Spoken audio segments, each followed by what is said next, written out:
Too bad every month doesn't start with an A. After a torrid April where Justin Upton led the big leagues with 12 homers, he's back at it again in August. He's tied for the most home runs with 7 this month and walked off against Washington at home last night. High fly ball, deep left field. That ball is gone!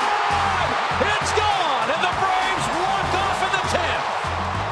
The 10th inning was just in time last night, and hopefully it'll continue on into October when the Braves begin postseason play. Upton and the Braves meet the Nationals on a Saturday night at Turner Field.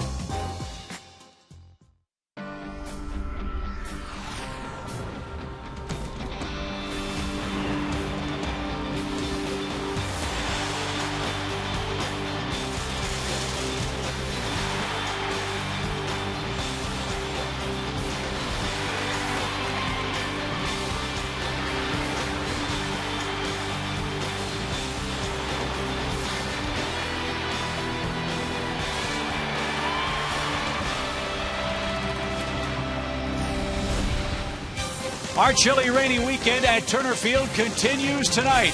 It's game 2 of our 3-game series with the Braves and Washington Nationals hooking up. Atlanta's magic number to clinch the East is down to 26. Can you believe that?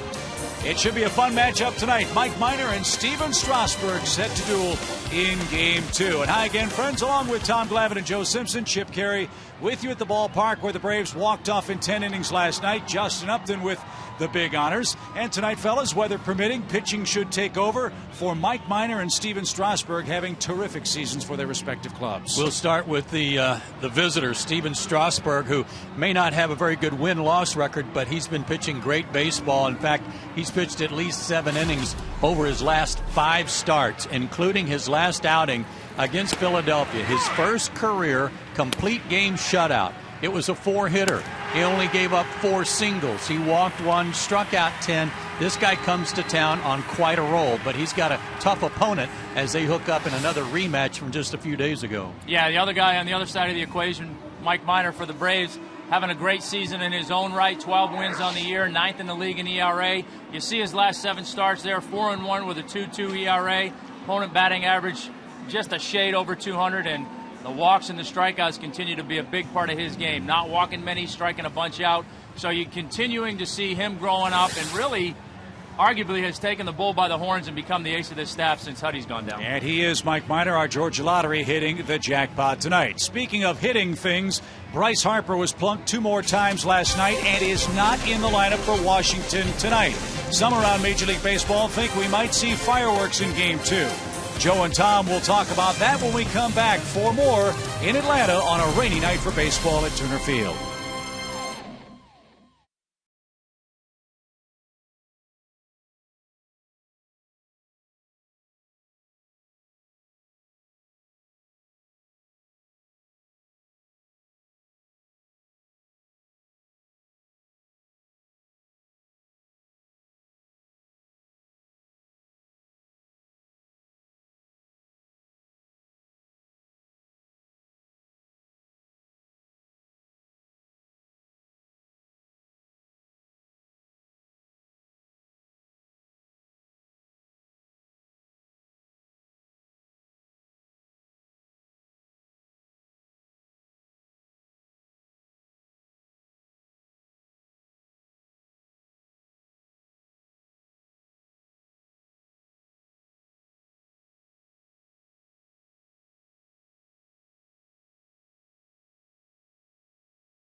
and the Nationals here at Turner Field. A big crowd is gathering on a night where we might see some fireworks. The trouble between the Braves and Nats started on August 6th when Bryce Harper hit a homer off Julio Teheran and then got plunked. And then, fellas, last night, Alex Wood and Luis Avilan hit him in the ball game last evening, and that last blow to Bryce Harper's left arm knocked him from the lineup today. Two very different perspectives on what has taken place between these ball clubs in the last two meetings, and so the question logically is, do you expect to see any retaliation from Washington tonight? I wouldn't doubt it. I mean, I wouldn't be surprised if it did happen, but both pitchers explained last night that they were accidental plunkings. One was a curveball. Luis said, I was a little wild, especially side to side. And I don't blame Bryce Harper for being upset. I'd be upset, too, if I was getting hit this often. But they were not intentional. The one in Washington, well, I've got my doubts about that one. But I hope the umpires let the players take care of this. If they issue a warning tonight before the game even starts, I think all that does is postpone the inevitable to maybe a series in Washington. I'd rather it just be ended tonight somehow. Yeah, I would agree, and I agree with you. I don't know what to expect tonight, to be honest with you. I think that the one in Washington, I think, questionable, certainly given the situation. No question, Alex Wood last night with the breaking ball.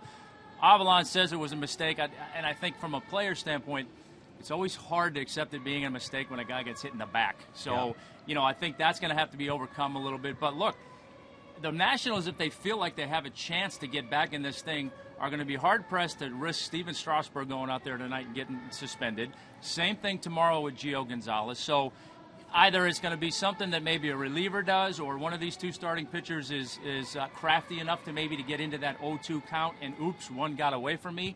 So it'll be interesting to see how it all plays out. But again, as you mentioned, they're going to see each other again in September. So sometimes cooler heads prevail. You try to be a little bit patient and realize that somewhere down the road you're going to get your shot.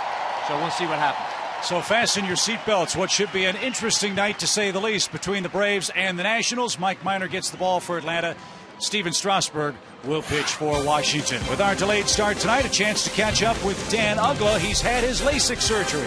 We'll see how his eyes are feeling today, and Tom Hart will talk to him right after this.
Part by AT Uverse, by Delta Airlines, and by Ford. Welcome back. Tom Hart at a soggy Turner Field as we move closer to first pitch. Braves remain without Dan Uggla at second base. He'll be out another week or so after undergoing LASIK eye surgery yesterday. I had a chance to catch up with him today. He said it's not all bad news. Had a chance to fix a problem. He just misses being on the field. You know, it was kind of bittersweet. It was just terrible for me to have to go on the DL right now. But thankfully we are 15 or however many games up.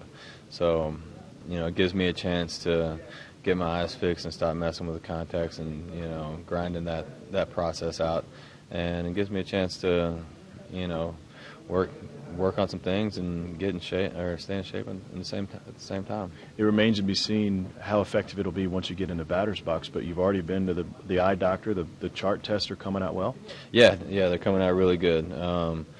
So that part's taken care of. The rest of it's up to me. I've got to get in the cage and keep working, but as far as the eyes, hopefully it's one thing that I don't have to worry about. That's good news, right? That you can, after waiting to have the surgery, that almost immediately you can get back into the cage and get back to doing baseball activities. It's not like you got to wait for a bone to heal or tendons to reconnect. Right. Yeah. This is kind of a rare thing you don't really see every year.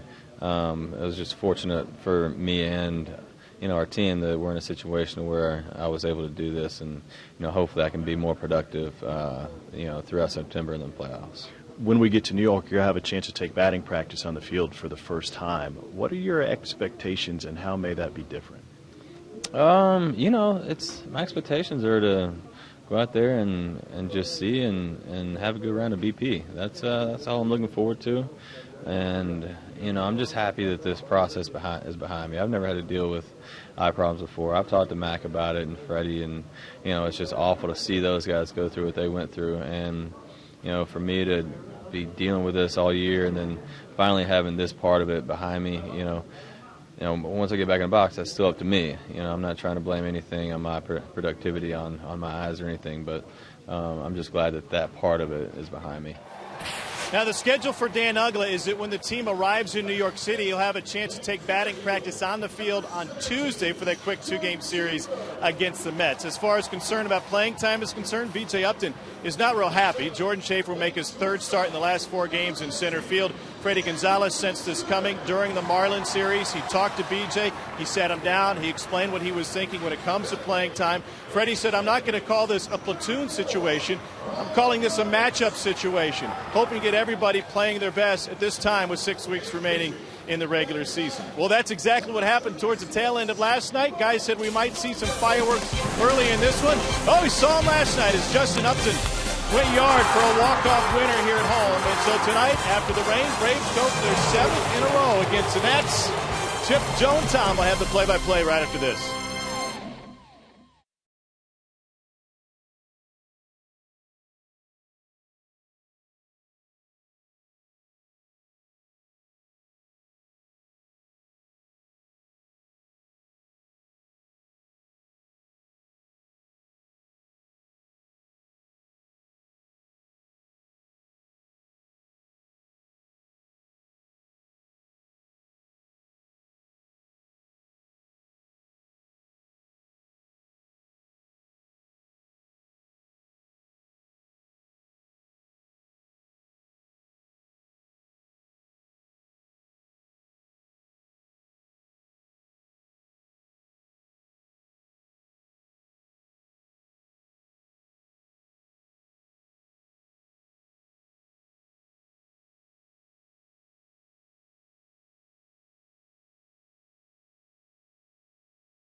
to you in part by the Georgia Lottery, by the Home Depot, and by Toyota. Well, we called it Seattle South last night. Could say the same thing this evening. Cool weather. I mean, it's low 60s, I'm guessing, tonight. And talking with Ed Mangan, the Braves groundskeeper here, he said the weather tonight is going to be wet enough just to be irritating. We may have on and off rain showers over the course of the evening, but for now the rain has stopped. The tarp is off. The field looks to be in real good shape. And as you saw, 65-degree temperatures on August 17th in Atlanta, Georgia. I can't remember any time it being this cool at this time of year. I can't either. I'm with you there. I don't remember the last time we saw the sun, and I mean that. It's been so overcast. We haven't seen the sun here in a week. But winning games against the Washington Nationals always gives you a sunny disposition, and so far in 2013, it's been a lopsided Atlanta season series. Braves have really been taking it out on Washington after a couple of years where it was all Washington, but doubling up on the runs, home runs, and then really taking care of business late in the ball game too. And that run last night allowed by the bullpen, the only one they've allowed. So good pitching, as Tom Glavine has told us before, and good defense prevails. That's been the case. Atlanta starts play tonight with a magic number of 26. There are 40 games left on the calendar in 2013, and it is a different looking Washington batting order. As we told you, Bryce Harper is not in Davey Johnson's Toyota starting nine tonight. Harper, after the second hit by pitch, has had some trouble with his left arm. So a radical change for them with Span leading off. Rendon hits and plays second. Ryan Zimmerman slots down to the third spot with red-hot Jason Worth cleaning up. Ian Desmond fifth. Wilson Ramos behind the plate sixth. Tyler Moore just up from the minor leagues today. He'll play first base for Adam LaRoche. Scott Hairston gets the start in left field for Harper. And flame-throwing Steven Strasburg will pitch and hit ninth. And they'll face Braves left-hander Mike Minor, 12-5 on the year. And another one of those signs you look for a guy that's growing up and, kind of taking the reins, so to speak. His last 19 second-half starts, when the games start to matter a little bit more, it gets a little bit hot, you're tired, whatever. Last 19 second-half starts, 9-5 with a 2.21. So he's gotten stronger as the year has gone on, and that's a great sign. And his Ford keys to pitching success tonight. One of the things about Mike, he's really cut down on his walks this year. But against the Nationals, that's not necessarily the case. He's been giving too many capital tours. He's been averaging double the walks against them as against any other opponent. And tonight, I think what you said in our opening comments about him, Tom, applies here. Kind of assuming the role of the ace. This is good practice for postseason right here. When you get matched up with the other team's ace, this is going to happen down the stretch, and in postseason certainly will be the case.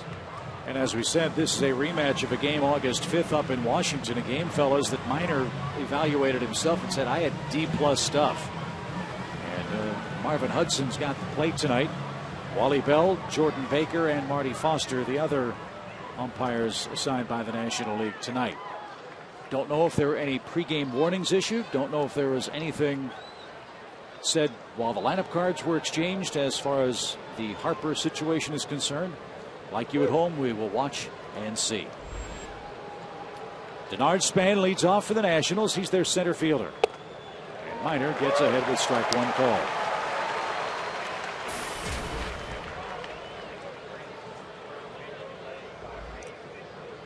Ten-minute rain delay at the start of the game. We'll take that instead of the hour and 48 we had against the Phillies twice. And another strike to Denard Span, who had a rough night last night, fellas. He struck out 3 times, tried to bunt once, and popped back to the pitcher. And then in the 9th inning, hit a comebacker that ended the ball game. For the Nationals offense, that is. The Braves won at the bottom of the 10th.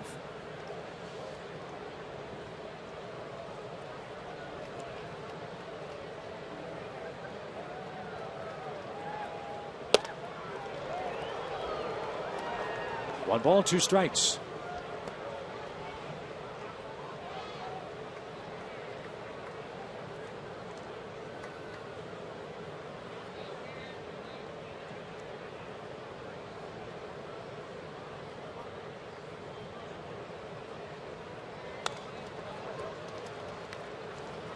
And we'll do it again. Mike's last 7 starts have been good. He's gone 4-1 with an ERA in the low 2s. But like you said, Chip, a couple of starts ago, he was saying that he didn't pitch well, but the team got a win. That's the only reason he didn't give himself an F. But I thought that was a real good sign for him because he didn't have his best stuff, and he still kept his team in the ball game and only gave up 2 runs. Well, when you're able to give your team a chance to win with your D+ stuff, that says a lot about how far you've come. Hey, it's not easy showing up every day with D+ stuff. Let me tell you from personal experience. I mean, you know, it really isn't, but you do a great job with it. Thank you.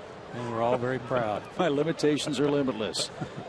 2 balls, 2 strikes for Denard Span.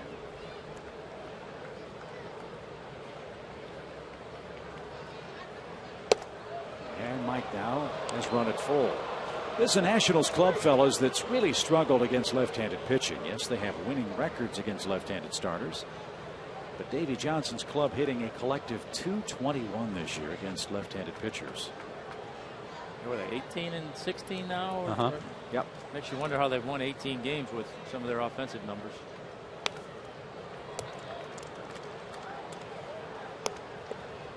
Had only 30 home runs, and yes, their ballpark is not the most hitter-friendly place.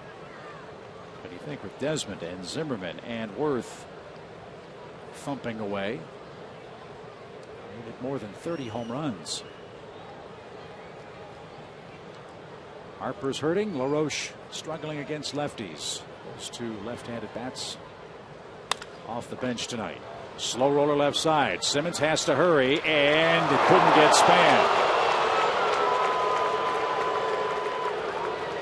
An infield hit starts the game for Denard Span, and Mike Minor to the stretch after his first hitter.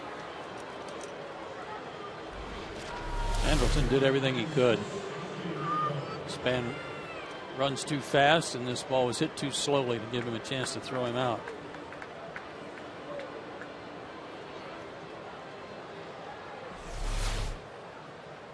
First hit of the series for Denard Span. Now Anthony Rendon bats. This young man had a good night at the plate. Rendon batted 8th last night and had 3 singles. He's a good-looking player. You can see why Nationals have high hopes for him and trying to figure out a place to get him in the lineup. I think more often, more regularly. We saw him earlier this year. He was playing third base, and I believe that's his natural position. It is. They moved him there. Now he's playing second because Espinoza had such a poor year and is in the minor leagues. He's certainly handling second base just fine if they choose to leave him there for another year.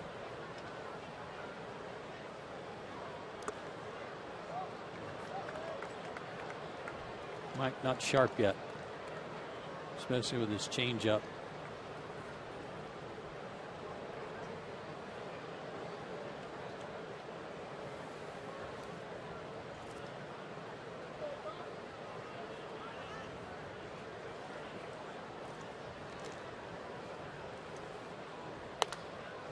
Pop fly foul. That's into the big crowd tonight. And it's now a 2-2 offering to Rendon. If I were to say about Rendon that he's got a quick bat, most people would say, well, yeah, but doesn't everybody in the big leagues? And I guess to some extent that's true. But there are some guys that are quicker than others, and his is noticeable and how quick he is through the zone.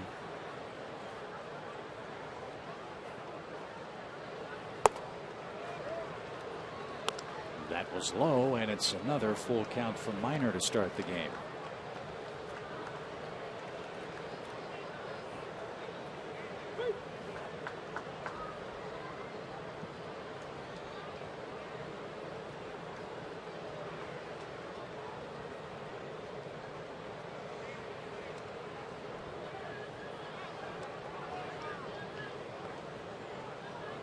Span has stolen 11 bases. He's been caught 5 times. Well, if he's going here, he's going to have to wait to make sure that Mike doesn't pick him off, which might give McCann a chance on a strikeout. The pitch is high, ball 4. At infield, hitting a walk, brings up Ryan Zimmerman. 14 pitches for Minor so far, and he has yet to record an out. When I was talking about those Capital Tours with respect to free passes to the Nationals, here's what I was talking about. His career against Washington, he's averaging over 4 walks per 9 innings. Everybody else below 2.5 on average. His last start against Miami, he only walked 1 batter, but he gave up 6 hits that night in 7 innings and 4 runs. But he got enough run support to cover it up, 9-4. But a ground ball could get him out of trouble here, and Zimmerman's the Nationals team leader in double play balls. And that looked like it hurt. Zimmerman fouls the ball off his lower body and is hobbling up the first base line. Strike 1.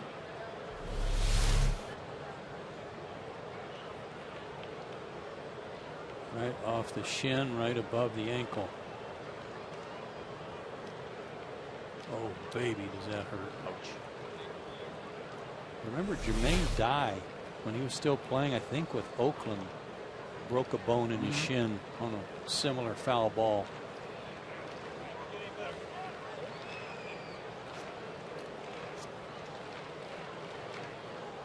I don't blame him for wanting to stay in the game, but I'd be making a beeline to the dugout. Somebody throw me a shin guard. I don't want to do that again. And you know they're going to find out. Yeah. Or at least try to. No balls and a strike for Ryan Zimmerman with 13 homers. And that missed inside. 1 ball, 1 strike.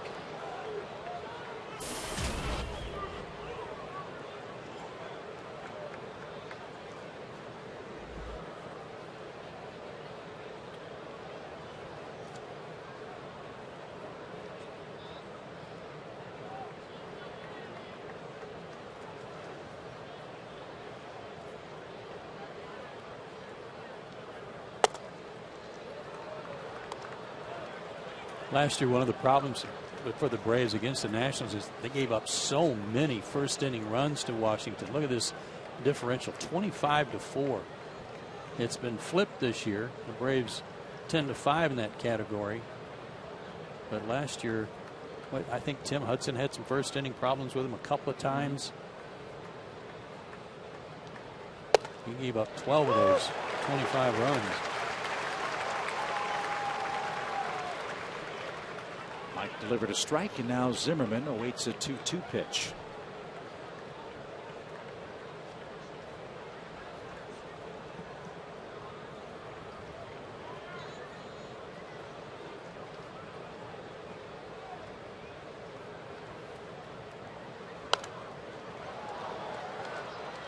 And to the crowd again.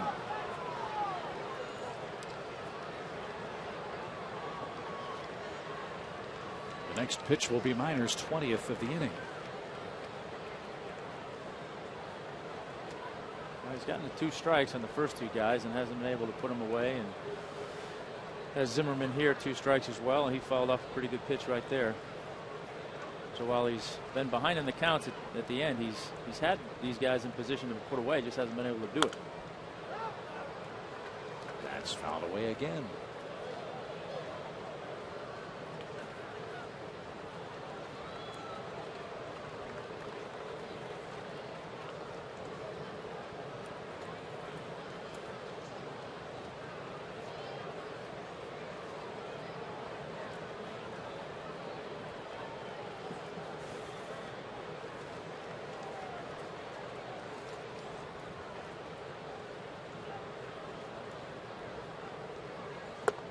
There's a big out. Zimmerman swings and misses. And he is moving gingerly back toward the third base dugout.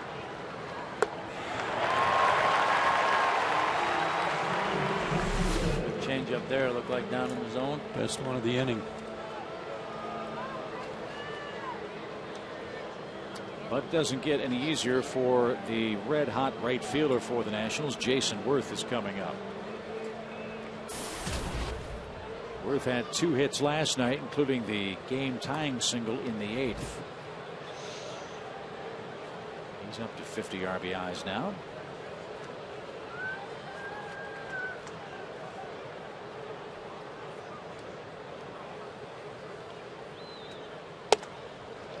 his good work since July 1st is our Ram Trucks power stat. I'll say. Since July 1st, a 415 average.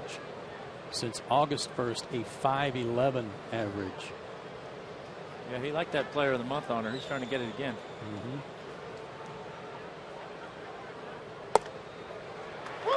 That over the outside corner evens the count.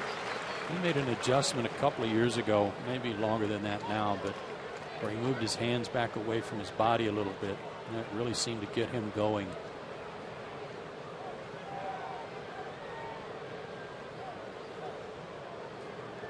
Always had a pretty wide base and not much of a stride.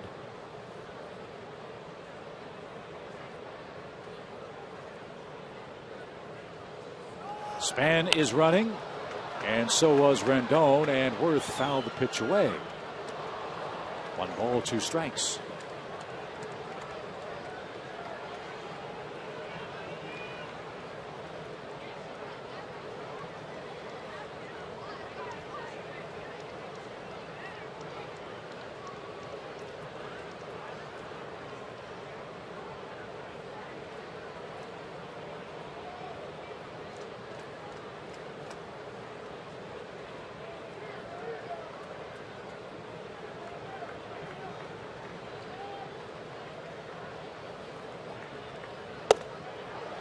See if that sets up the outside corner now. 2 balls, 2 strikes. Good pitch. Made him move his feet. Keep him honest in there. Talked about how Alex Wood had to pitch inside last night. Same goes for Mike. Yep, so you know, double up in there or follow hard in with soft away. Coming in. Missed. Another 3-2 count.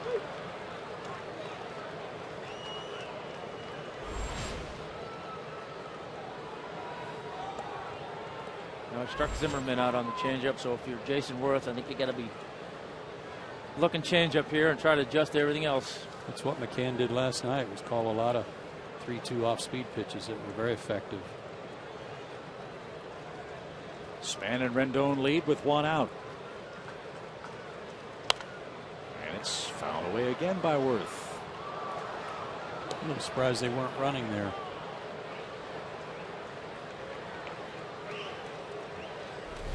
Got the hottest hitter on the planet up there. Got away with a little bit of a hanger. I always felt like when you had that strike pitch and your strikeout pitch and you try to throw it and you hung it a little bit and got away with it, that I always wanted to come back with it because I always felt like I could throw it better. And that hitter was thinking, well, he's not going to throw that again. I was right on that. And Worth takes a walk. The bases are loaded for Ian Desmond. And out pops Roger McDowell with the 28th pitch of the inning. Did Leo ever come out and say, what's going on? What's wrong? I mean, because there's nothing noticeable, at least to me, on the surface here from Mike. Yeah, no, I mean, there were, you know, especially for me with my first inning history at times, you know, he'd come out and scream and yell at me a little bit and kind of give me the, hey, come on, let's go, enough of this. You know, but every once in a while, you know, it'd come out and it would be, hey, you know, everything looks fine. Maybe you look like you're maybe trying to nibble a little bit or trying to be a little bit too fine. Let's, you know, get a little bit more aggressive in the zone and you know, see if we can get a ground ball here or something like that. So I think sometimes you got to come out and remind the pitcher that, you know what, don't try to be so perfect, just try to be good. The bases are loaded for Desmond, and Minor gets ahead of him. You know, and this could be a product a little bit of Mike knowing that, hey, he struggles against these guys, so he's trying to do something different. He's got Strasburg going against him, so he's figuring runs are got to be at a premium, so he's trying to be a little bit too fine and pitch to that matchup a little bit. You know, and I think you have to some extent. You know, I think right here, yeah, he absolutely, excuse me, has to be thinking, I don't want to have a big inning here or let this get away from me because of the guy that's right. opposing me. But at the same time, you got to pitch your game and pitch to their hitters and not worry about the head-to-head matchup. Slow roller. Minor is going to come home, and in time. A bang play forces Span at the plate, and that's the second out. That was a really good choice on Mike's part. Not going to be able to get a double play to prevent a run from scoring. So get that guy at the plate and then try to get the next guy. And that was close at the plate, too. Yeah, it was good read, good play, right play. Just couldn't get the ball out of his glove, it seemed like, or he couldn't get a good grip on it, but recovered and made a nice play.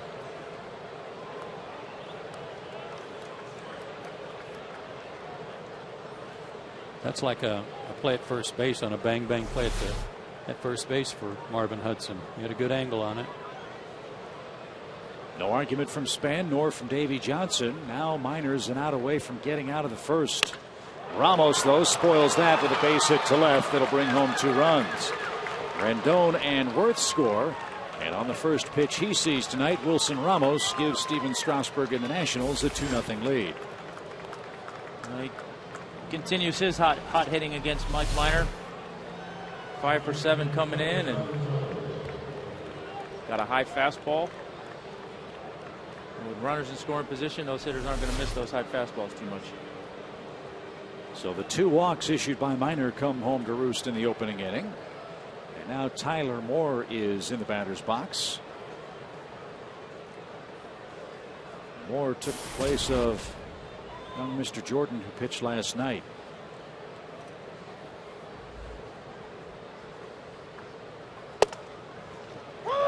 And this guy, fellas, last year had a big year for the Washington Ball Club, mostly off the bench. Put up good numbers for him last year and struggled the earlier part of this year to match those numbers.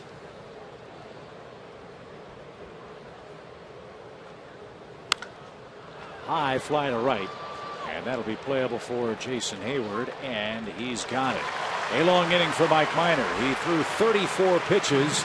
He walked 2 men and gave up the game's first 2 runs. After a half inning, Washington strikes first.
And Steven Strasburg here on a rainy night in Atlanta. And tonight's broadcast is on AFN, the American Forces Network, broadcasting to the U.S. Armed Forces, serving in 175 countries and aboard ships at sea. They're watching around the world in Iraq, Germany, Italy, Southwest Asia, South Korea, and Japan. And we welcome all of the fine men and women of our military to our broadcast from Atlanta tonight. Here's the Braves lineup for Game 2 of the series. It's presented by Toyota. Hayward, Upton, and Freeman 1, 2, and 3. McCann, Chris Johnson, Jordan Schaefer in center. Simmons, Yanish, and Mike Minor. Facing right-hander Steven Strasburg. Don't let his record fool you. 6-9 on the year, about a 2.83 ERA. See his numbers here at Turner Field, 1-2 with a 5. So he struggled here, and that's why it was important for Mike Minor to keep things under control there in that first inning. And again, going back to our subplot for this series, you guys had mentioned if Strasburg's doing anything, it might come early, right? Mm-hmm. I would think so. Me too.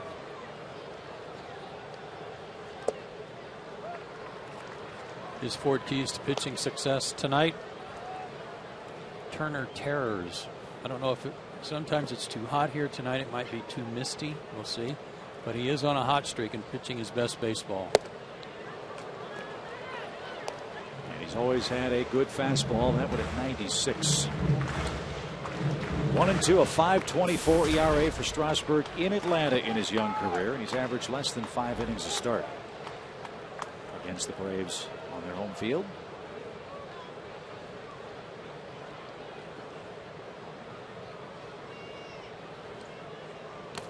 And for Strasburg tonight, it's an anniversary of sorts. Hard to believe it was 4 years ago today that he agreed to terms to sign his professional contract with the Nationals organization.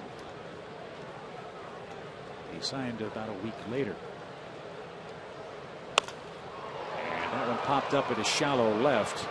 Hairston near the line, now in foul ground, pulls up. And that ball bounced on the warning track, so Hayward gets a swing on the house.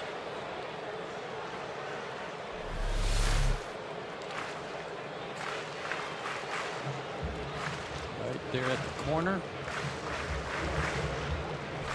I don't know if he saw that ball right away. It's so gray and cloudy right now. He may have gotten a bad jump on it. Yeah, that rule has since been changed. I mean, I think the date is in July for all draft choices to be signed, sealed, and delivered. Now Strasburg's run it full to Hayward. Jason's done a great job of getting on base. He's done a great job of hitting Strasburg in his career. He is scoring runs in bunches for the Braves out of the leadoff spot. Another one last night.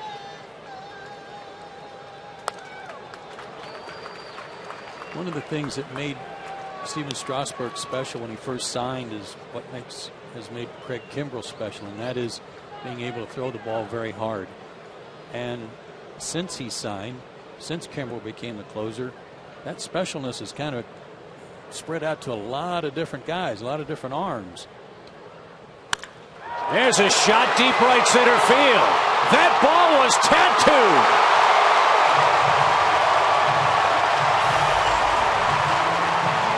Pee-wee.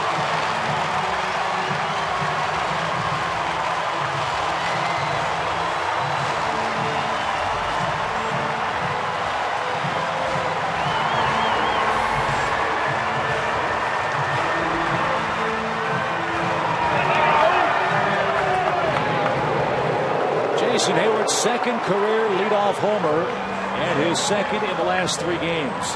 That ball was smoke.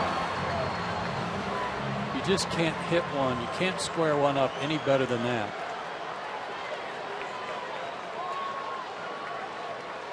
Pee Wee Reese have that kind of power? Pee Wee Reese with power. Yes.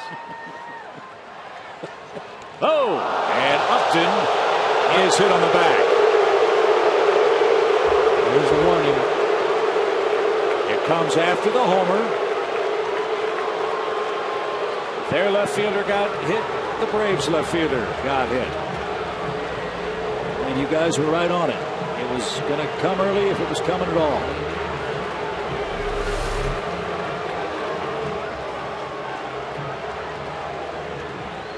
Got him on the backside. That's better than just about anywhere else. A little glare from Justin. He knows.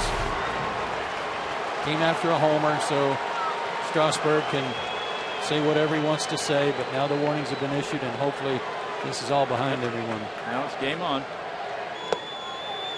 Ball 1 to Freddie Freeman. How tough is it, Tommy, in situations like this, with 2 young pitchers who are involved in this game, to put that white noise aside before the first pitch of the game?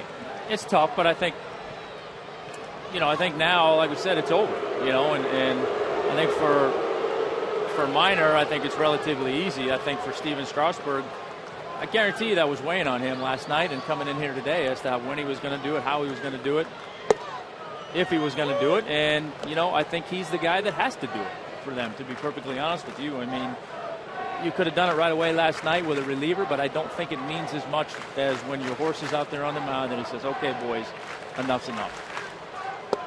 Now, from the practical side of things, too, Mike Minor doesn't throw as hard as Steven Strasburg does, and we have seen Strasburg, even without all this drama, miss up and in to major league hitters. Does that put him at any kind of competitive disadvantage tonight?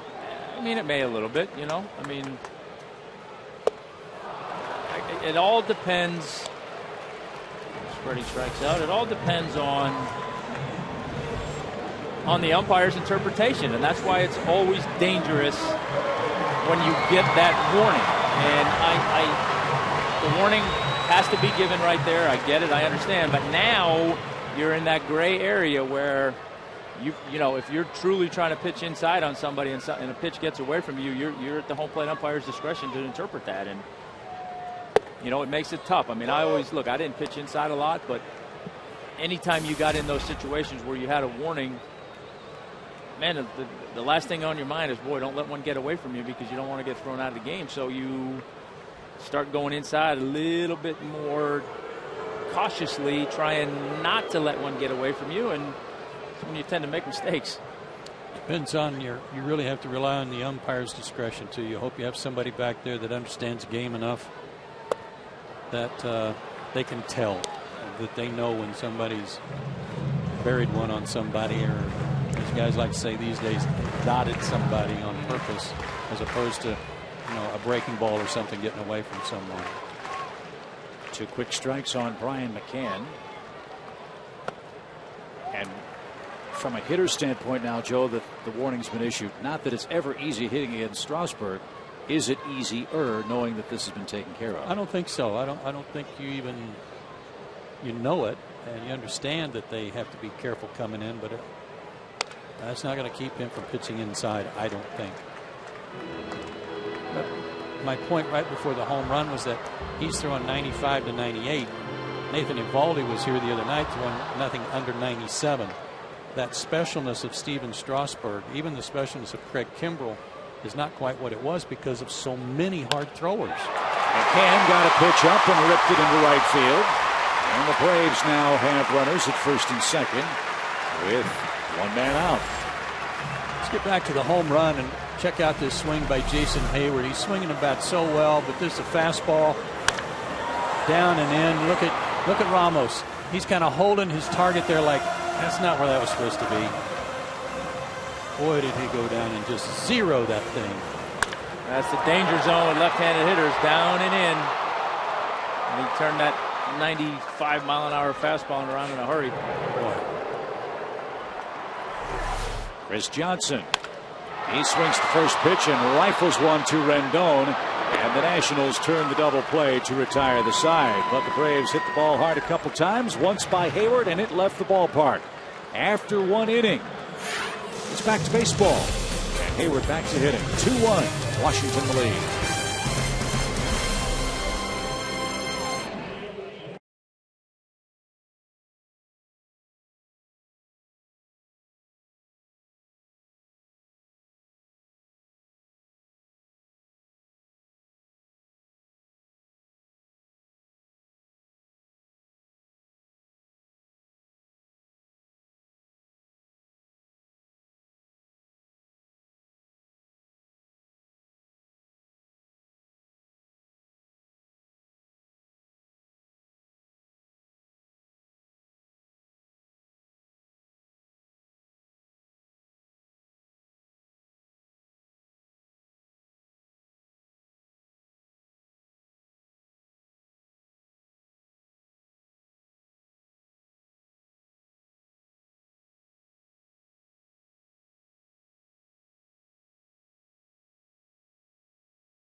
in Atlanta, where all season long Braves baseball on Fox Sports South is being presented by Academy Sports and Outdoors. The right stuff, the low price every day. Another big crowd in Atlanta for Game 2 of the series. We had 35,000 plus last night. Braves are getting very close to 2 million in attendance already this season. Mike needs a quick inning, so he kind of get that first inning bad taste out of his mouth and get his hitters back up there against Strasburg too. And Scott Hairston leads things off.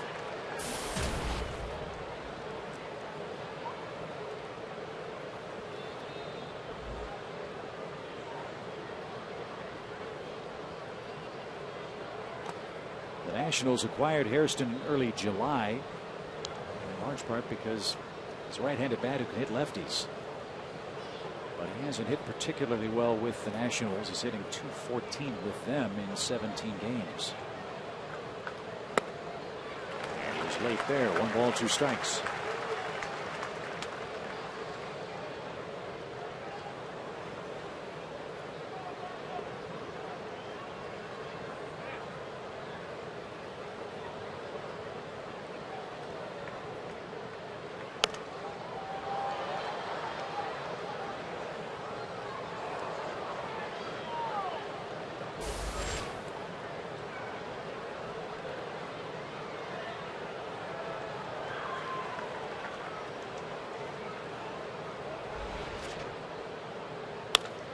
Line into left field, a base hit by Hairston. So again, Mike gets 2 strikes but can't finish off a Nationals hitter.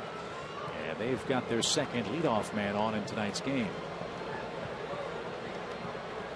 Put that one on a tee for him. Looked like a hanging breaking ball again. That's the 2-strike breaking ball that with 2 strikes, that pitch has either got to finish down at the back foot out of the zone or it's got to finish over the plate down in the dirt. When that 2 strikes on a hitter, when that breaking ball is coming into him, to me, you're just giving him a chance to drop the head on the head of the bat on the ball. Strasburg with the bunt, and it's bobbled by McCann. No chance to get Hairston at second. It's the 8th sacrifice for Strasburg this year. And Hairston at second base with 1 out for Denard Span.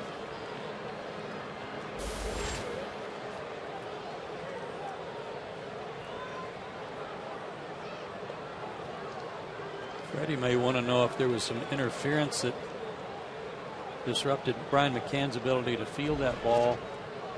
He went to Wally Bell first, though. That's kind of unusual if that's what he's asking. Yeah, he definitely got in his way a little bit. Oh, the ball hit the bat twice. Yeah, sure did.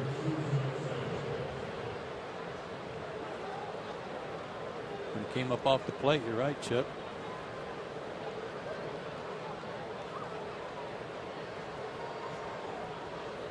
I think that first angle we had showed it the best.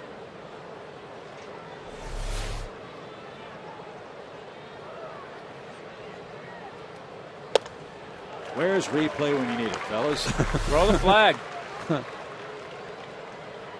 Yep.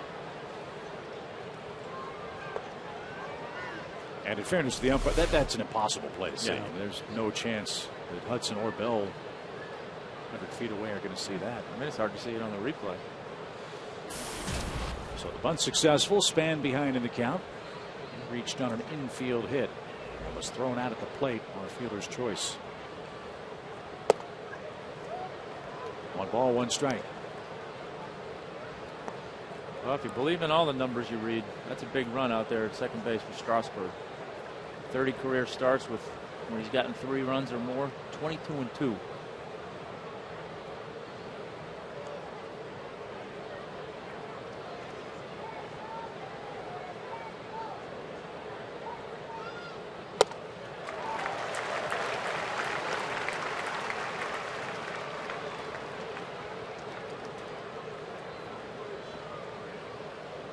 Span has not been a guy that has struck out a ton this year.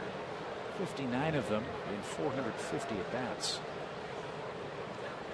Players have really had his number in this series. 3 of them last night, and he's way behind here. You say he's swung and missed a lot in this series.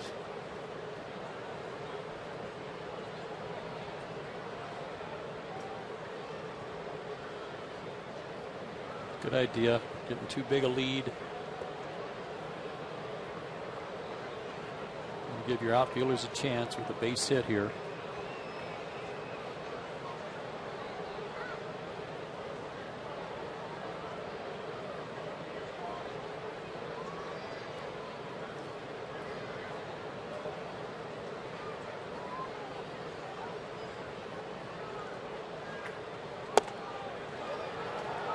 Try, but he missed. 2 balls, 2 strikes.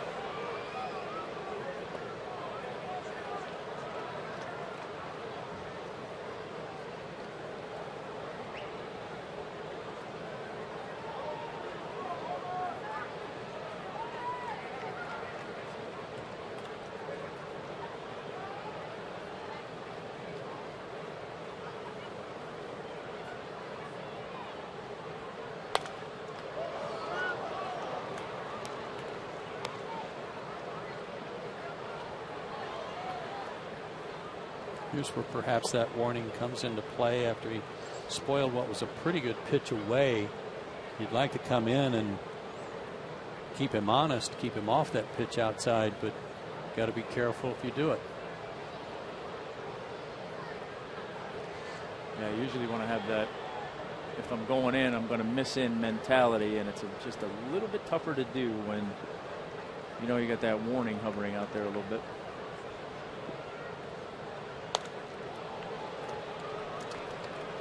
Yeah, fouling off a bunch of 2-strike pitches in the first inning plus.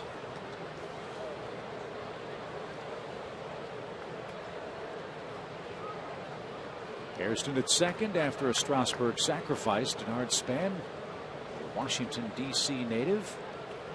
In his first year with the Nationals, hits for the second time in as many innings.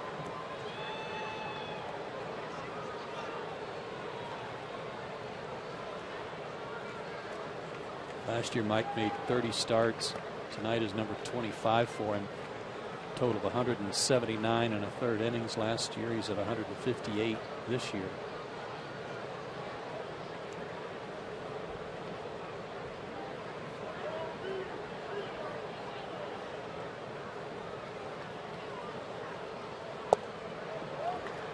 I only say that only because the last couple of starts have been not as good as the previous 7 or 8.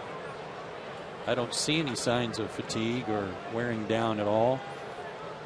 The year before that, combined between Gwinnett and Atlanta, he threw 183 innings. So we're quite a ways from that.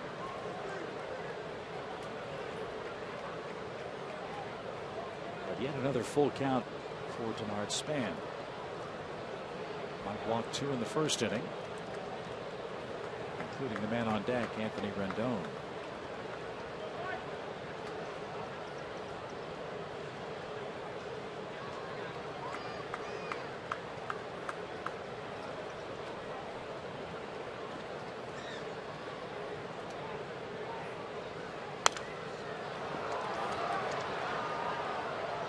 Next fastball around 92 tonight.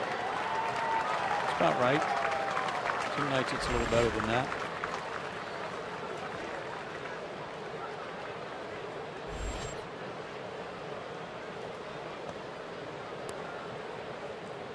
And his fastball may be his best pitch right now. I'd like to see him throw whatever he feels the most comfortable throwing right now, most confident. If that's a breaking ball or a changeup, then throw that 3-2 and see if you can get him.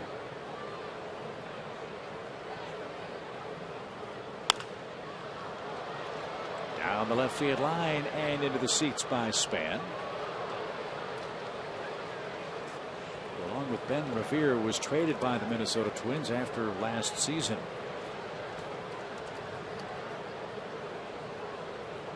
Span has seen 17 pitches in his first 2 at bats. Mike has thrown 49, as you see, so far tonight.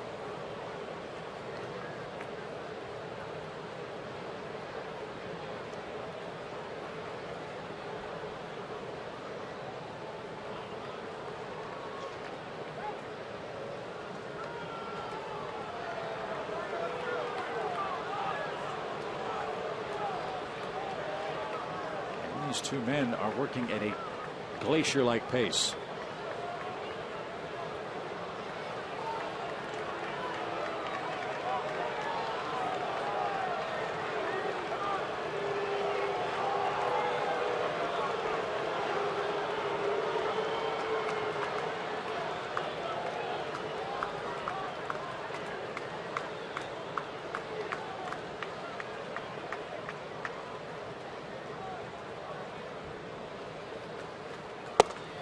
Got it. 92 and sinking. Span is out number 2.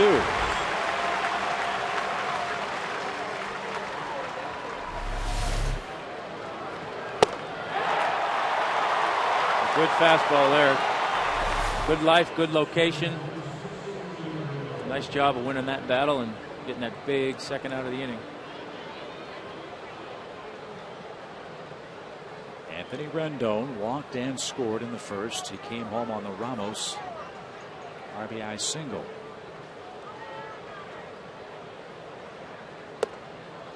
Down and in for ball 1. So with that walk, Rendon has reached base for the 16th consecutive game.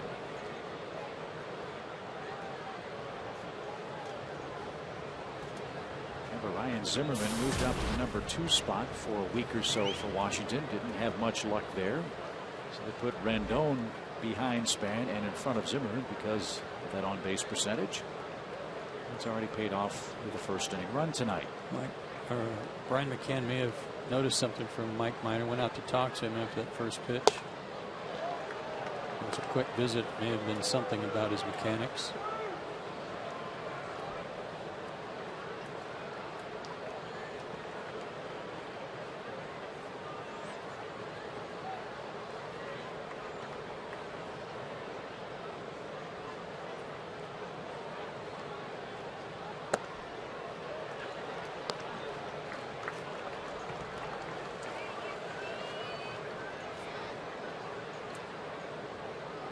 Rendon have a green light with 2 outs?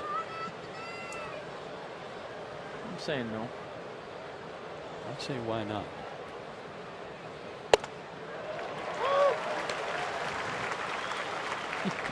And that's why, because if chances are good he's going to get a good fastball to hit.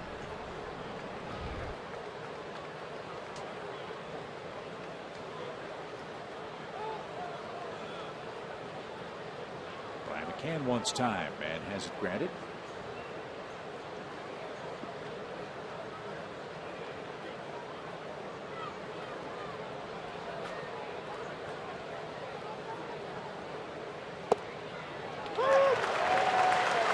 Full count.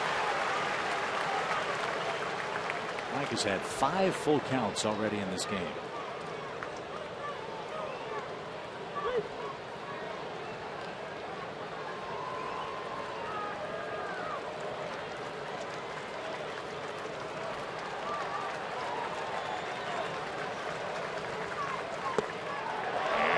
Rendon. 3rd walk of the game for Minor. 1st and 2nd for Mr. Zimmerman. And action in the Braves bullpen. Anthony Barbaro is beginning to loosen up.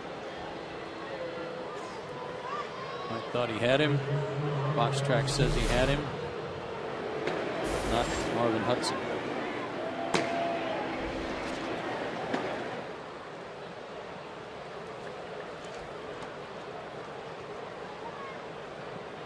Zimmerman struck out in the first and is wearing a shin guard now.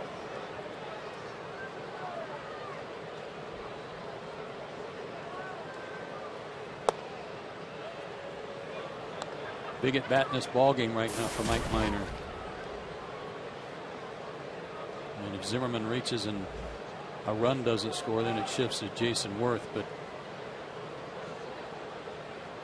he can't afford to give up a big inning, even a couple more runs with Strasburg out there the way he's been pitching.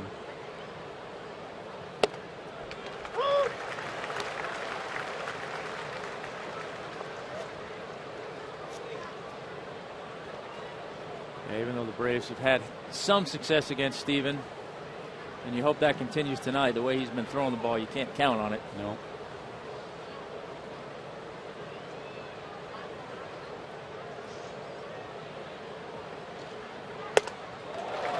The frustrating part is that the first inning, that long 34-pitch inning, started with that little infield hit by Span.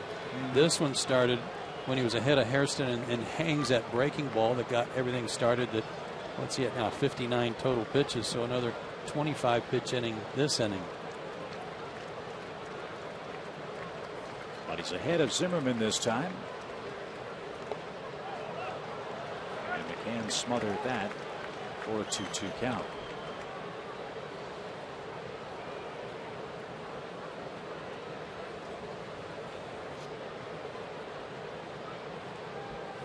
He got Zimmerman on a changeup, didn't he? Mm-hmm. First time.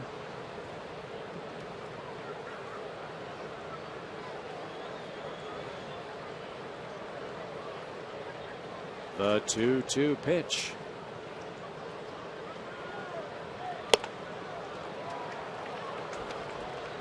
His 6th full count. Delta Airlines, proud sponsor of the Atlanta Braves. Hairston and Rendon will be running with the pitch.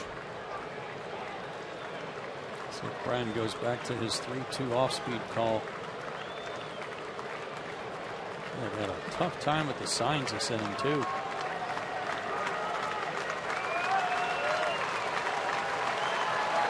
There go the runners, and it's another walk. Minor has walked 4 men. And the bases again are loaded for the Nationals, and Jason Worth is the hitter.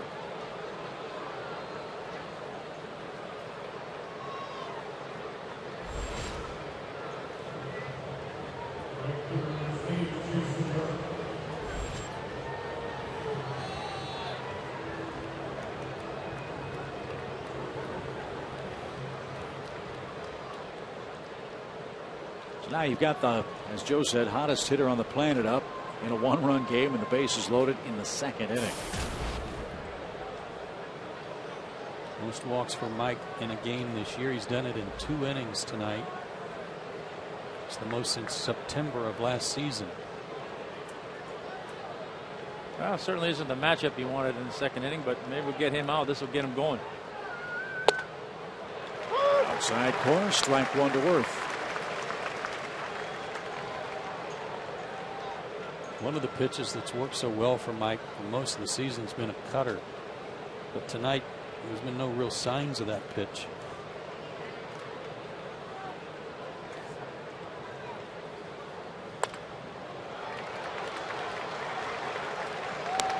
Now he's ahead 0-2. Here's where you got to be careful with Worth. Remember last night, he got a base hit the other way off Ayala when he fell behind in the count, drove in that key run to tie the ball game up. He's very good at covering the outer third of the plate. So if you're going to try to throw a backdoor breaking ball or change up off the plate, you better make sure he can't reach it. Or try and get something inside right now to get him off of it first. He wanted to, and it was nowhere near the target. But a good miss.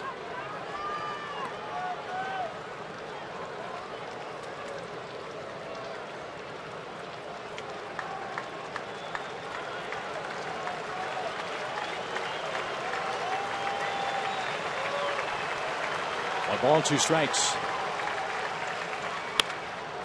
Down the right field line, but slicing foul. Got away with another one. He kind of fouled one off kind of that direction first time up, didn't he? Mm-hmm. There's another fastball they were trying to go in and threw that right down the middle. First inning was a hanging breaking ball.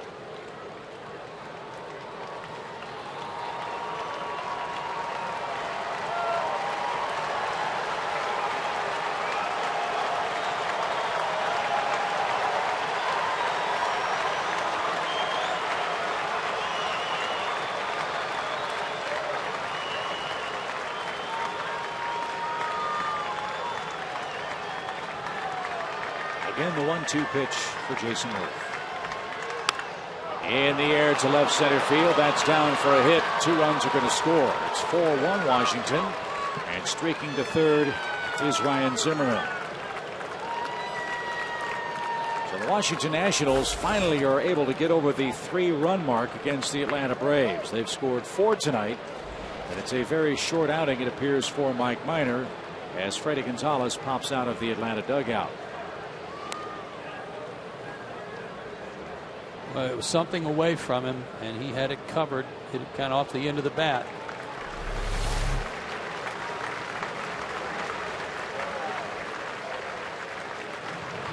Breaking ball, not a bad pitch.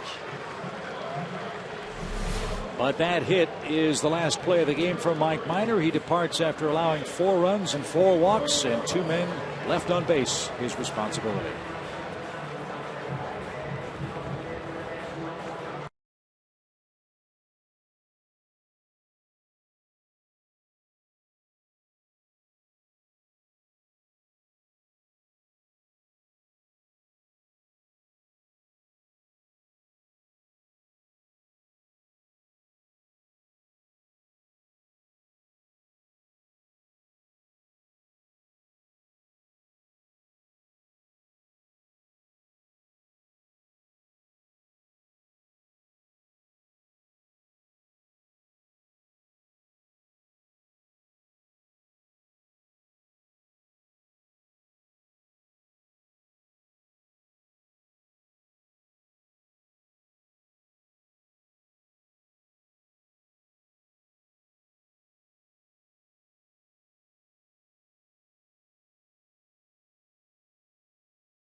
Life tough for Mike Minor.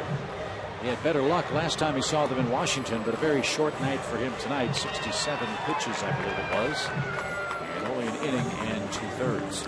And it's the bases on balls. Just the inability to put some hitters away early in the count. His last start against them, 3 walks in 6 innings, got a no decision. But tonight, 4 walks, and so far 3 of them have scored. So it's Minor's shortest career outing. His previous shortest outing was September 21st, 2010, in his 8th major league start against the Phillies. So Washington leads 4-1. Anthony Favaro answers the AT&T call to the bullpen, and he'll try to get Ian Desmond. It's popped up right side over near the Braves on deck circle and out of reach of Freddie Freeman.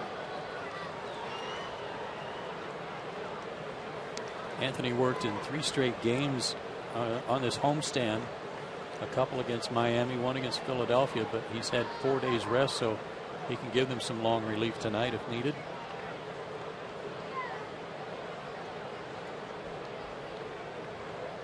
And I say if needed, knowing that we're only in the 2nd inning. I mean, I think he could pitch some multiple innings.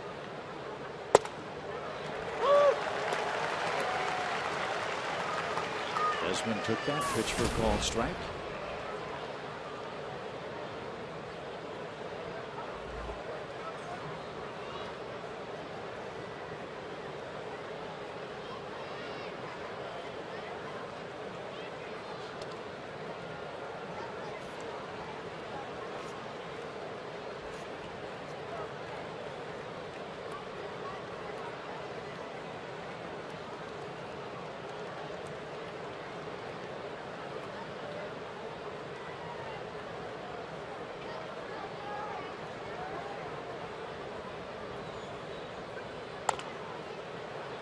Bouncer foul beyond the Washington dugout.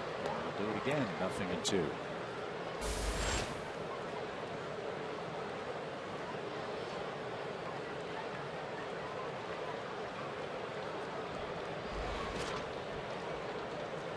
Zimmerman at third, Worth at first after his 2 RBI single. Desmond looks downstairs. 1-2 your count.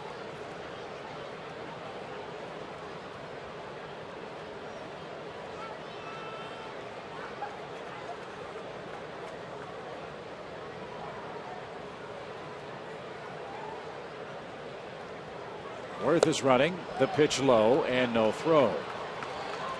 Worth has his 7th stolen base. He's perfect now, 7 for 7. And now a hit could score 2 runs for the Nationals.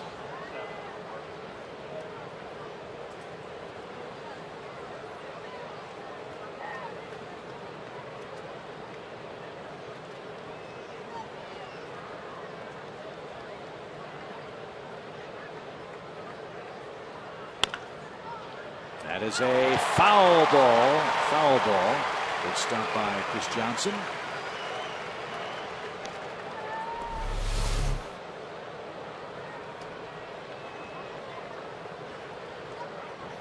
Good call there by Marty Foster. It's his call after it passes the third base bag.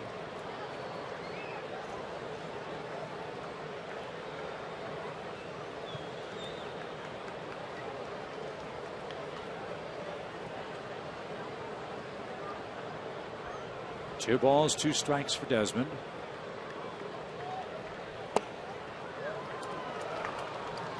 And from nothing in 2 to 3 and 2 again. There have been a ton of full counts for the Braves staff so far tonight. That's number 7. Wow. Now you got to give the Nationals some credit. They've laid off some pretty good 2-strike pitches. When they have swung at them, they fouled them off.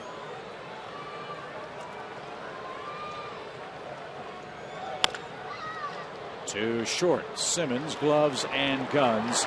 And that retires the side. Jason Worth has continued his torrid hitting since July 1st. A 2-run scoring single extends the lead to 4-1.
As the Braves are up for their half of inning number 2.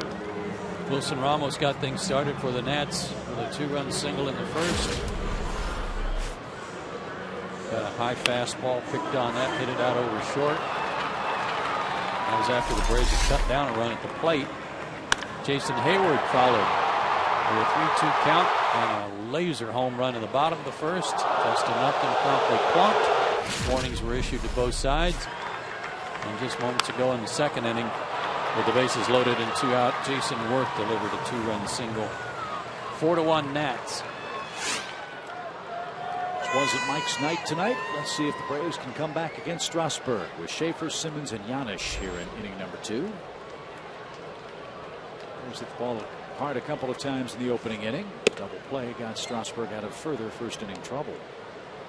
We just got to hope that Strasburg, with all these runs on the board, kind of knocks him out of sorts. He doesn't know what to do with it.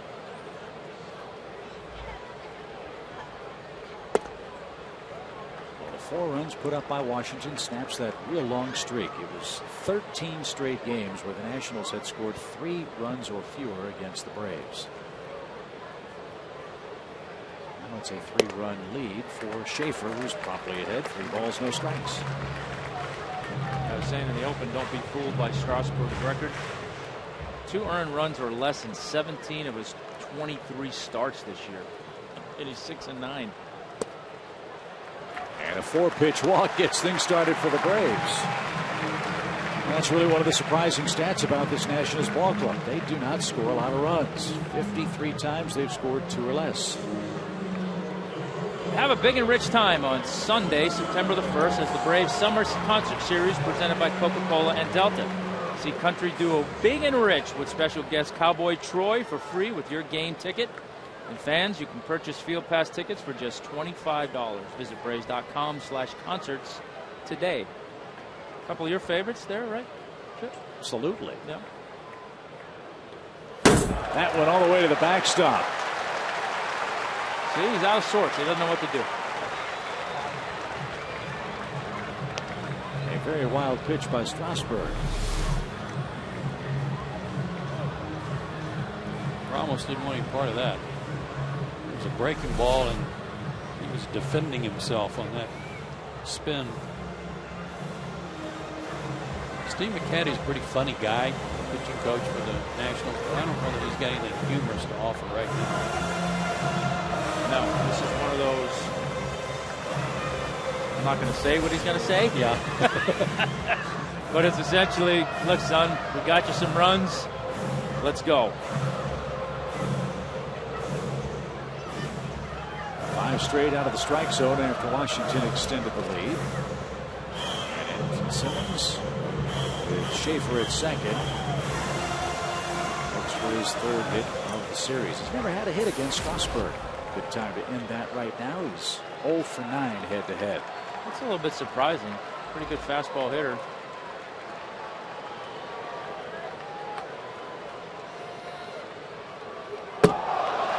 And another wild pitch, and this one's going to bounce over the screen and into the stands. Wow. Back-to-back wild pitches. That wasn't just wild. That was crazy wild. I mean, that's. You talk about. You talk about You talk about making an adjustment in your golf swing. That's like hooking one out of bounds and then hitting one 100 yards out of bounds with a slice on the next swing. I mean, those pitches were 50 feet apart.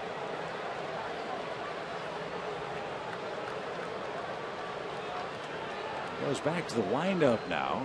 And he throws another one to the backstop. 3 straight wild pitches, and Schaefer trots home. I think he might have thrown him out of the game. And he should.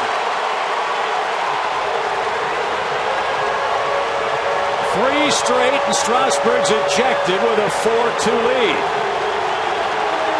I'm not sure the Nationals dugout even knows it.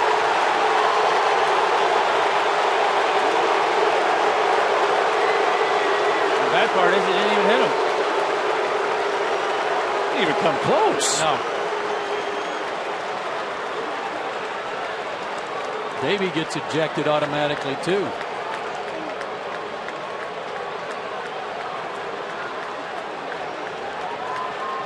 Well, Steven Strasburg in Atlanta. Always something crazy.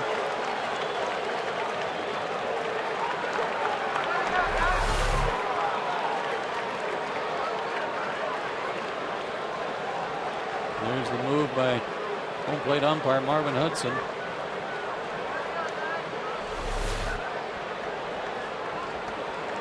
So Randy Knorr, I believe, is the man that'll get the lineup card. Davey Johnson is automatically ejected because warnings were issued after Justin Upton was hit by a pitch in tonight's first inning. And you know what the Nationals are going to say? Well, Strasburg threw 3 pitches that weren't within 20 feet of the hitter. How can the umpire discern that he was trying to hit him? And that was your point, Tommy. It's a very difficult spot for Marvin Hudson and the rest of this crew to try to understand. Well, it is, but when you throw 2 pitches behind a guy, it's awful hard not to think something's going on. So Steven Strasburg is ejected from the ball game in the second inning. It's a 4-2 game, and it's getting even more interesting in Atlanta.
leadoff walk to Jordan Schaefer, then 3 straight wild pitches brings him home. Andrelton Simmons is still in the batter's box. He's got a 3-0 count.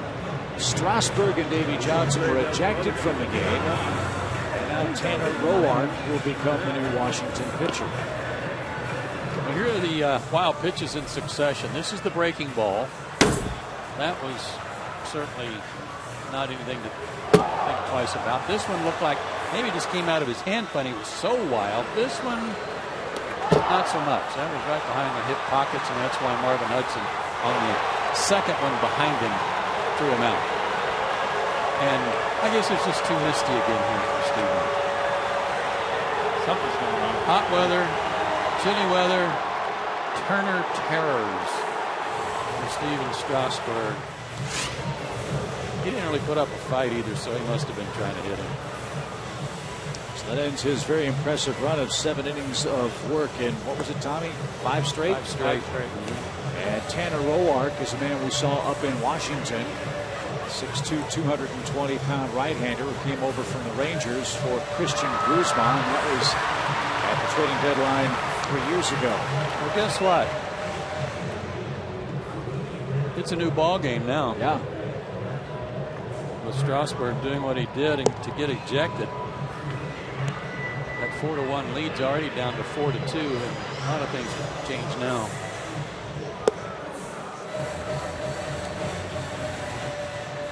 But remember, the caddy went out and chewed him out a little bit on the first wild pitch.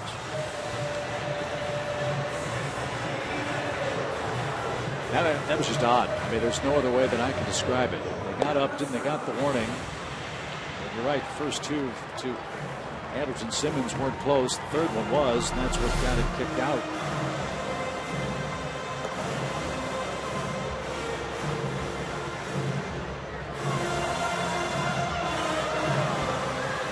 Now, we don't know Steven Strasburg. We certainly don't know what was on his mind there. But what we're told about him is that he really doesn't like this sort of thing. He doesn't want to get in the middle of a scrap, let's say, where you got to knock somebody down or hit somebody. He already hit Justin Upton, and that should have been it. Well, and that's what I don't understand. He handled it perfectly. Yeah, perfectly in the first inning. You did what you had to do. You set your tone. You established yourself as the guy. Okay, now let's go, move on. So I just don't understand what that second half of that was all about. So Tanner Roark throws one pitch to Andrelton Simmons, and he walks, and just like that, the Braves are going to bring the tying run to the plate here in this crazy second inning. That walk belongs to Strasburg, by the way, so his official final line: an inning plus, 2 hits, 2 walks, 1 strikeout, a hit batsman, 3 wild pitches. 2 runs so far, with Simmons his responsibility too.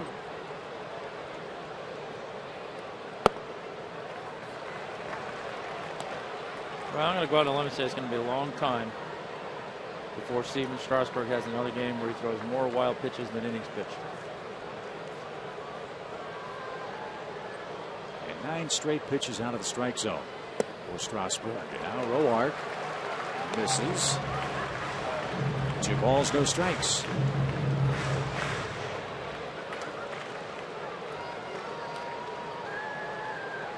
Roark saw the Braves on August 7th. Came on in relief of Jordan Zimmerman. Pitched 2 innings of scoreless 1-hit baseball. Mid-90s fastball, slider, curve, and change. Hard slider.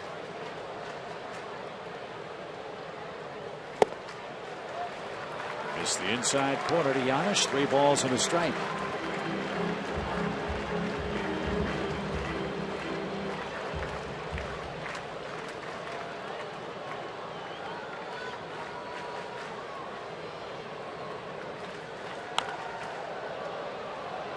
And now it's full at 3-2.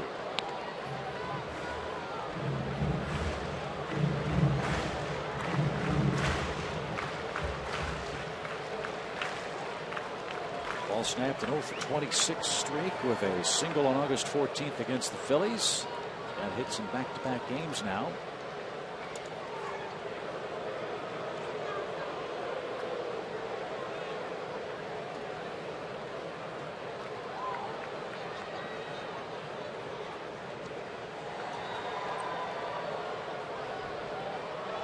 Simmons is running. That pitch is inside, and no swing by Giannis. Up and in from Roark to Giannis, and the crowd boos that. The Nationals have walked 3 straight Braves hitters, and now Anthony Varvaro's first career at bat comes in a 2-run game. Got a chance to bunt him over. Ball able to stop his swing.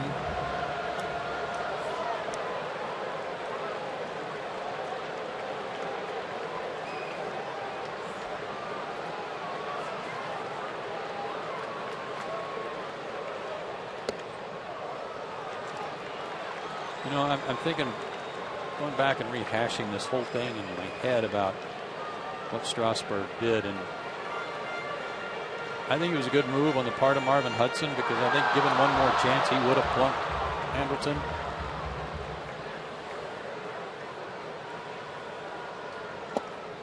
And the reason I think he would have was maybe it was a little bit of a premeditated thing here. Okay, after the home run, it's obvious he gets Justin, like Tom said. Perfect timing, move on. But the place the Braves are most vulnerable right now is middle infield. They got nobody. And they may have intended to try to get Simmons. That's bunted foul. 1 ball, 2 strikes. Braves have already lost Romero Pena to season-ending surgery. And Uggla's on the DL with LASIK procedure. That may be giving him too much credit. But again, I'm just kind of rehashing it in my head about where would they hurt the Braves the most. And Varvaro strikes out in his first career at bat. Roark gets the pitcher, and now the top of the order is coming up. Hayward and Upton, with some revenge in mind, perhaps. Hayward's already gone deep.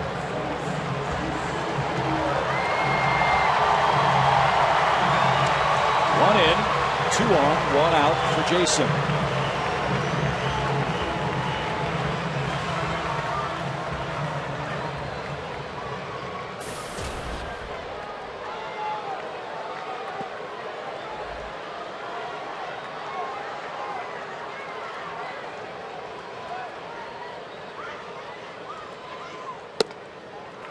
Ball 1 outside.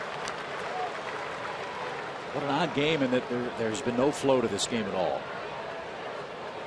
Yeah, there's been absolutely none at all. I mean,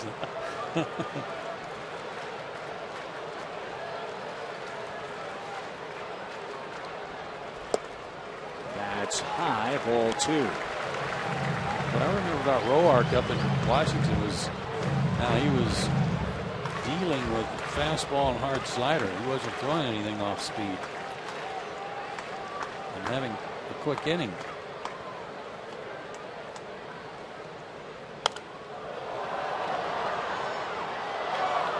Jason almost knocked some fans over in right center field in the first. Yeah, if he missed it, 3-2 fastball down. He launched it, his 12th of the year, and his second leadoff homer in 3 days. He did knock that fan down. Yeah.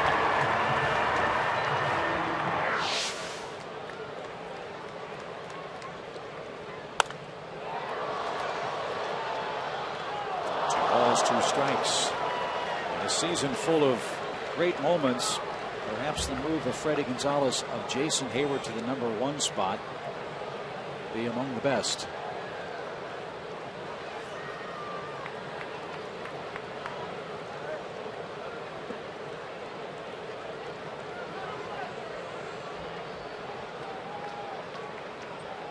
Simmons and Giannis lead. Now the 2-2 to Jason. His bounce to the right side. Moore will fire to second, and that's all Washington can get. Good play by the Nationals first baseman. That forces Giannis. Braves runners are at first and third for Justin Upton.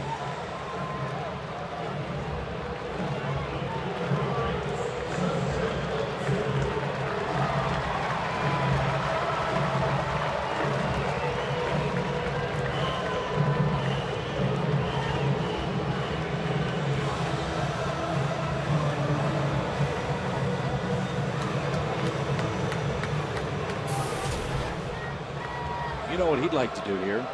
Yes. His manager would take a base hit up the middle, though.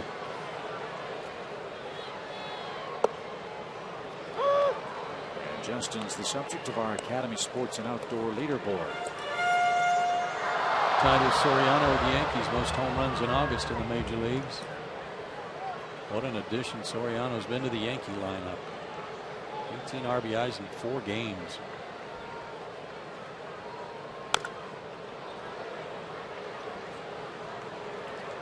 Don't know if he had the lone Yankee RBI today. The Red Sox, behind John Lackey, beat New York 6-1 at Fenway Park.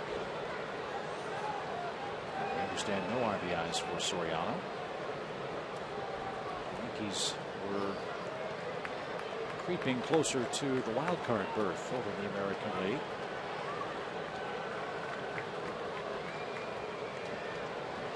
Started 6 games out. 0-2 for Upton with 2 outs.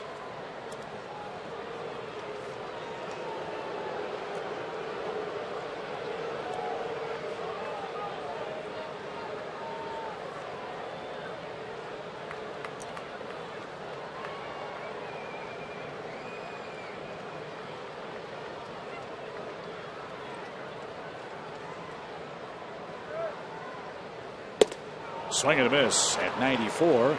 And that retires the side. The Braves get 3 walks, 3 wild pitches, and score a second run. 4-2 after 2.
Four is here. Fox Sports Live, as Jay Onright and Dan O'Toole are joined by Donovan McNabb, Gary Payton, Andy Roddick, and Carissa Thompson to bring you everything you need to know about the world of sports.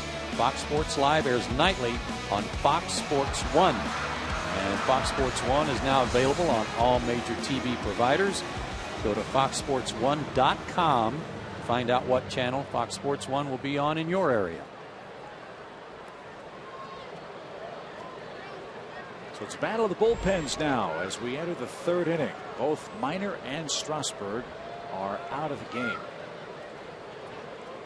Braves have trimmed the lead to 4-2. Wilson Ramos, Tyler Moore, and Scott Hairston are coming up.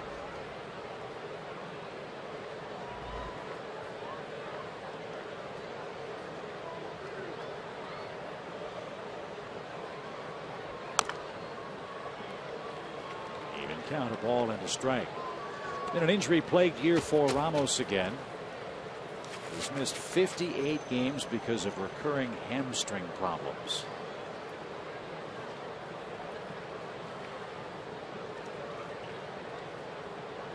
He's got a hit and a couple of RBIs in tonight's game. You can understand why they like him, though. He's strong. He hits the ball to all fields. He's got some power, although I think in future years you'll see him and double digits in home runs every year, and I'm not talking about just 10. I'm thinking 15 to 20, especially in their ballpark. But he's got to stay on the field to do that. I'm sure whatever he does in the major leagues is gravy for Wilson Ramos. He's from Valencia, Venezuela. I remember November 9th, 10th, and 11th of 2011. He was abducted and held for 51 hours in the remote mountains near Montalban by the Venezuelan government. By the Venezuelan government? I mean, he was rescued. Yeah, yes, rescued by them. Right. Yeah. And 25 years of age to go through something like that, man. Hamstrings are no big deal.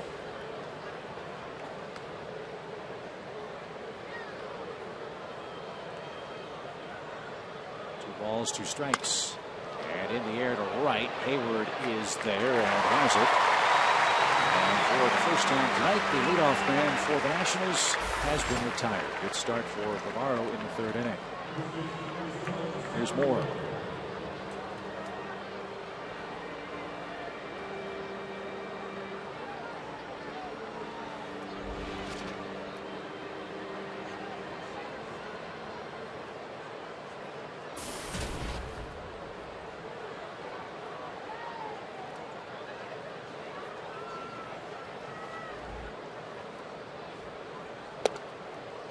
Moore's from Braves country, went to Northwest Rankin High School in Mississippi and on to Mississippi State.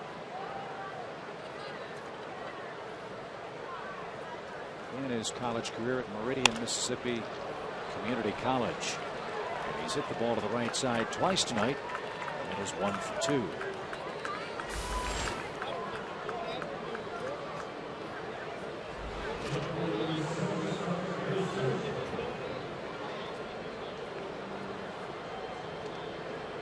Hairston singled and scored in the 2nd. 2 in the 1st, 2 in the 2nd for the Nationals. So if Anthony can get a ground ball here.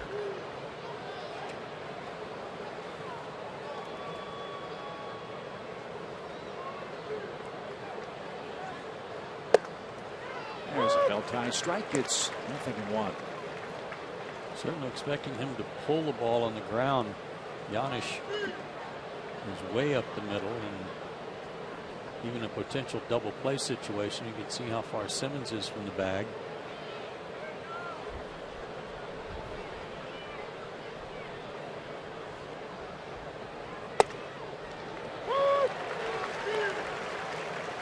Hairston didn't like that call, but it's 0-2.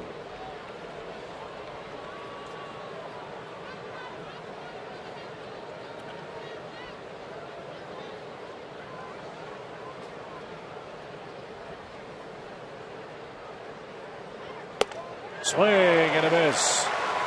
Hairston went fishing and didn't get it. 2 outs.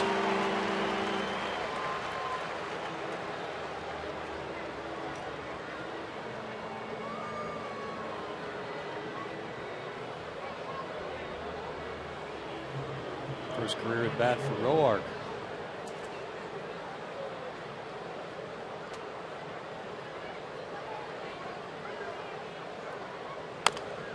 And he bounces the ball to the left side. Chris Johnson has it, and the throw to first. And the inning is over. Freeman, McCann, and Johnson are on deck for the Braves. 2-run game. It's 4-2, Washington the lead.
stop time for the Coors Light Cold Hard Fact, and it has to do with the Nats bullpen.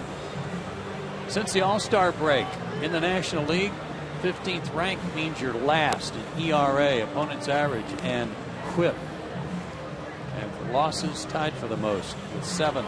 So maybe the Braves can get a little QUIP action going here, get some walks and hits and guys on base, and put a dent in that deficit. Is that cool? QUIP? Just QUIP. Could be. Could be. If that's your preference. That's two bullpens that are going in a little bit different directions right now.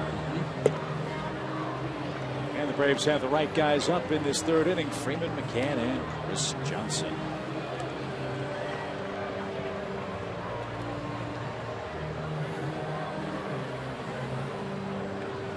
What an odd game. I mean, that's just the only thing that comes to mind. I was just sitting here thinking, man, you show up to the ballpark thinking, oh, we got a great pitching matchup, and now it's like, what happened? They win a combined 2 2/3. So Freddie Freeman up there and takes strike. Strasburg punched him out in the first inning.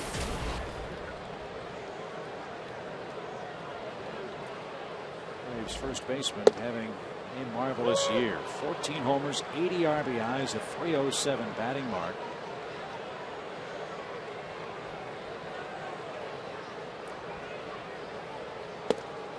Strikes out on 3 pitches. Roark's come in throwing strikes. That's already his 3rd whiff in the game.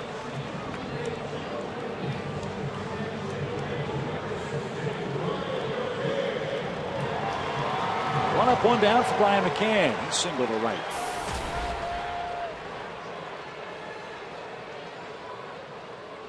Of all the Braves hitters, guys, I think they've pitched McCann the toughest. Well, the numbers would bear that out. 2 for 25 against them coming into this game. But he's on the way back. Put the whammy on him. No way. He's 2 for 2, and that brings the tying run up. Here's Johnson.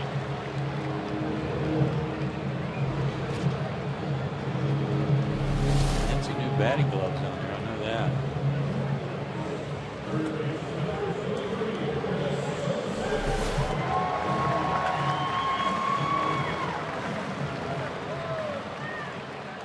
Chris hit a bullet to second in the first inning. Rendon had a little trouble getting it out of his glove, but still started a 4-6-3 double play.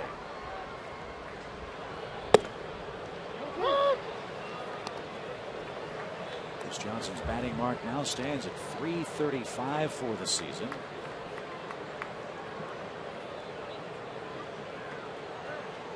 .10 ahead of Yadier Molina of the Cardinals.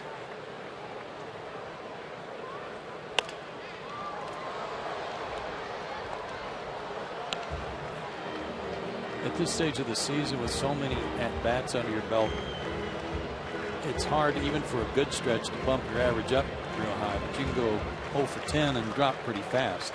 And when Molina was on the disabled list, he was holding steady, not going anywhere, so it was pretty impressive that Chris actually padded his lead over Molina. Ground ball to short. Desmond to Rendon for 1. And it's another double play. Roark has had good luck against the Braves tonight. 2 scoreless innings of work, and we head to the 4th inning, down 4-2.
And fans, the Braves and the Waffle House have teamed up to give you a great ticket offer to see your Red Hot Braves. Bring your Waffle House receipt to the Turner Field box office and get 2 outfield pavilion tickets for the price of 1 to any remaining 2013 game. A savings of up to $36. So those folks there with their Waffle House hat getting into fun. Need to turn those into rally caps. They do. Of course, they're probably not sure what to do right now because, like us, they're probably as confused about what's going on in this game as we are. Yeah. And what inning is it? Yeah. It's the 4th already. Approach 9 o'clock. 10-minute delay because of field prep after steady rain. Knock on wood, that's held off. Why didn't you go there? You know better than that.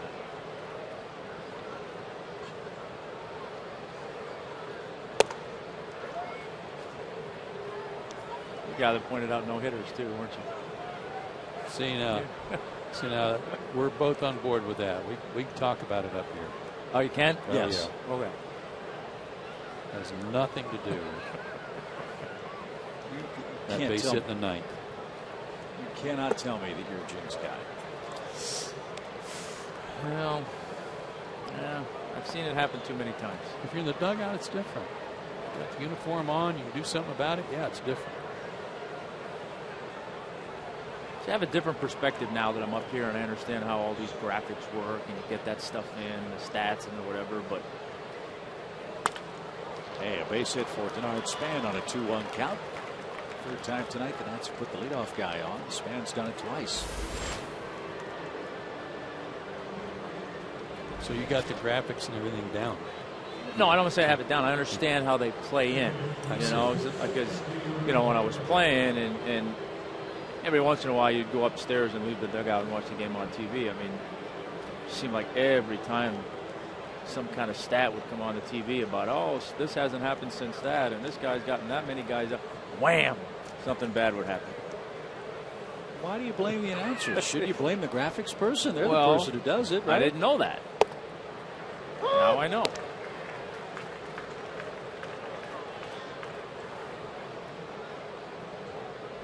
Well, when in doubt, just wing it, right? Exactly. Go with the flow. Strike 1 to Anthony Rendon. He's walked and scored twice tonight. But I will give you this. You haven't been doing it that long and you've already figured out to blame somebody else for everything. Oh, absolutely. It's always somebody else's fault. Welcome to TV.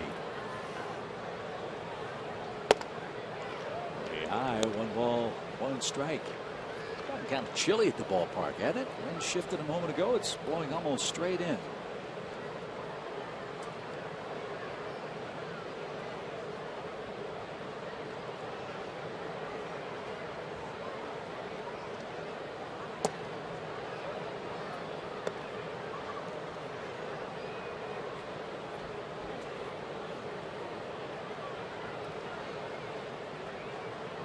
I know this. I'm buying somebody a beer for the first 1 pitch out that's thrown tonight. Johnson can't get that. It's past him into left field. And the Nationals have back-to-back singles here in the 4th. Only had 1 inning in which a pitcher has faced the minimum. That was the Braves' bottom of the 3rd inning when Roark got a strikeout, a single, an inning-ending double play. You got to go through the heart of the Nationals order again, this time with 2 on. Zimmerman, Worth, and Desmond are due.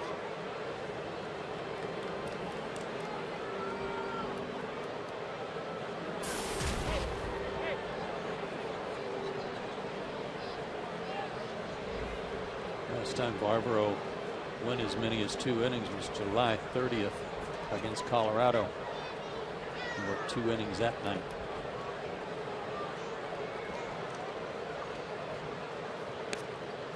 This is his 2nd full inning here. He also got the last out in the 2nd inning.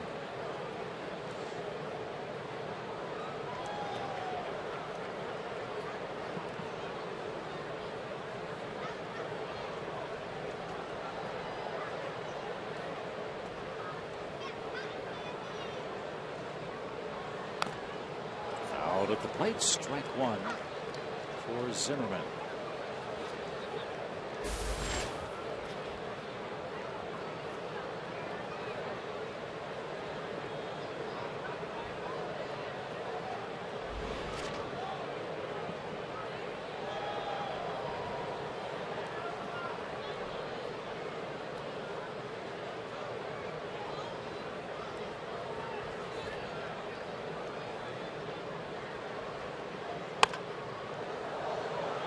That's hit hard, but foul. It's 0-2. Last time before that he went as many as 2 innings was 2 months before on May 29th.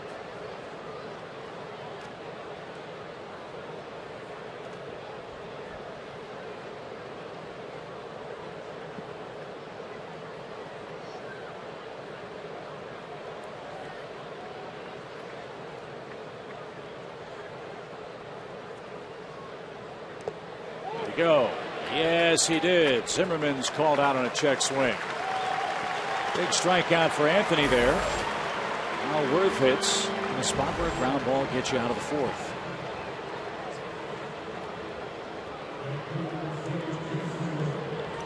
He's going to have to make a good pitch because this guy's not hitting too many ground balls right now.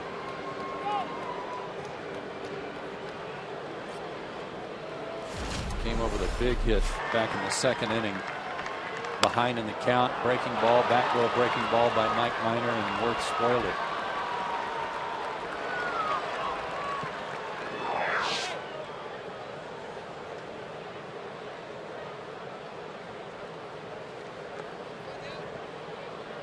If he had enough at bats to qualify, Worth would be second in the league in hitting behind Chris Johnson. That's the big concern, I'm sure, for the Nationals. Worth signed the big contract, came over from the Phillies, but he hasn't been able to stay on the field an awful lot. His first year he played 150 games. Next year 81. This year this is game number 90. Yeah, that's a big presence in the middle of their lineup that they certainly like to see in there. Tough shoes to fill, and he's not.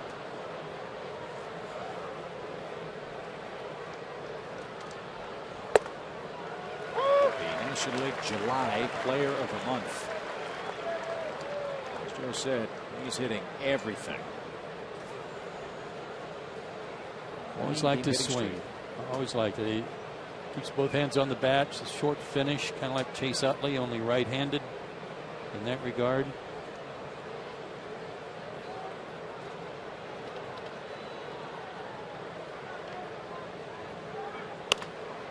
Bat typically stays in the zone a long time.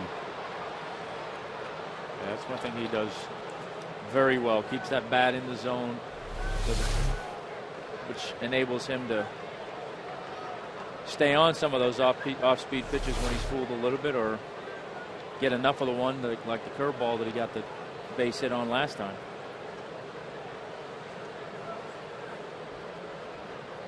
No balls, 2 strikes.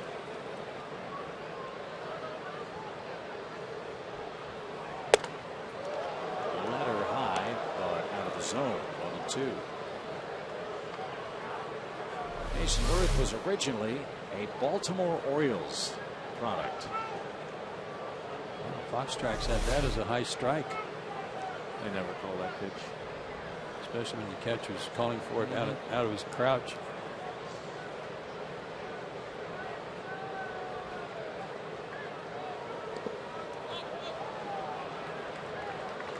Now 2-2. Worth started with Baltimore in '97 in their minor leagues, then went to Toronto December of 2000. Then the Dodgers had him the 2004 season. Didn't play in 2006. It was the whole year with injury. Then the Phillies signed him in 2007. And his career took off. 24, 36, 27. Were the home run seasons for Worth as a Philly.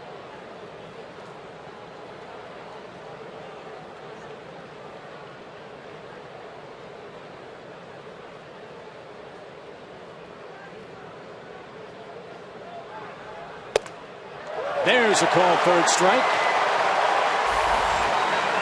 Back-to-back strikeouts of the 3 and 4 hitters for the Nationals.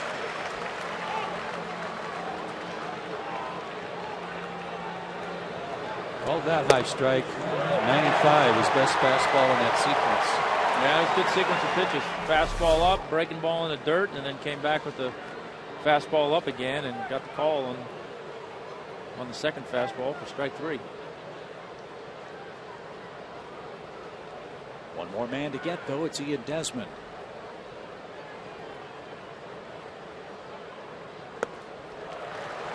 Strike 1. Remember that play in Washington, Chip, where Harper didn't run out that pop-up and Desmond had him corralled in the dugout and had a hold of his jersey by the neck? I asked about that, if anything more came of it, and they said, I was told no, but that it's not uncommon for Desmond or Worth, one of those two guys, to get in the face of somebody on the team when they don't hustle or don't do things right. To first on a big hop, and Favaro pitches out of a big 4th inning miss. Back-to-back singles, then 2 strikeouts and a ground out, and we're off to the bottom of the 4th inning. It's a 4-2 game, Washington leading.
Part by Ram Trucks, by Georgia Power, by Crown Royal, and by AT&T.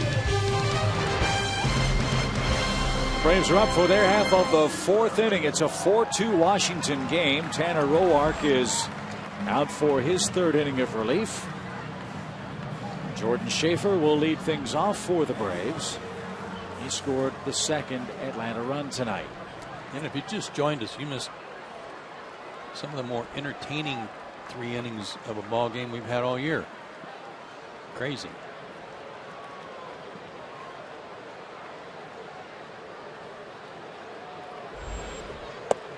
Washington got 2 first inning runs. Mike Minor threw 34 pitches in that inning. Ramos with a big run scoring hit. Jason Hayward answered with a leadoff homer in the Braves first. And here in the 4th, George Schaefer lines out to right for out number 1. And then the craziness started. Justin Upton got hit by a pitch in that opening inning. Warnings were issued. And then Jordan Schaefer in the 2nd inning walked on 4 pitches. 3 straight wild pitches were thrown to Andrelton Simmons. Steven Strasburg was ejected after the 3rd one, which brought Schaefer home to score the 2nd run. Then Roark came in, and neither offense has scored since. Yeah, 2 of those wild pitches were behind Simmons, so. Yep.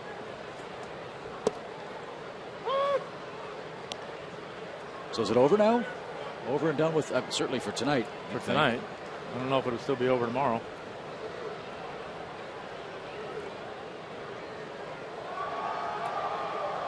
Julio Teheran and Gio Gonzalez are the scheduled pitchers here tomorrow afternoon. See if Bryce Harper's back in the lineup or if he's even available tonight after being hit by pitches twice yesterday. The second of the two caught him on the back of the left arm. And that's what led to his being a late lineup scratch by Davey Johnson tonight. I guess he'll be in there tomorrow against Tehran.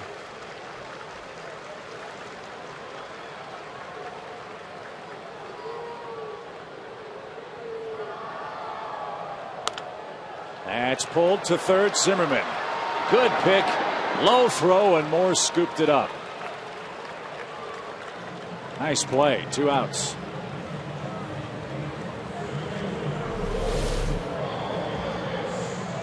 Nice play by the first baseman, too, on this long lollipop throw over there. That short hop covered by him. You know, it seems to me, Joe, when he doesn't have to think about his throw, he turns it loose and makes a pretty good peg across the diamond. I think they've given up on trying to get him to get on top. I don't think he can physically.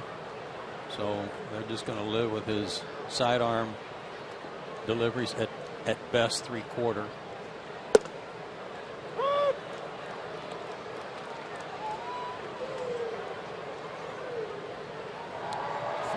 Throwing errors, I believe, at last count for Zimmerman on the year.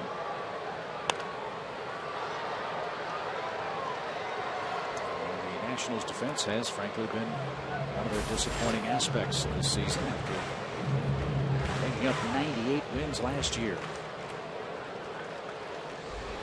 2 quick strikes to Paul Janisch.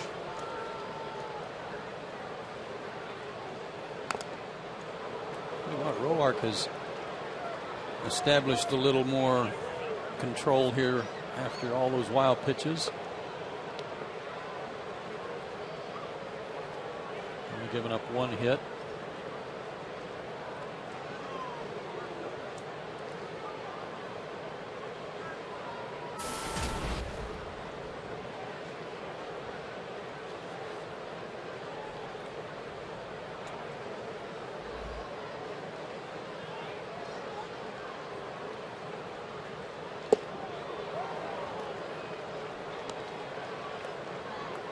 Close call, but it missed. 1 ball, 2 strikes.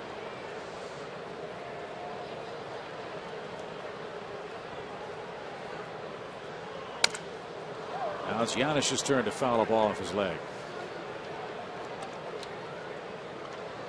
In fact, for Roark, he's thrown 7 straight called for strikes.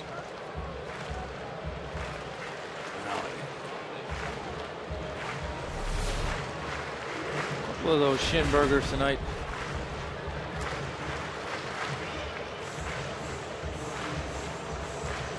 Roark got the call on August 6th to join the big leagues after a good run at Syracuse. 9-3 at AAA, 33 games, 11 starts before he was stretched out. He has looked awfully good tonight, protecting this 4-2 Washington lead.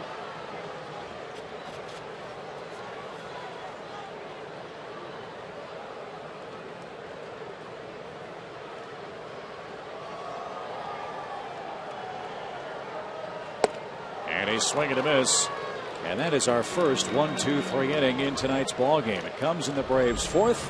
On we go to the 5th. Washington 4, Braves 2 in game 2 of the series.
Crazy night here at the ballpark where Washington leads 4-2. All year long, Braves baseball on Fox Sports South is being presented by Academy Sports and Outdoors. The right stuff, the low price every day.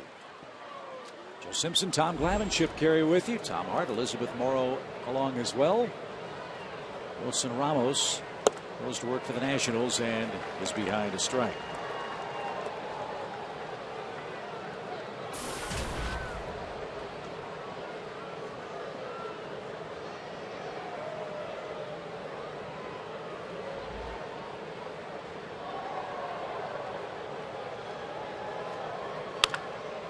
Toward third, Johnson with the backhand. And perfect throw to first. One up, one down.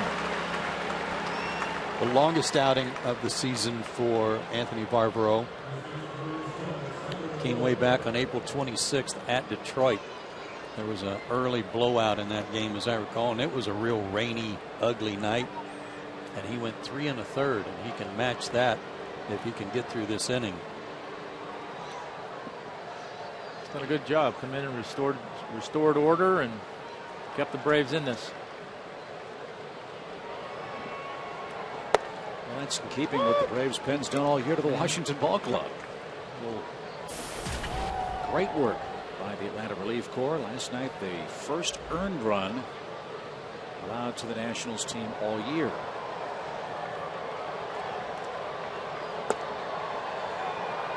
Firstly, we showed you the troubles that Washington's bullpen has had this season. You keep this thing at 2. Sooner or later, you figure somebody out of that Nationals pen is going to crack. Hopefully that'll be the case.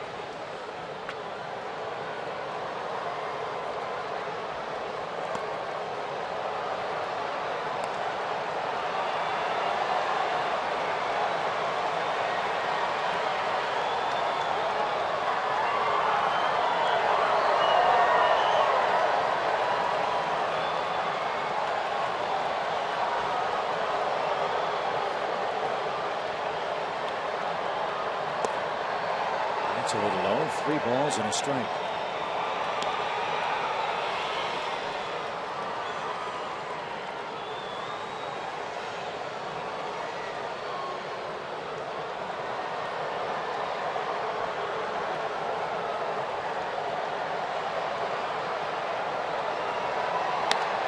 And a line drive into left by Moore. He's 2 for 3 tonight.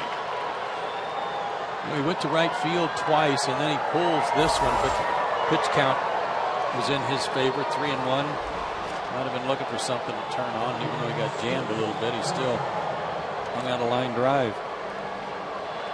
Time for Georgia Power Energy Tip number 811. Georgia Power reminds everyone to call Georgia 811 before you dig, or log on to Georgia811.com to have underground utilities marked. For every digging project, every day, contact Georgia 811.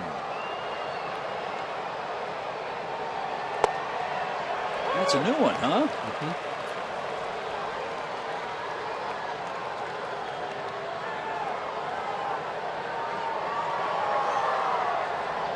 Here's Scott Hairston. He singled, scored, and struck out.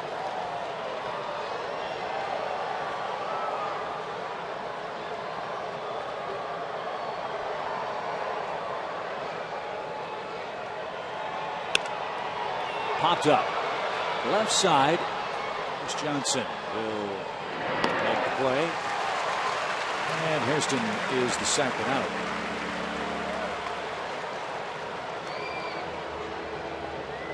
And on this rainy day in Atlanta, can't think of a more aptly named pitcher than Roark.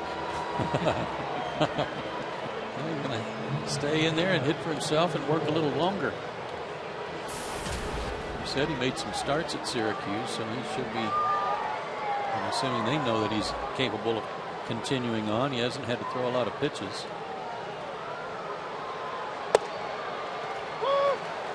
Kind of impressive. Good power sinker, good curveball, good slider.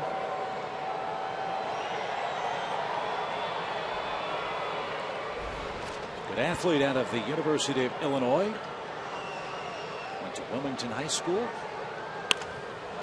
State baseball championships, and he put a charge into that ball to deep left, and that's over Upton's head and off the wall. Moore will come home and score. And that's the first hit and RBI for Roark. That's a big one. It makes it a 5-2 game.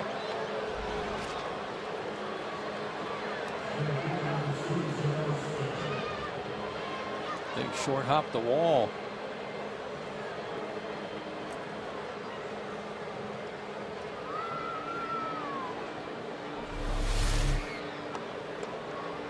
High fastball, just tomahawked it.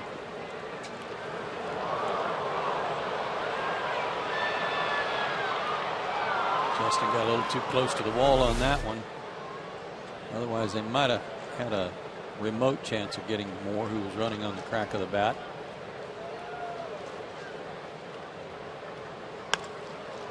Bernard Span skies one to left. And Upton's going to catch this one. And that retires the side. Tanner Roark helps himself. His first big league hit drives in his first big league run. And it's now 5-2 Washington in the fifth.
Leading here on this soggy Saturday night, and it's been a crazy game. After a 10-minute rain delay, things got started, and they got really interesting earlier. Take a look at our Crown Royal game summary. These are the particulars. Mike Minor, shortest outing of his career, 4 hits and 4 runs. It's just an inning and 2/3. But the story, Steven Strasburg and Davey Johnson both ejected after both benches had been warned about throwing inside. And this is what happened after Jason Hayward's home run in the first inning. Justin Upton got drilled, so we're good, right? Everybody's even? Well, not so much, because in the second inning, Strasburg was at it again. 3 consecutive wild pitches, the last 2 behind Andrelton Simmons. He became the first starting pitcher since J.R. Richard in 1978 to throw 3 consecutive wild pitches, according to StatSync. And they added that that's only happened 5 times since 1974, since they've kept game-by-game pitching data. So a wild start to this one, and now the bullpen's doing their job, Chip. Thank you, Tom. And J.R. Richard could throw hard like Steven Strasburg, too. Yeah, he was scary. And I'll wager a bet that it didn't have anything to do with trying to knock somebody down or hit anyone either. It was just wild. So B.J. Upton bats for Bavaro, swings the first pitch, and hits a bouncer to short. And Desmond gets his man. 1 pitch, 1 out. You gonna buy me a beer now, Joe? There it is. Might be the first one tonight. I think it is. Oh, there's 2 of them. B.J. Upton was subject of an article in the AJC this afternoon by Carol Rogers. Freddie Gonzalez was asked about how he's splitting up playing time between Jordan Schaefer and B.J. Upton.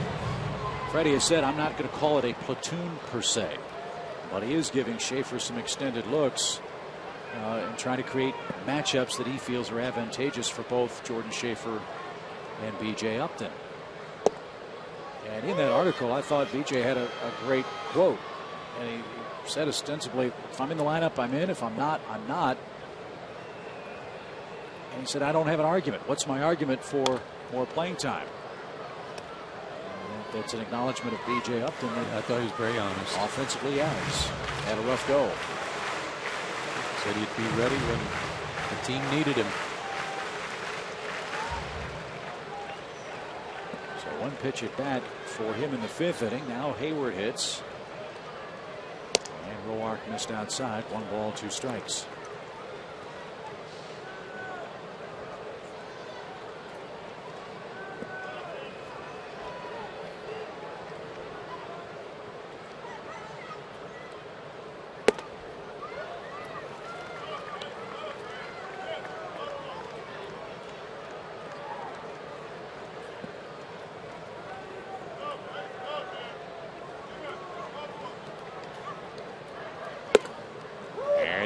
Takes a belt high strike. That is out number 2.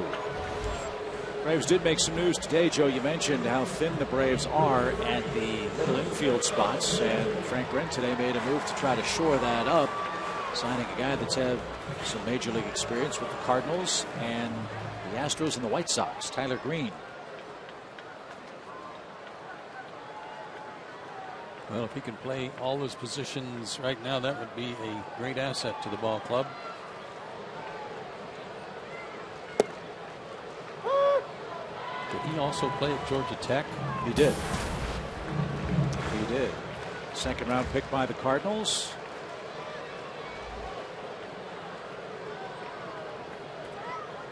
After the White Sox let him go on August 13th, the Braves scooped him up earlier today. So he'll be with Gwinnett. We'll see if he's called up in the next several days, or I would think in September.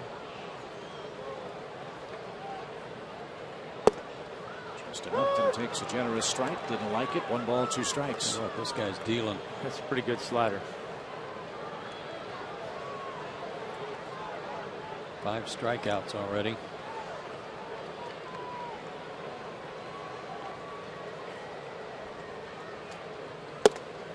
Make it 6. A 93-mile-an-hour fastball on the black over the outside corner. 3 up, 3 down for Atlanta. Roark has retired 7 straight, and he and the Nationals lead 5-2.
Five to 2, and hey, Braves fans, get the VIP treatment on your custom luxury coach, the Fox Sports South Fan Express.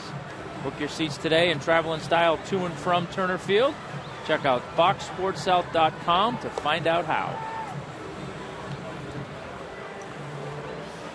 Nicely done as we head to the 6th inning. New pitcher on for the Braves. It's right-hander Luis Ayala. The Nationals enjoy a 5-2 lead. Let's check out our AT Uverse trivia question. As you see the third pitcher of the night loosening up.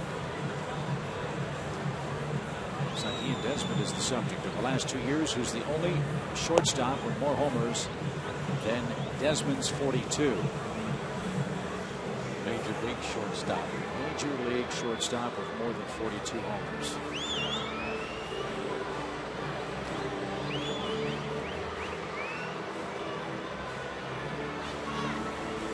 I don't think it's Rollins. I don't think it's Jose Reyes. Tulowitzki. Good call. He missed a lot of last season, though. Where's Hanley Ramirez playing? Playing third? Is he playing short? Mostly third. So it probably isn't him. Somebody in the American League.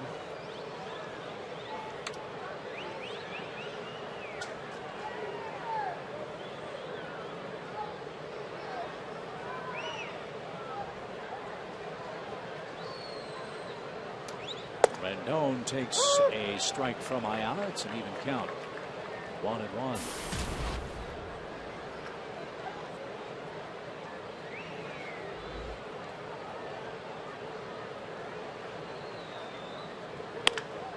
Deep short. Simmons has it. Loads up. High throw. And Freeman applied the tag. That's a rarity. Ready to even have to come off the bag like that on a throw from Simmons.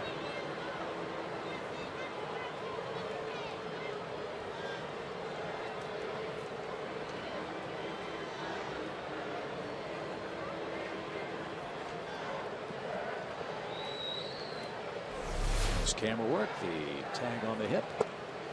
And here's Zimmerman. No balls and a strike. Here up in Washington, we mentioned the great story about Ryan Zimmerman. His mom and dad were named the Little League Parents of the Year. It's the George and Barbara Bush Award. And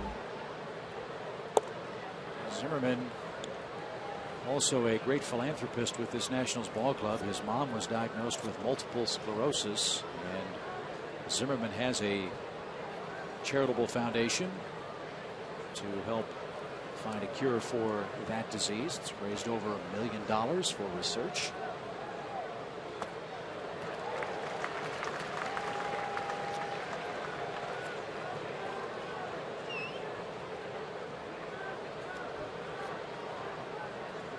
Good player, face of the franchise in Washington.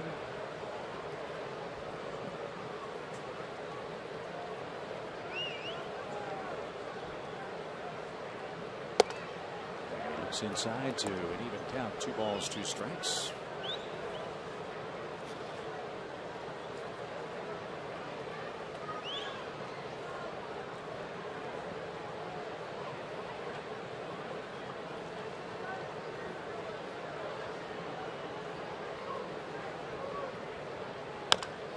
Another chance for Andrelton. He'll get a friendly hop this time, and that throw is perfect. That's what Ayala does. Gets the ball on the ground when he's right. 2 up, 2 out. I was talking to him yesterday before the ball game. He still makes his home, Luis does, in Los Mochis, Mexico, and it was one of the towns that I played in winter ball in Mexico, and it was also the home of a great major league player, Aurelio Rodriguez, the third baseman for the Tigers. Some of those really good Tiger teams, and he's talking about how much I admired him, and he always would go back every winter and play, even when he was in the big leagues, and for his hometown. Aurelio won some gold gloves too for his play at third base.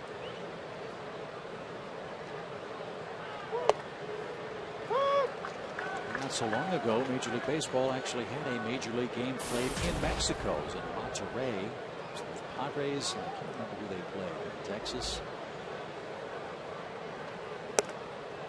Baseball crazy country.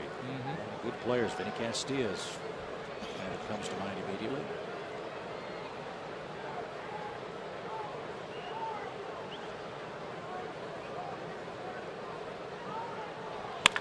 Worth lines one into the left field corner. Upton digs it out on the warning track. The ball deflects off his glove, but no damage. Worth doubles. And that hit comes with 2 outs. 2 more hits for Jason Worth tonight. Talking about his bat being in the zone a long time, you can really just see from center field what we're talking about here. The flatness of his swing and how he's coming down on the ball, but there's no uppercut.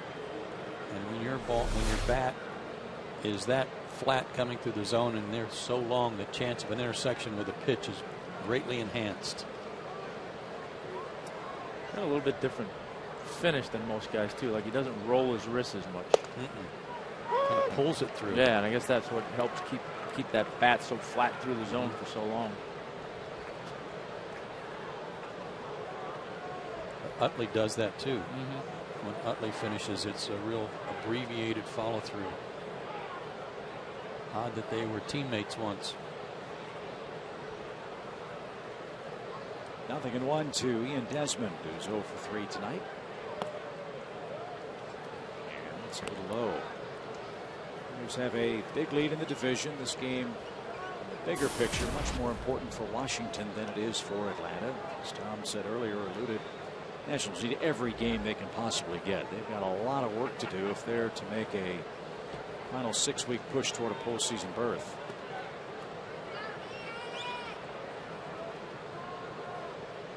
They have to catch Arizona and the Reds if they're to make it just as the second wild card in the National League. And they started play tonight, 9.5 games back in that quest.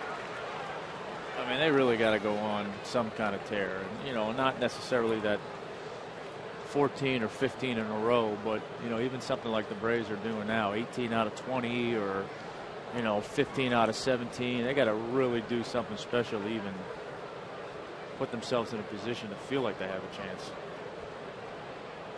It's not going to be an easy trip for them. They playing the Braves now. They go to Chicago for 4 with the Cubs. Then next weekend they're in Kansas City to play the Royals, who themselves are playing great baseball right now and trying to make a push in both the Central Division race and the American League wild card. And Kansas City went in and swept a doubleheader at Detroit yesterday. The Tigers had 6 hits in those 2 games yesterday. That's it. Kansas City started play tonight. 6.5 behind the Tigers, a half game behind Cleveland for second in the divisional race, and only 5 back in the American League wild card.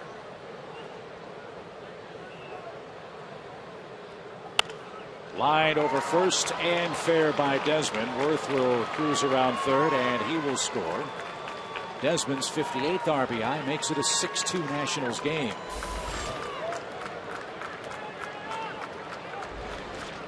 He got a mistake up.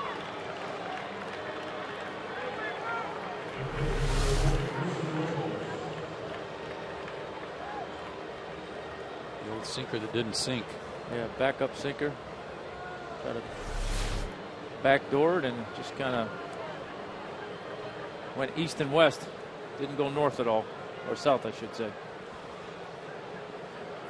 6 runs on 11 hits for Washington. They've also left 8 on base tonight. And with the exception of last night's ball game, this kind of offensive output has been pretty frequent for them. They've been swinging the bats really well. They're winning 5 of 6 before this series began.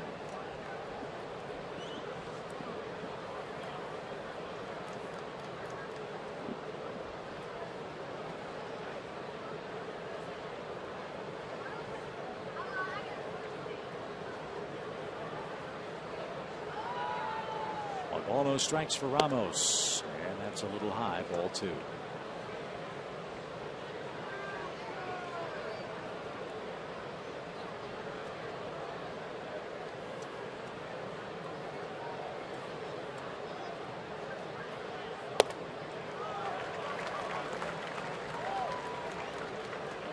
Truck tells me that's the most runs. 6 runs are the most since last July. It's like 20 games ago. July of 2012.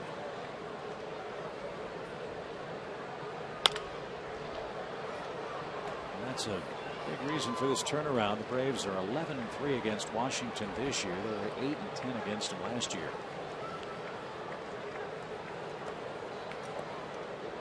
Well, if you're going to win your division and unseat the last year's champion, the Braves have done what they've needed to do. They've taken care of business head to head. It's interesting, though. Last night we were talking about how the Braves have really cut down on their walks against the Nationals and how that's helped get them to this position against them. Tonight, Minor walked 4 guys in the first inning plus, and 3 of them scored. 3 straight Washington hits after 2 are out in the 6th. And Tyler Moore bats. He's 2 for 3.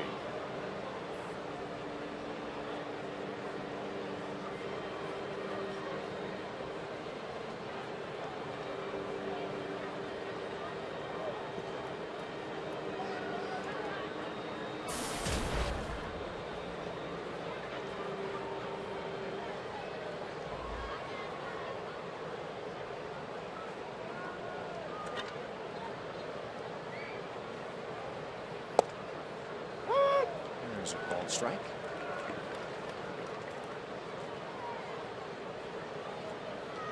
Kansas City a second ago. They're in another close game in Detroit. It's 5-4 Tigers. That's in the last of the 7th.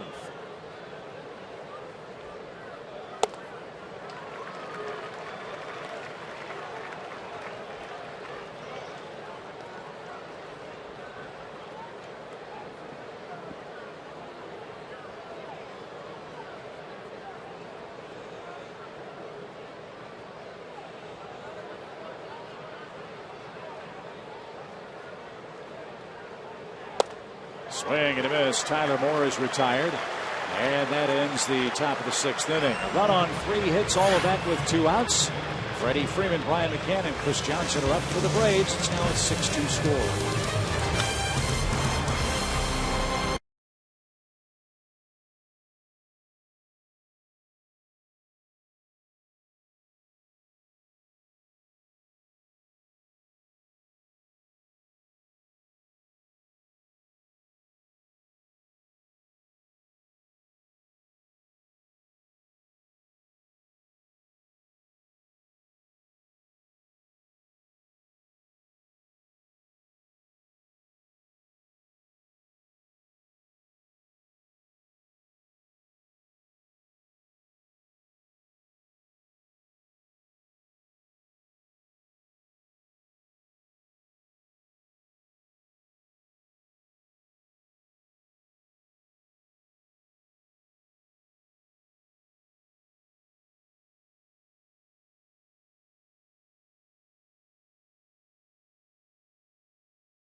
The 6th inning. Series finale coming tomorrow, and it should be an interesting one. Julio Teheran will look for win number 10 on the season, reintroduce himself to the Nats.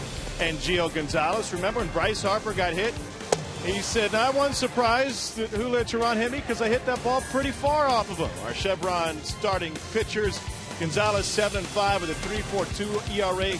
Teheran, as I said, looking for his 10th win. His ERA just north of 3. In other starting pitcher news, Paul Maholm was in action today up the road in Rome. 5 2/3, 4 hits, a run. If you want to feel old, Dante Bichette Jr. went 0 for 2 against him. 6 Ks, 0 walks. Freddie Gonzalez was asked about the rotation going forward. He said everybody will stay in their spot, but because of 2 off days that sandwich that upcoming road trip, Brandon Beachy will get pushed back 2 days, essentially. Everyone else will get pushed back 1. Paul Maholm will be reevaluated tomorrow. The thought, guys, continues to be perhaps they would go to a 6-man rotation. Tom Glavine, is that too risky to do as you get prepared for the postseason? No, I don't think so. I mean, you know, it's the kind of thing where I think with the lead that you have in your division, I think you can afford to do it. I think you've got a situation right now where, I mean, let's be honest, I don't know that the Braves know who their 4 guys would be going into the postseason right now, so there's still a little bit of a tryout, so to speak, for lack of a better term. So I don't think it's a bad idea. Fernando Abad is in to pitch for Washington.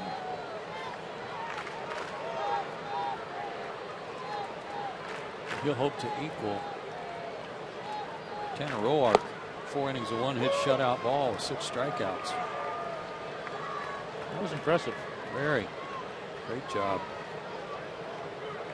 Friday has struck out twice. And he's behind again. 1 ball, 2 strikes. Tommy, was a 6-man rotation something you guys employed when you had big leads with Bobby? I don't think we did. I think there were times where it was talked about a little bit, and you know, look, I think we were a little bit different. I don't think any of us really would want it. Oh, Freeman flipped one out there with 2 strikes. Beautiful. I don't think any of us really would have been too keen on it.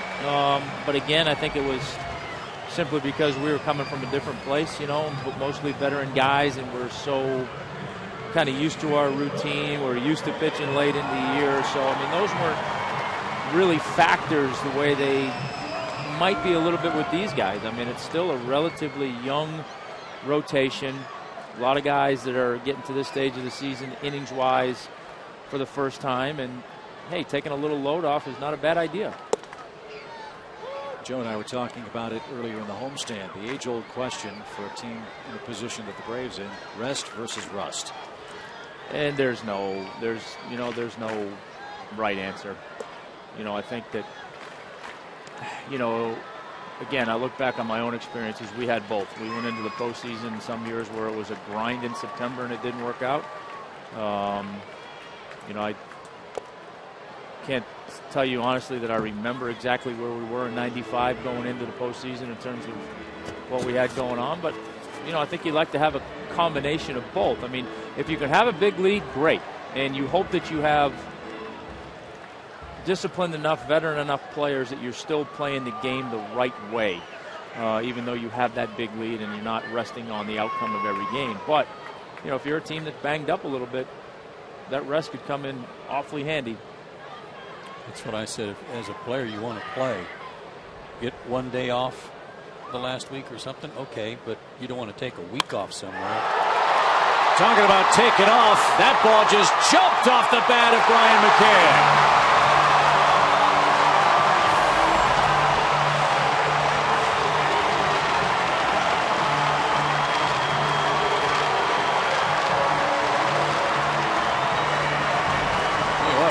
Came out of the game and things started happening, and this guy, Abad, has pitched great. A strikeout per inning pitched, only 4 walks, and that was only the 2nd home run he's given up. Brian McCann had 2 hits against the Nationals all year. He has 3 tonight. Hanging breaking ball. Yeah. All of a sudden, we have a game again. It's 6-4 in the Atlanta 6th.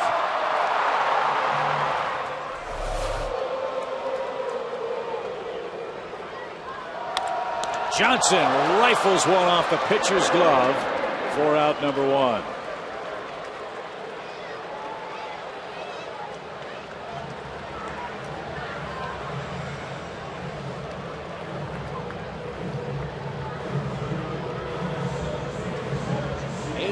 Home runs for Brian McCann now and 47 RBIs. Gretchen tells me the other home run allowed by Abad was to Justin Upton up in Washington.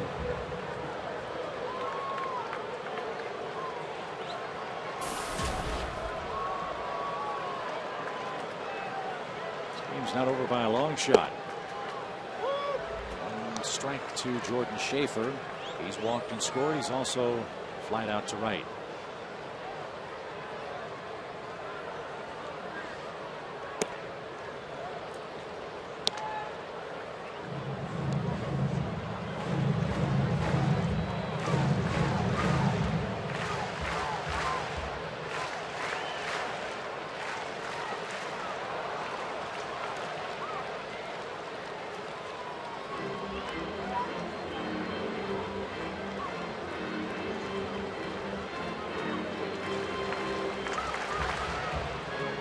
Dodgers shut out the Phillies last night. Dodgers are shutting out the Phillies again tonight. 9th inning. Strike 3 to Schaefer. That's 2 outs.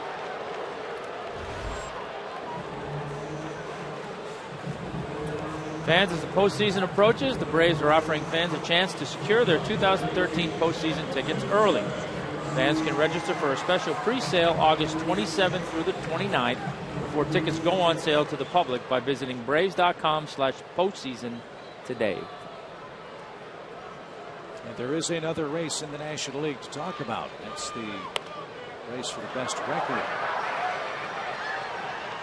There's no team hotter than the Los Angeles Dodgers. If they win tonight, the Dodgers will go 42-8 over their last 50 games. It's Clayton Kershaw pitching tonight. The only teams to go 42-8, the 41 Yankees and the 42 Cardinals.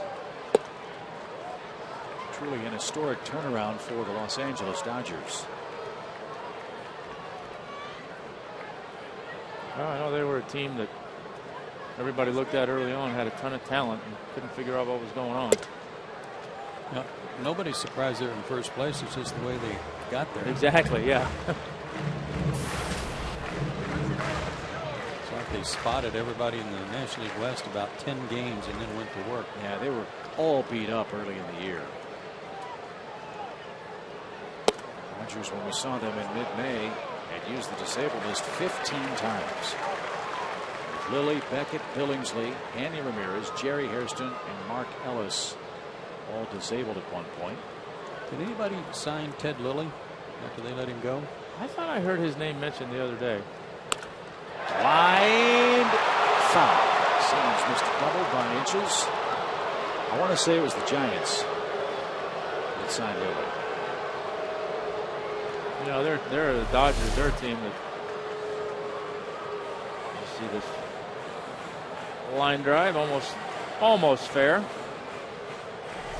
Good call there, but the Dodgers, regardless of how they're playing right now, they're a team that has to scare anybody in the postseason when you got those 3 guys at the top end of their rotation with Kershaw, Greinke, and Ryu. Is that how you say his name? Uh-huh. And a base on balls for Simmons. And that brings the potential tying run to the plate. Well, the other interesting thing about Kershaw's work tonight, he entered the game having not beaten 2 National League teams in his entire Major League career. One of them was the Phillies. The other one was Atlanta.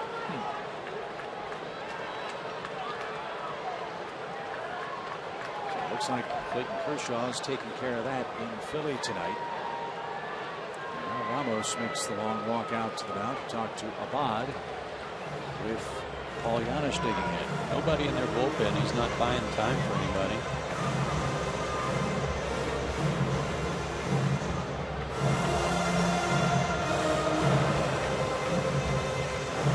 But maybe he was. Bruce Storen just got a baseball out of the bag to start loosening up.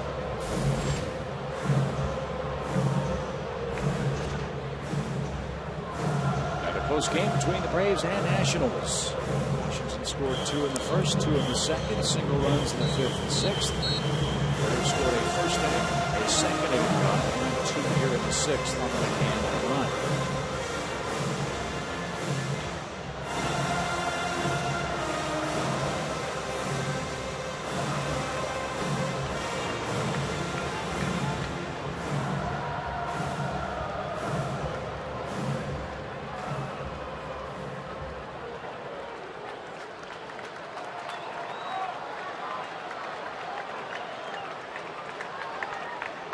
Gaddis is on deck if Janisch could reach. That's off the plate. 1 ball, no strikes.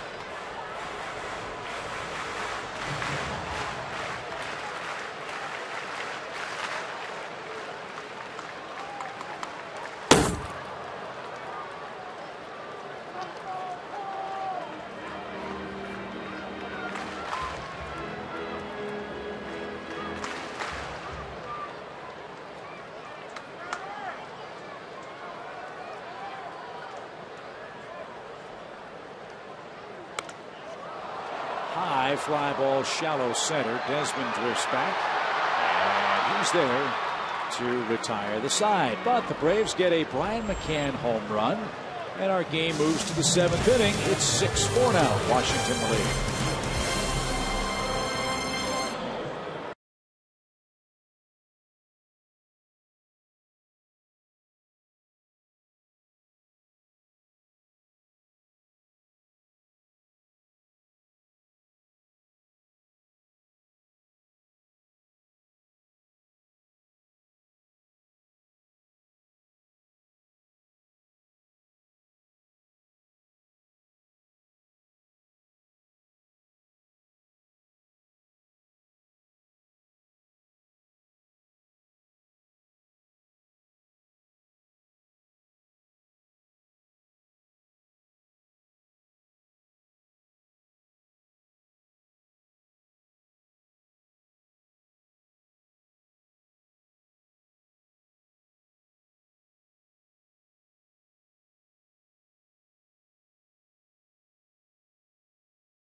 Been at it a while. It's the top of the 10 o'clock hour, and we're heading to the 7th inning with Washington in front by a 6-4 score.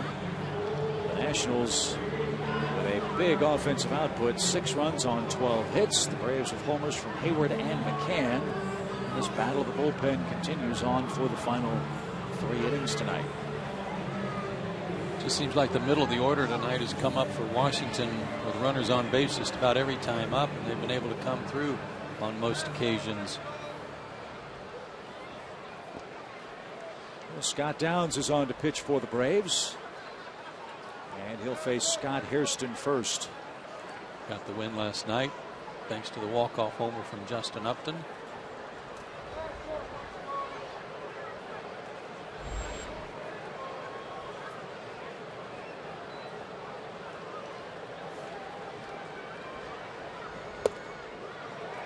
Downs delivers a strike.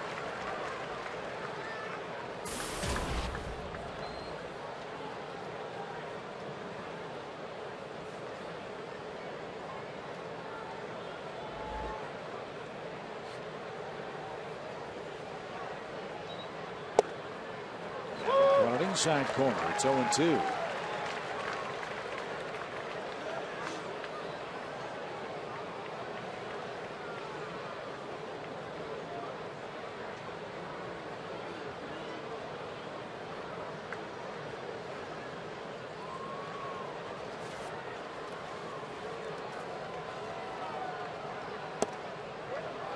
That was close.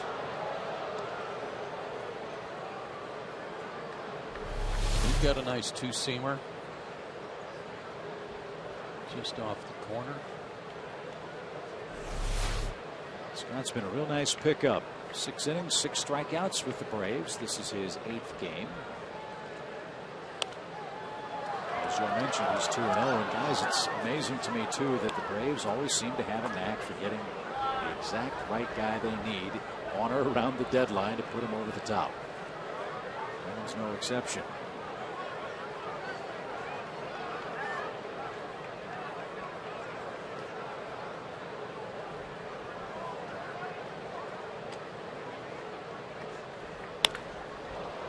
one of the media outlets online was talking about some managers and general managers whose jobs might be on the line. They were right about Charlie Manuel, unfortunately, but the other was Jerry Dipoto in Anaheim, and two of the trades with Atlanta were mentioned. One, Jordan Walden for Tommy Hanson. Hanson back in AAA right now for the Angels, and the more recent one, Braves getting Downs for Corey Rasmus. 1 ball, 2 strikes. And a swing and a miss. Hairston's retired on strikes. Good start to the 7th inning. One away. Time for our Home Depot tools from the dugout. Tonight it applies to the Braves defense. Over the last 20 games, 6 errors. That's the fewest in the National League. Only 1 unearned run allowed. Also the fewest. Really doing a good job of cutting down on stolen bases too. And the Braves have gone 18-2 in those 20 games. It's an errorless game to this point between the Braves and Nats as Steve Lombardozzi bats. And he chops the first pitch to short. Simmons loads up and gets his man. 2 outs. Now the Angels, tremendous disappointment, obviously, with Pujols hurt. Josh Hamilton hasn't had a great year. They're 54-67. Mike Scioscia has been in the manager's chair a long time there, and I think he has 3 or 4 years left on his contract.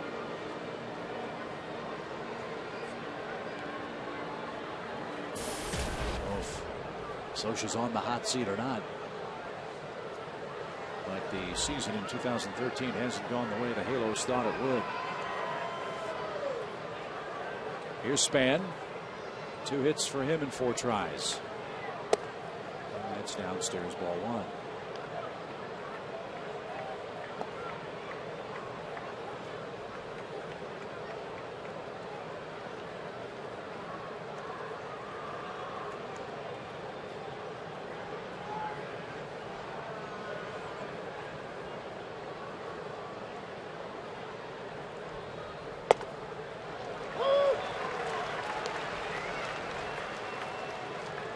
Scott Downs was originally a Cub.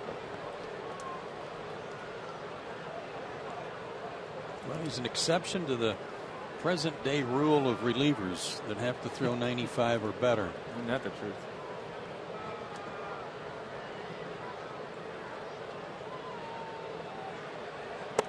I'll bet that's a nice change of pace from a manager's perspective, and a difficult one to time for a hitter with all the guys that throw hard. Not that he doesn't, but certainly not in the mid-90s. When you are throwing 88, 89, you better have some good command, and he does, and good movement.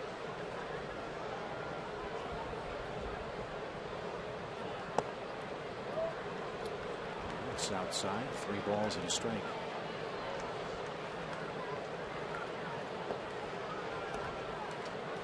Braves have 9 outs left. They're down 2 runs.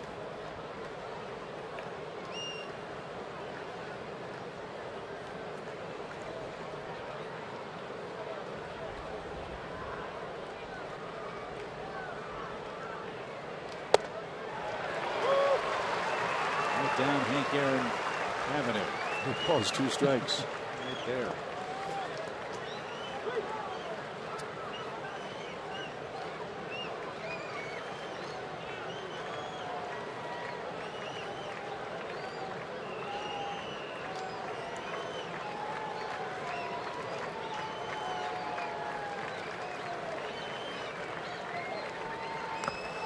That's tipped and caught, and Span is down on strikes for the 2nd time.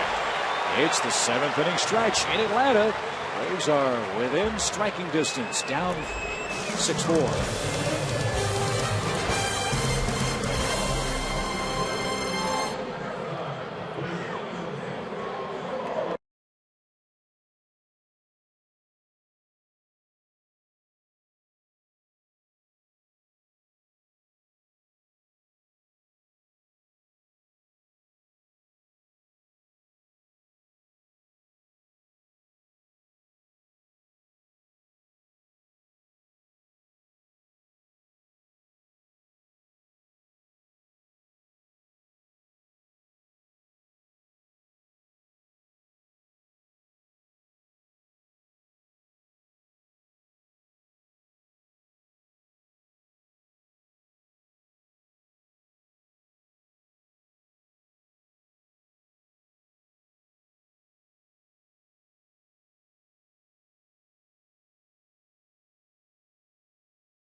a good ball game.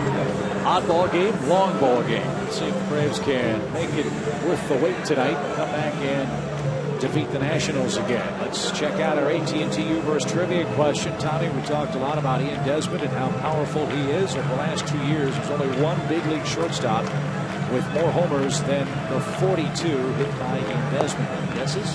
Well, Tulowitzki was the first guy that came to mind, but I agree with Joe. I don't think he's played enough. The only other guy I can think of, and I say it because I think he's in Baltimore, which is a good hitter's ballpark, is J.J. Hardy. All right, you go. Who you get? So I'm going to go hard J.J. Hardy. All right, I'll go Tulowitzki. I like that call, Tulowitzki. Let's see if either one of us is correct. Hey, nice work. J.J. Hardy of the Baltimore Orioles with 44 of them. Good player. So here we go. Bottom of the 7th. Drew Storen is on for the 49th time for the Nationals. Well-publicized trip down to the minor leagues, a move that did not make his teammate Tyler Clippard happy. But Storen is back, and he pitched a scoreless 9th last night. He'll face Joey Turdoslavich for the Braves. And that's high, ball 1. Way to go. Thanks. Way to go. Of course, I'm being accused of cheating again. But, oh, are you? Yeah, listen.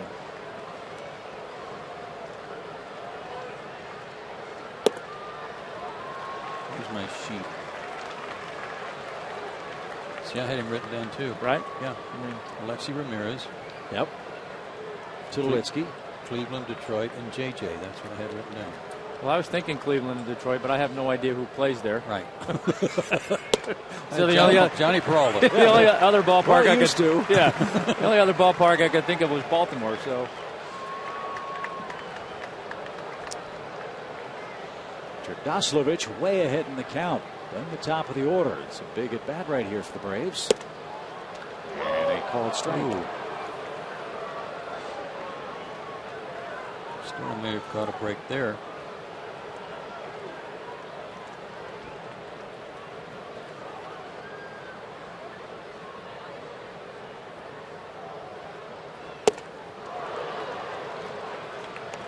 Good pitch in a good spot. I like the change Storen has made with his delivery. It just seems like there's a whole lot better rhythm than that stiff-legged all-arm delivery. He's a lot more under control, both through his delivery and on his finish.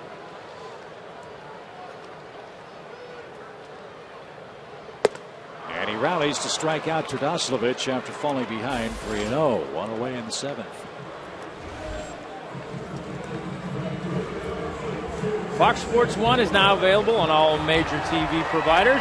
Go to foxsports1.com to find out what channel Fox Sports 1 will be in your area. I guarantee you this game will be one of the leads on Fox Sports 1. Mm-hmm. If not the lead. Jason Hayward bats. A leadoff homer in the first off Steven Strasburg. I don't know how this game sets up now for Washington. Storen, Clippard, and then Soriano. And other than against Atlanta, Clippard's been really good this year.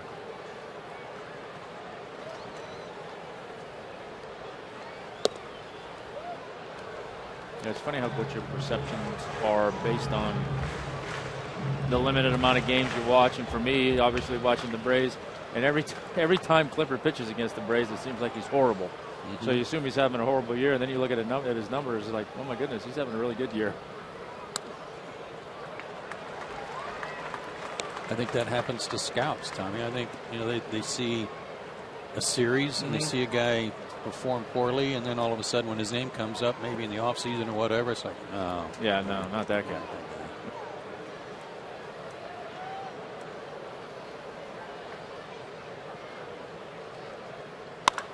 That ball socked deep to right, but Hayward pulled it foul.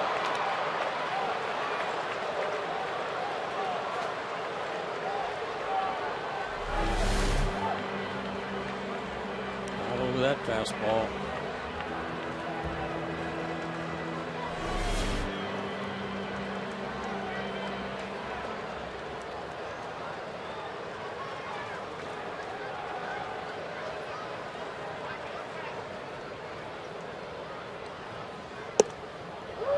bent around the plate and caught a corner, and Hayward is rung up.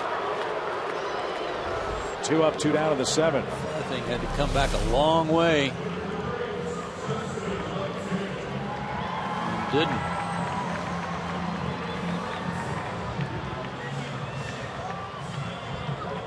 Oh, man.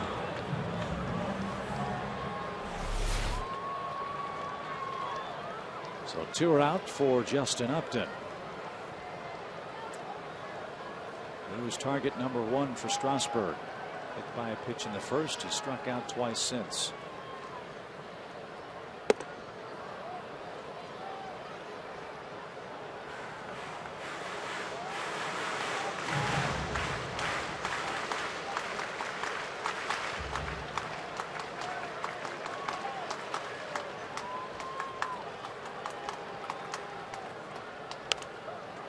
Fly foul and out of play. Drew Storen has had a terrific major league career, but really melted down on baseball's biggest stage in the playoffs last year against the Cardinals. He was a strike away from ending that series in Washington's favor, and the Cardinals rallied to beat him. And then in the offseason, the Nationals signed Soriano to be their closer. There are some in Washington. In fact, Tyler Clippard alluded to it when Storen was sent down, that he felt that the Nationals were blaming him for them not beating St. Louis after all the good work he had done.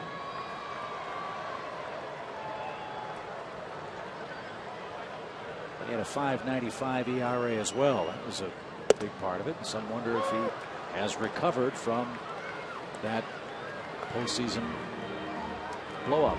Yeah, I don't think you'd view it as a vote of confidence after that they signed Soriano in the winter, that's for sure.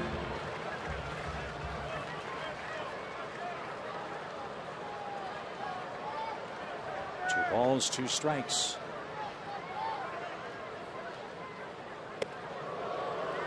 I just like with this leg kick, I hear you guys, you pitchers talk about collecting yourself at the top of your leg kick, you know, to get some balance.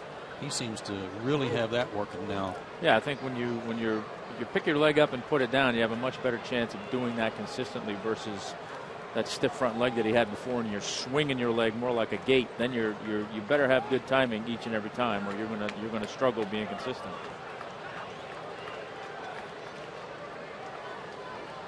Well, he's looked good in this series.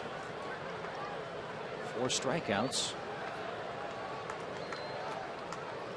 Now full count for Justin Upton with the bases clear.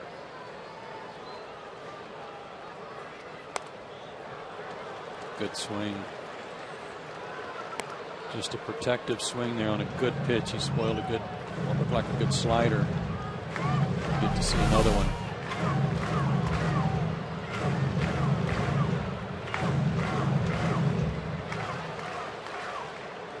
He generates a lot of bat speed with his lower half.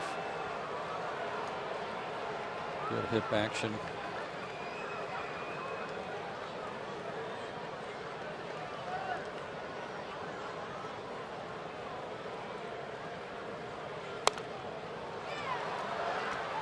Good at bat continues for Upton.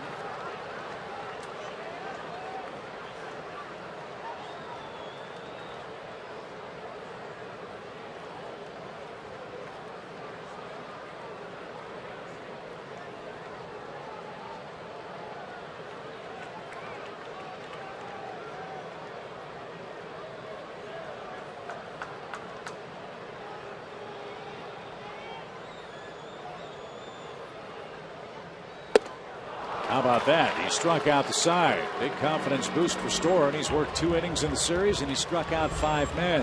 He headed to the 8th.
At Turner Field, time for the Coors Light Cold Freeze Cam. Nice play defensively tonight by the Nationals third baseman. Nice diving stop by Ryan Zimmerman, and a nice pick over there by Tyler Moore at first base. Moore just called back up today, playing first base with the left-handed starter Mike Minor. So Adam LaRoche got the night off, but a nice pick there on the other end. That was the Coors Light Freeze Cam, brought to you by Frostproof Coors Light.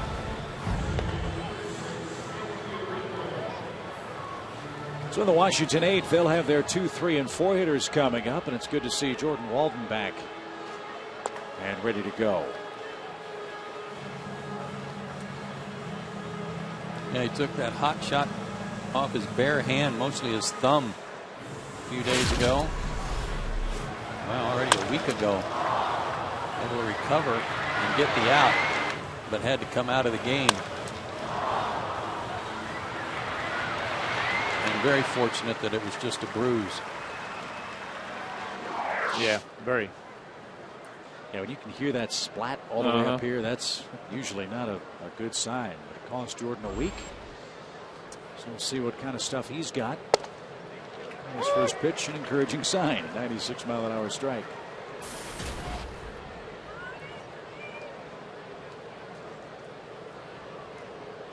Rendon on base 3 more times in the series. He had 3 hits last night. He has 1 hit and 2 walks in game 2 tonight.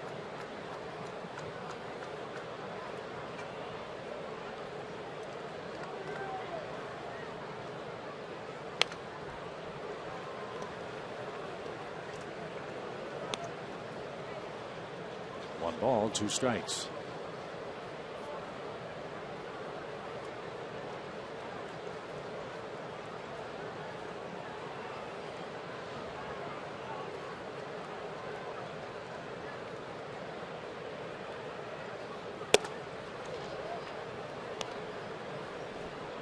Hey, the Royals tied up the Tigers. They're playing really good ball right now. 5-5 is the score in the 9th inning. Joaquin Benoit is the closer for the Tigers as a check swing rolls off Rendon's bat, and Walden with the throw to first. And Freeman with the pick, and that's the first out. That's got to be a concern for the Tigers, fellas. As good as that team has been, they have an outstanding offense. They've got Scherzer and Verlander and others, but is that 9th inning really nailed down for Jim Leyland's ball club?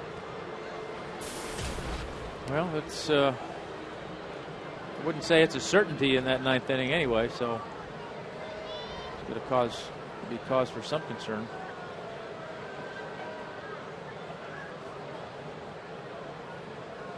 Their mindset is, you let Cabrera, you let Fielder, you let Victor Martinez, and those guys go to work. We don't have to worry about save situations in the 9th. Yeah, for Jim Leyland, you know what a worry wart he is anyway, but they don't have that many 1-run, 2-run games to have to save lately. They have against Kansas City, though.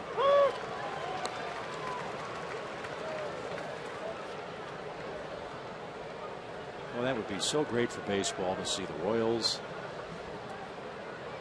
make postseason play, or at least threaten into the final week. Tommy, Joe, and I were in Kansas City earlier this year, and ballpark is beautiful. Joe played there. He knows better than I how great the fans are there, and what a great franchise it was in the 80s. They're due. I mean, it was the model franchise in the 80s. Absolutely. That ball's well hit to center, and Schaefer is back, and the park's not going to hold it. Ryan Zimmerman has hit a long homer off Jordan Walden, and that extends the Nationals' lead to 7-4. How many home runs have we seen him hit between that spot and straightaway center field?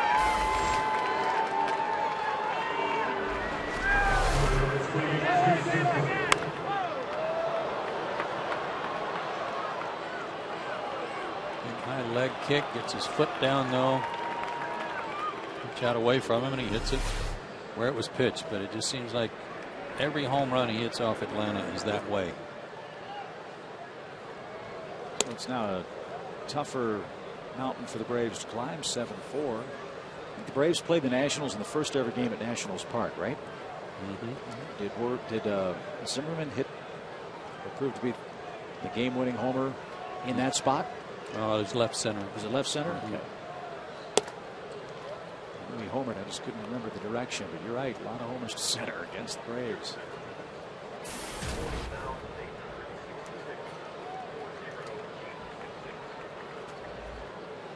Big crowd tonight of 40,866.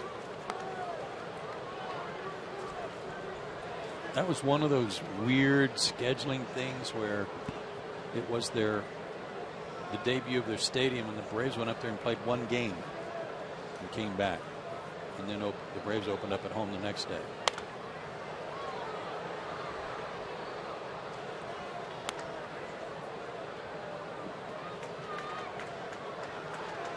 Three balls and a strike for Jason Worth.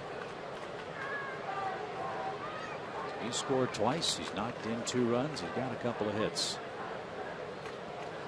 And he takes another walk. He's on base for the 4th time in tonight's game. Coming up tonight on Braves Live, it's presented by AT We'll hear from Freddie Gonzalez. We'll get sound from the locker room, and we will take a look at all of tonight's highlights. This is a game that will be analyzed and dissected to death. We'll see if all the untidy business has been taken care of in game 2. Tehran versus Gio Gonzalez here tomorrow afternoon.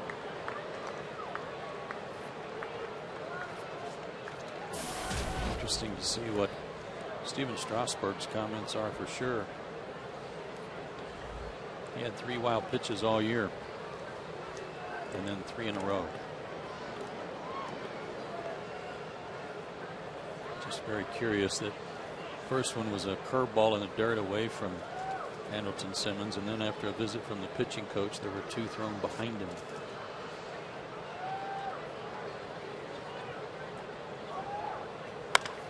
There's a shot off Desmond's bat to right. Jason reaches up on the warning track and makes a nice catch. And just joining us here at the bottom of the 10 o'clock hour on Saturday night, Strasburg was on the mound after a Hayward homer. Justin Upton got hit. Then Marvin Hudson issued the warnings. Then in the 2nd inning, after a Schaefer walk, 1, 2, and 3 wild pitches in a row.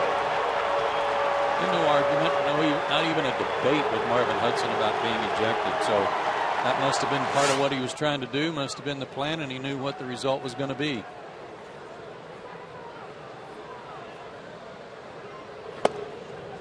Plunking of Justin Upton was not enough.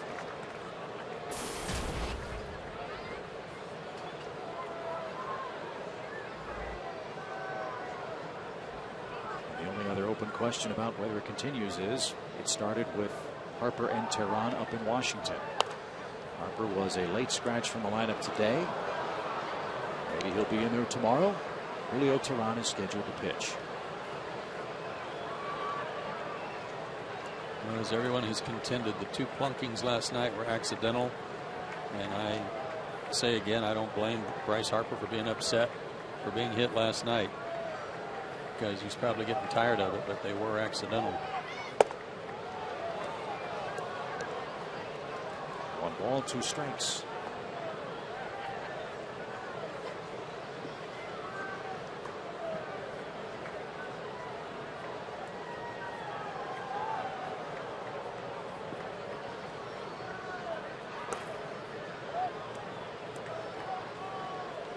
In the Braves half of the 8th inning, Freeman, McCann, and Chris Johnson are scheduled. Is Tyler Clippard up? Nope. Maybe he'll be still in for another inning then.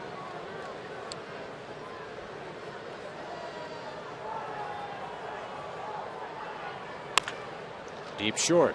Simmons fires to second in time. And that'll retire the side. Ryan Zimmerman's hit a long home run, his 14th of the season, and that extends the Nationals' lead.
Several changes for the Nationals. Roger Bernardina has taken over for Jason Worth. He went back to the first base bag a little awkwardly on a pickoff play a second ago. Worth has a physical problem. Former Brave Adam LaRoche checks in for Moore at first base. And Drew Storen is out of the game, and it is Tyler Clippard working now with a 3-run lead. Good numbers for him. He's 6-2 with an excellent 2.03 ERA. But think how good it would be if he didn't have to pitch against Atlanta. This year alone, an ERA of almost 10 and a 400+ batting average against him. 4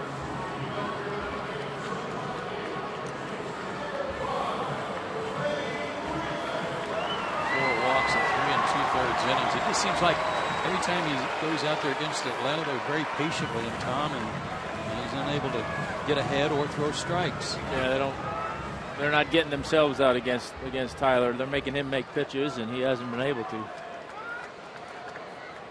Let's see how patient Freeman is. You know, he likes the first pitch.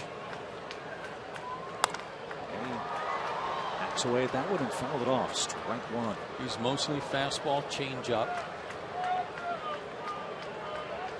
Low to mid 90s in this fastball. He'll mix in some other stuff, but those are his 2 pitches.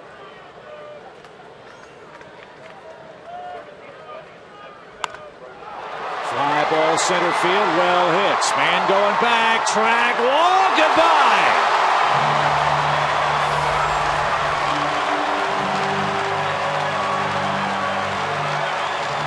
That looked like a breaking ball. It was curveball.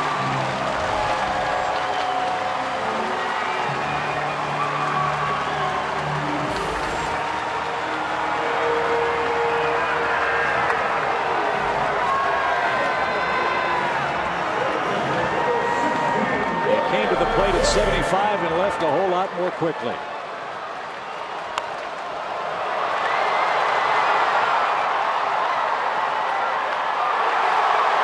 He's going to be wondering what is going on. Can to center, but this one will stay in the park. Span in several steps.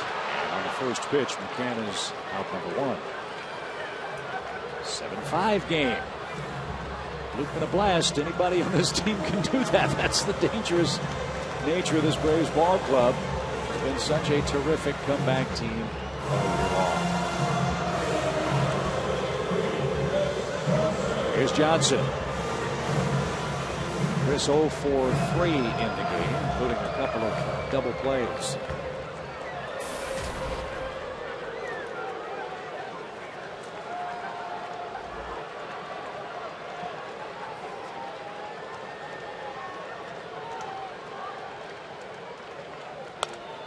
Cut back to the screen, strike one. You want to know where the Nationals hitters are going to be placed in the lineup. Clippard's 4th, Bernardina 7th, LaRoche 9th.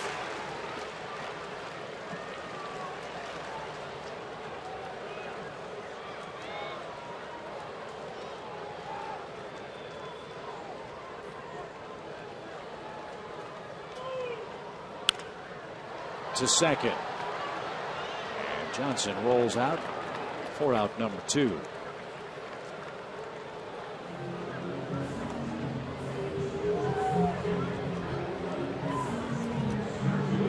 The Rays have touched up Clippard for another run, but they're still 2 away from tying. Let's see if Schaefer can start some 2-out magic. He's walked, scored, lined out, and struck out.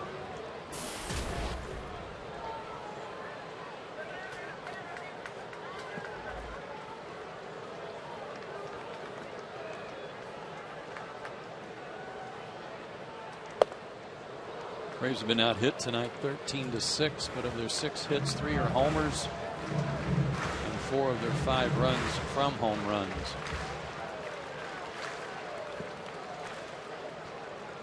Freeman's 15th, Hayward's 12th, McCann's 18th.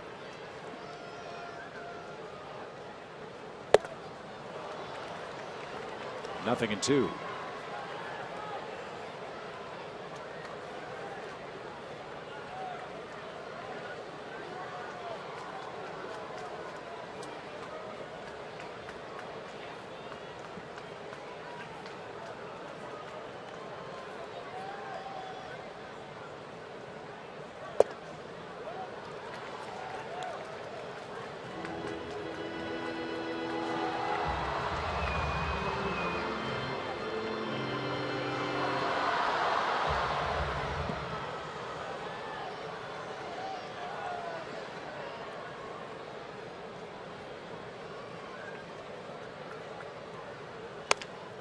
Slow roller out to second. And Clippard, after allowing the leadoff home run, restores order in the Braves half of the 8th inning. Freddie Freeman's solo shot brings the Braves a run closer. It's 7-5 going to the ninth.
And celebrate Family Sundays with the Atlanta Braves. Meet former Braves legends at Alumni Sundays and take part in Kids Run the Bases after the game.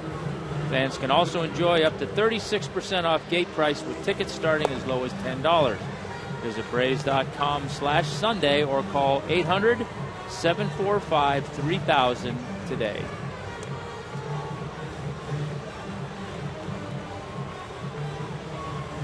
That's David Carpenter. He'll come on to pitch the 9th inning for the Braves. Got to hold him right there and hope that in the 9th inning the Braves and their bench can mount a big rally. David has been awfully good, a tremendous find for the Braves bullpen this year. 2/3 of an inning last night, quarter to strike out.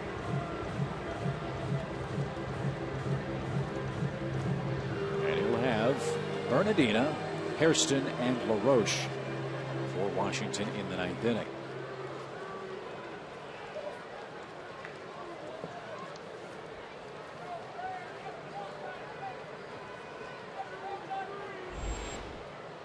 Bernardina's got a long hitless streak going. He's 0 for 10. That covers 13 games. He's come into several games as a defensive replacement.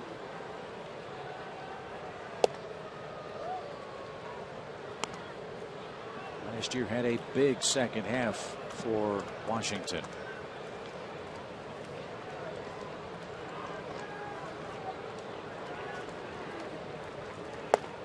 Anderson Simmons represented the Netherlands in the World Baseball Classic, and believe it or not is the longest tenured Nat. I would not have believed that. I would have thought Brian Zimmerman would have been the guy.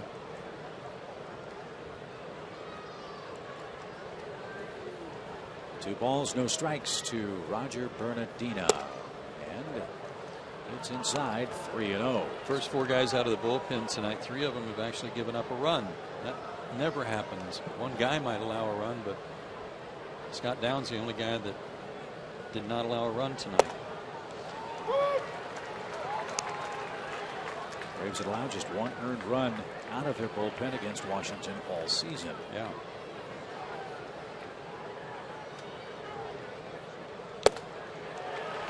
Full count to Bernardina, who starts the top of the 9th.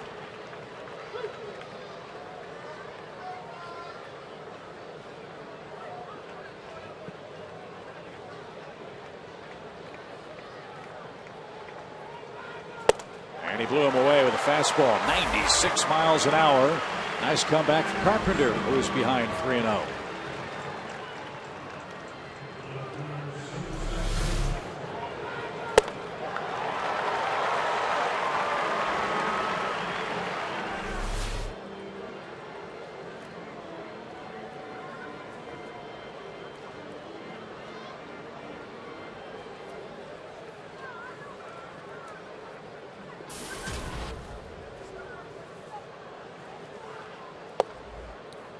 strike to Hairston. This night started from a pitching standpoint with Mike Minor, fellas, and I think it's safe to say Mike just didn't have it tonight. 4 hits, 4 walks in an inning, and 2/3 of work.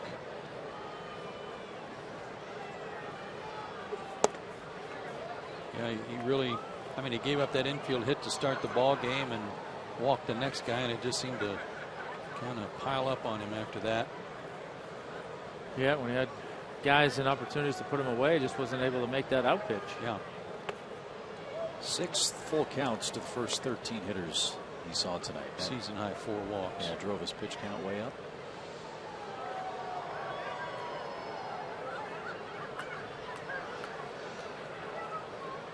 So when folks see his line tomorrow, Mike was not kicked out of the game. He had no shenanigans at all. He just pitched the shortest game of his big league career tonight.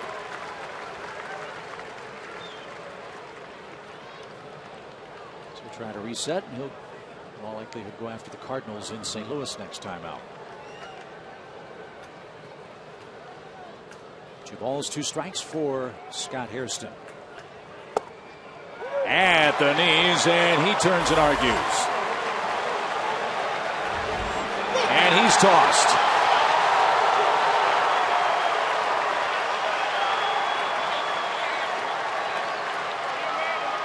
It was Worth just coming out of the ball game. They may be a little short-handed out there.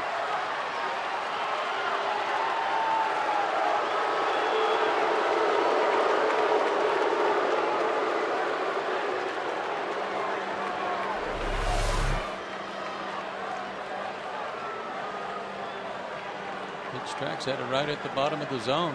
Too close to take, certainly. Well, they do have Bryce Harper.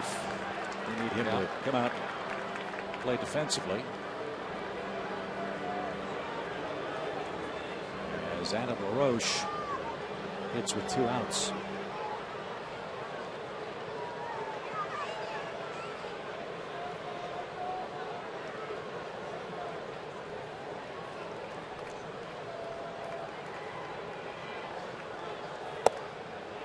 That's low and outside. 1 ball, no strikes.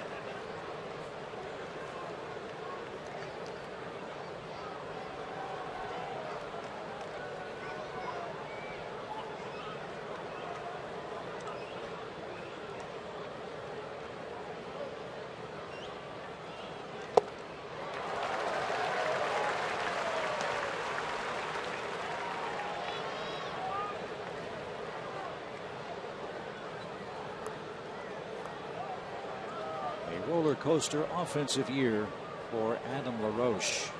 Right now he's on one of his patented second half hot streaks. He's been on base a lot. He's walked 6 times in the last 10 games. He's got a homer, 6 RBIs in that stretch, including 10 hits.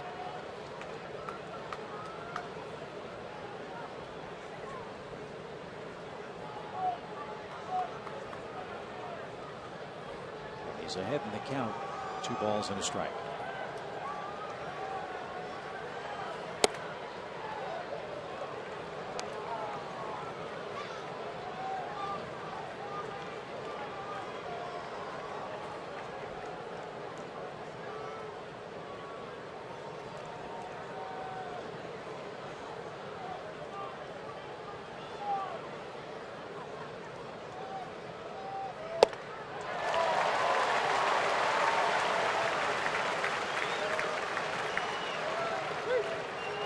When in doubt, just go to your mid to upper 90s fastball and take your chances. Yeah, why not?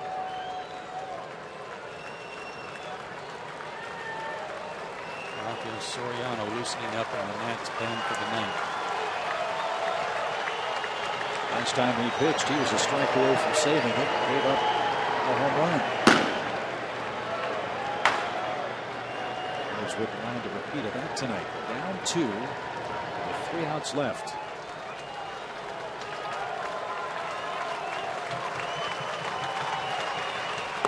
Swing and a miss. LaRoche is out on strikes, and Carpenter struck out the side. So here we go to the bottom of the 9th inning. Simmons, and then we'll see a 7-5 score.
against the Giants, and this was a 3-run home run for Hector Sanchez.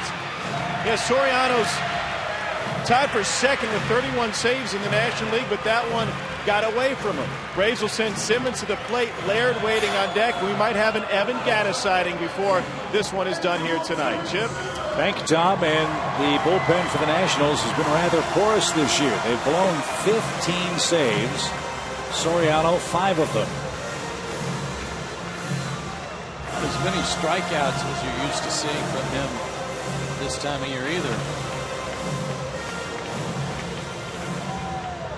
Started throwing a cutter a lot when he was with New York. It was a big surprise there. Yeah, big surprise. Fastball still in the low 90s. Cutter and a slider. Bryce Harper has checked in after Hairston was ejected. He's in left. So there we go. The Braves have 3 outs to get at least 2 runs. Simmons to start it. He's walked twice. And a called strike.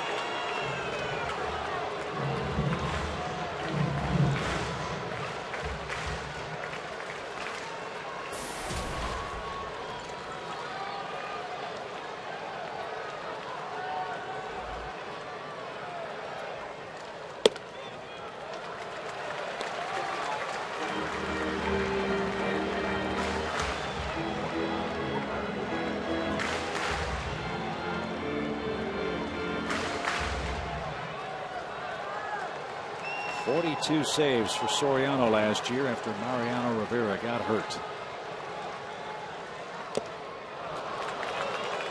1 ball, 2 strikes. Fastball hit, just missed it. Remember, Rafael pitched for the Braves from 2007 through the end of the 2009 year. He saved 27 games his last season with the Braves here.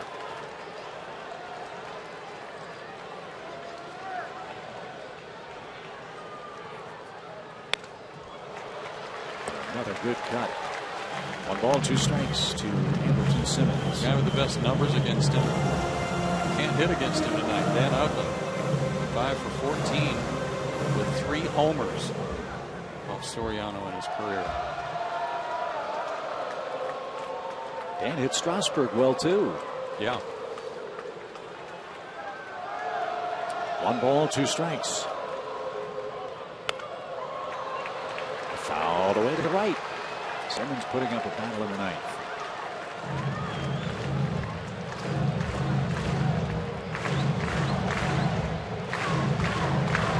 This would be a real sweet game to steal away in the ninth inning.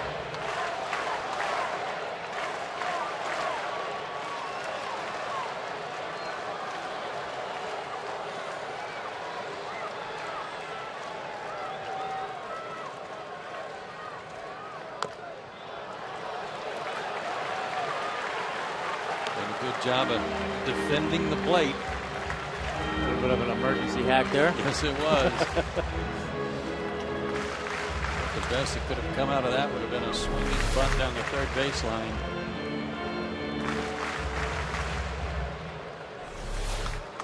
Good slider.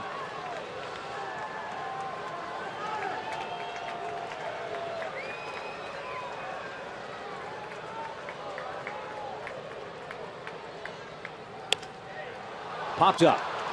Zimmerman at third calls off Desmond. He makes the one-handed catch. There's the first out of the ninth inning.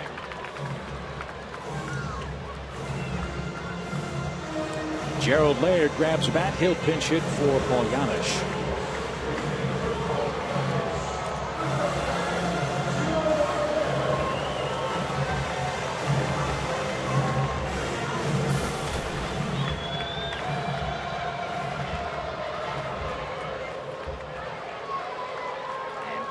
Is on deck. Top of the order lurking for Atlanta. You know, Soriano doesn't want to tangle with them. Ball 1 to Gerald. Gerald's 1 for 4 on the homestand. Those bats coming after he had missed some time with that kidney stone, but he's hit the ball hard about 3 times out of those 4 at bats. Love to see Gattis come up with a runner on.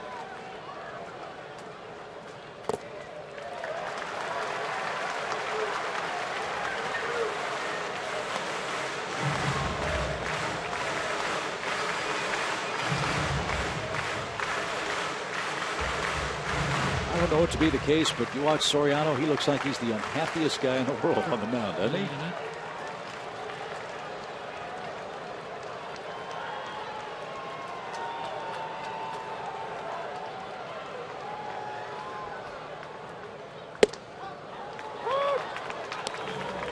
2-1.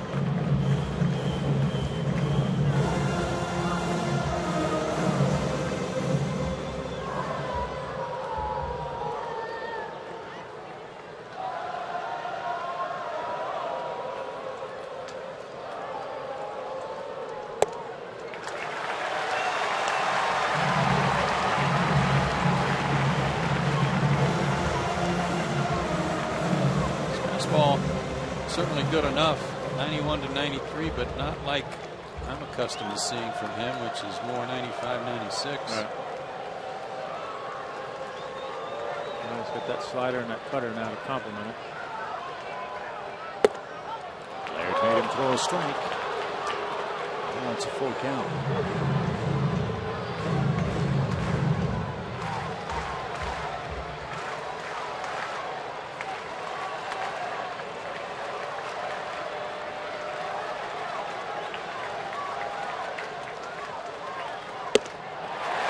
A one-out walk.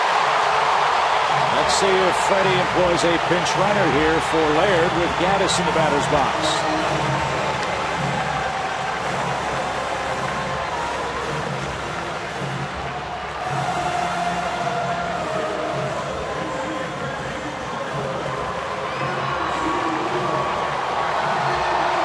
And here's Gaddis. He'll bat for Carpenter.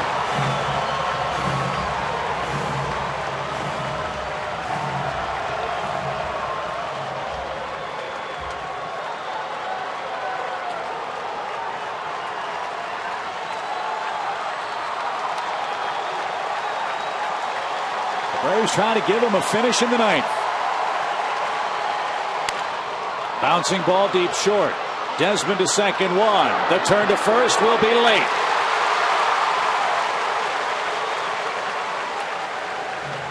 And now Soriano will have to face Jason Hayward, but he does so with 2 out.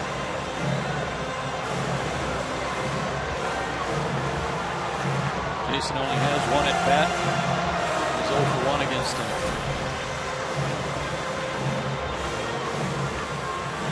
We're going to send Gosselin to run for him. Until the penalty call time, and Evans coming out. And yes.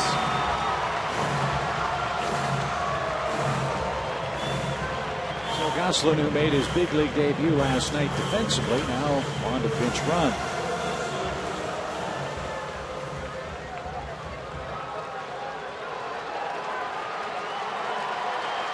Hayward touch one off in the ninth.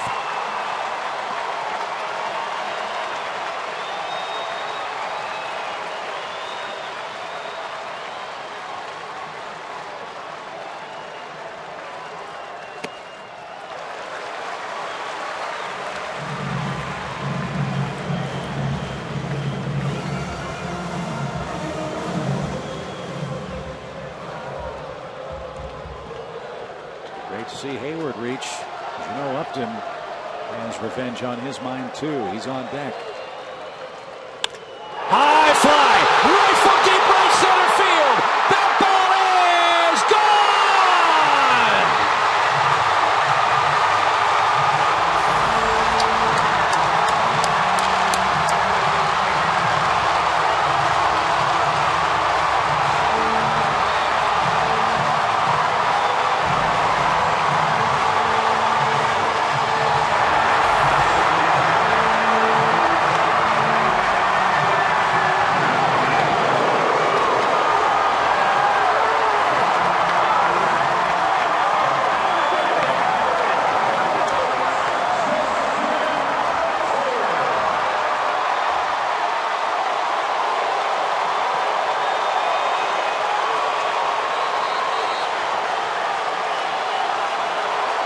Turner Field is upside down right now. The Braves have tied it in the ninth.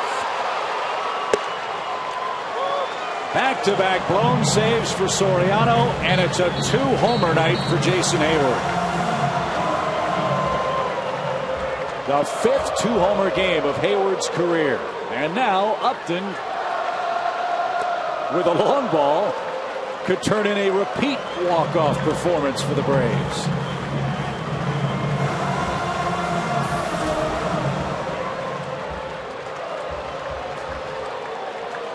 Wow. That's got to be wondering what else is going to happen with these guys. And the inning is over. The Braves off the deck, down to their last out, and Jason Hayward in launch mode again. A 2-run homer ties the game, and we head to the 10th. What a wild night in Atlanta. 7-7 is your score.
Two homers in a game. This one ties it up. Looked like the target was away, but the ball caught too much of the plate, and it was a straight fastball. Wasn't a cutter, and he went out and got it. And from the side angle, you're going to see a beautiful swing here. Watch his head. At the point of contact, look how his head is right on the ball.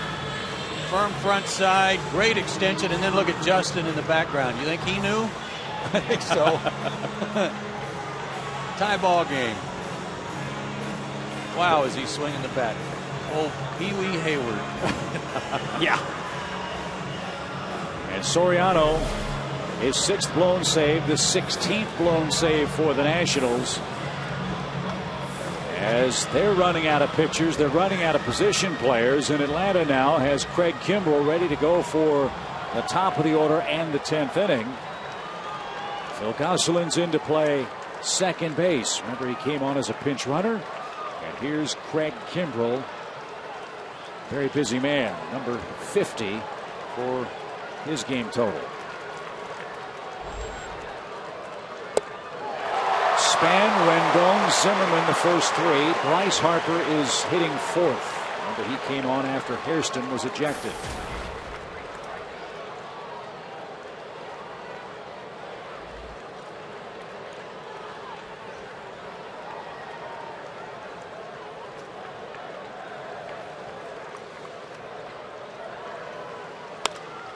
Little looper into left. Justin got a great jump. Shoulder high catch, 1 out. So this game's right now a lot like it was last night in that the Braves have no bench players left.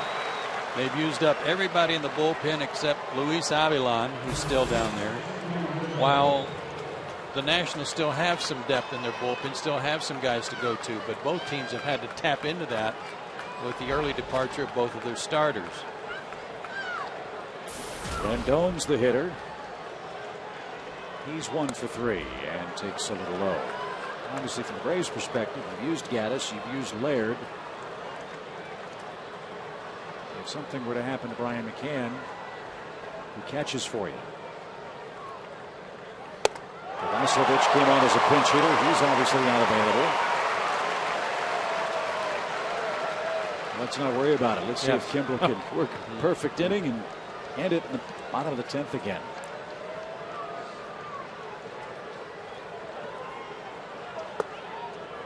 Two balls and a strike. They still have Stammen and Ian Kroll in their pen, but Stammen in 2 innings last night.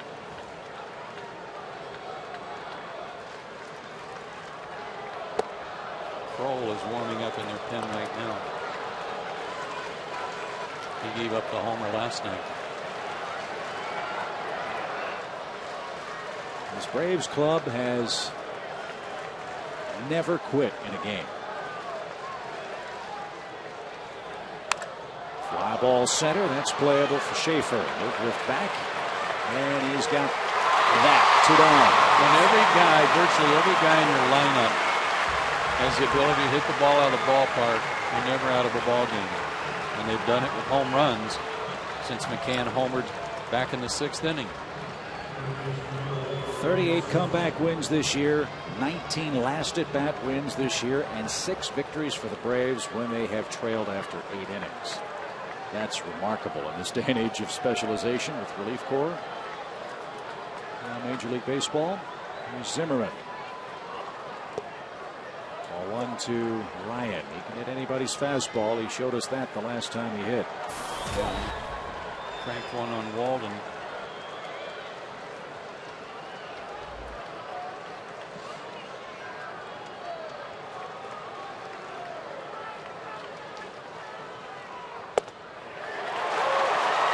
I don't think Craig's pumped up, do you? 99. Getting loose now. Yeah.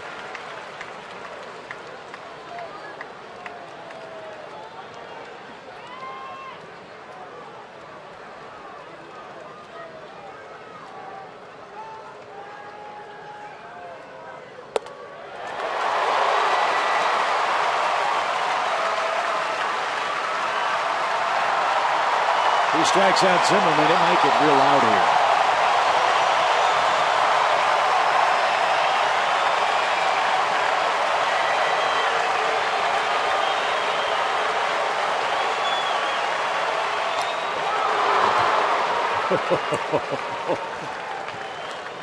Man, oh man, was that power versus power.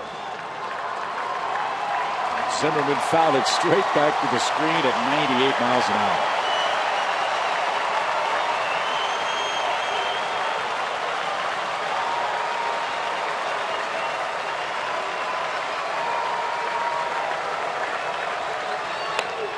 He didn't mean to swing. It's a bouncing ball to first. Freddie's got it. We head to the bottom of the 10th. Here we go, folks. Freeman, McCann, and Chris Johnson in a tie game at 7.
what happened last night in the 10th inning off Ian Kroll. It was Justin Upton who launched it.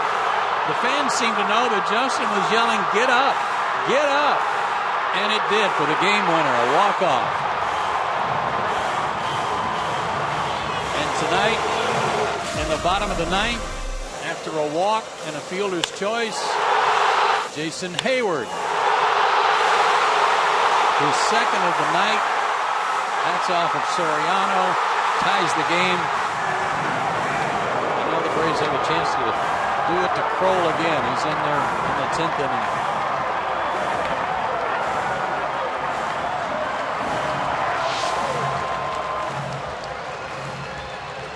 Freddie Freeman struck out his first 2 times.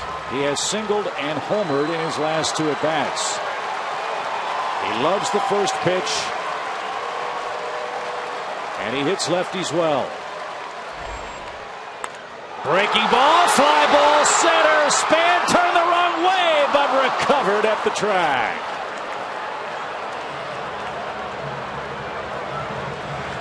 One out.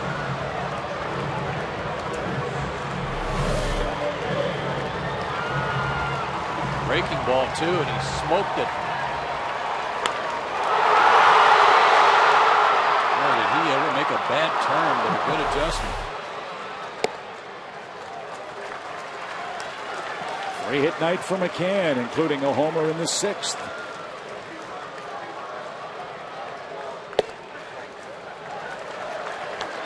Two balls, no strikes.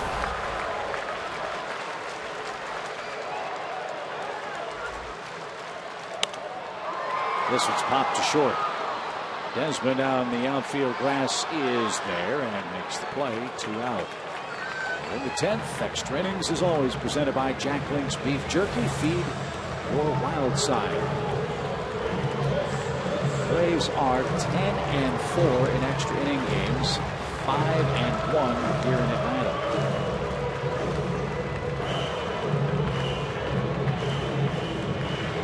Washington is 5-8 in extra inning games.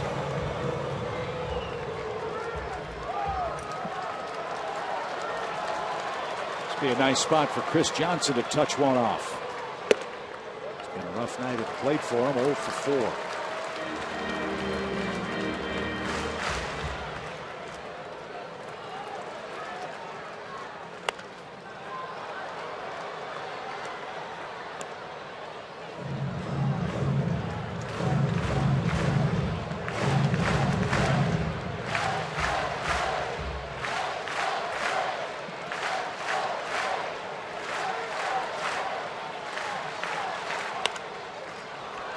One ball, 2 strikes.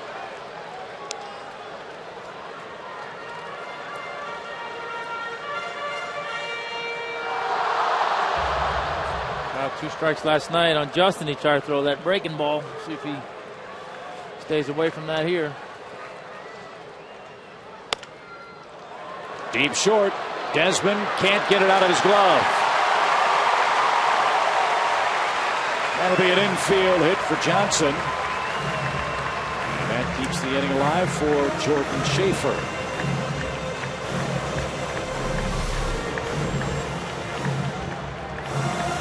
The hit of the day keeps the doctor away from Chris Johnson. Can't shut him out.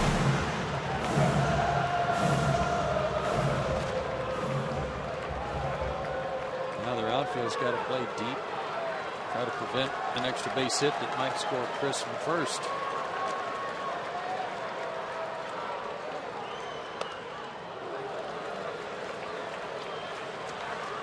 Strike one for Jordan.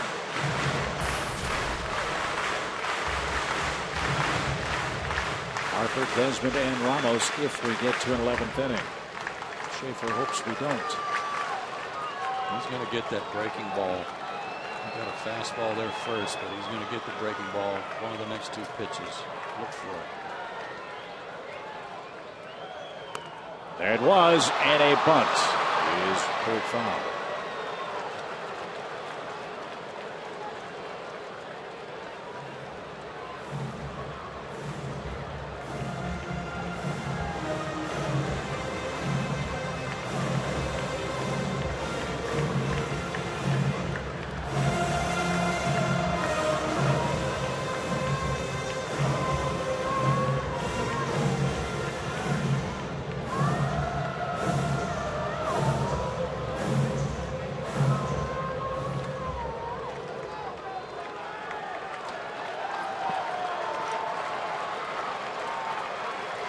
0-2.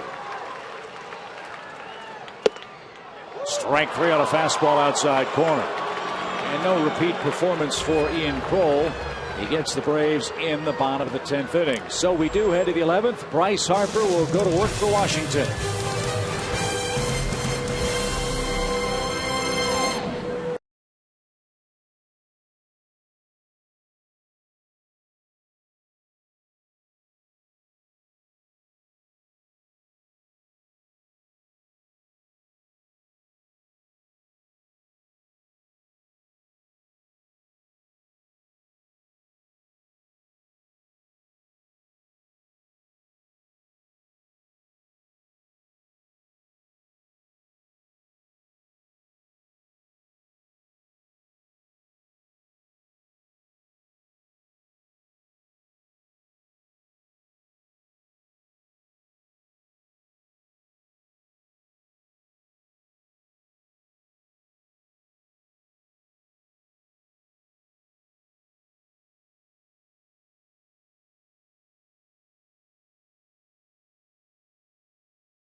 Seven is our score after 10, and it is going to be a matchup of two of the principals last night, Luis Avilan and Bryce Harper, who bats for the first time in tonight's game. And here's why this matchup is so intriguing. And that's why Bryce Harper didn't play tonight. He got hit on the back of the left arm, and he's getting a rude greeting tonight.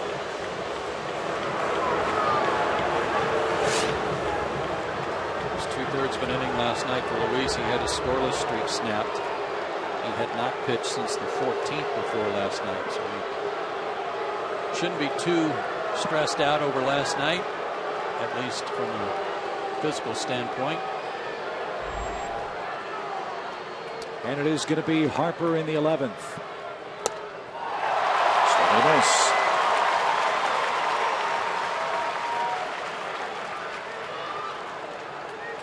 As good a young player as Bryce Harper has been, hitting lefties is still a bit of an issue for him. And it continues to be as Gosselin handles his first chance. Harper is retired for out number 1. He's hitting .263 for the season, but much lower than that against left-handers. 176 to be exact. Good start for Avilan. Harper out number 1. Be careful with this guy, Ian Desmond. He's got pop. He's hit 17 long balls this year and has an RBI hit.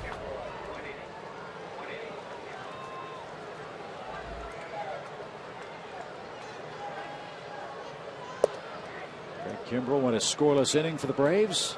Now it's Avilan.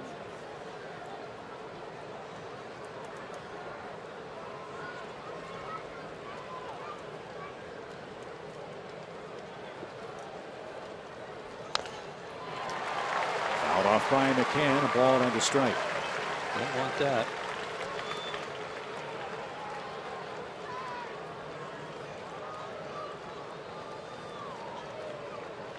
Don't want anything fouled off Brian McCann.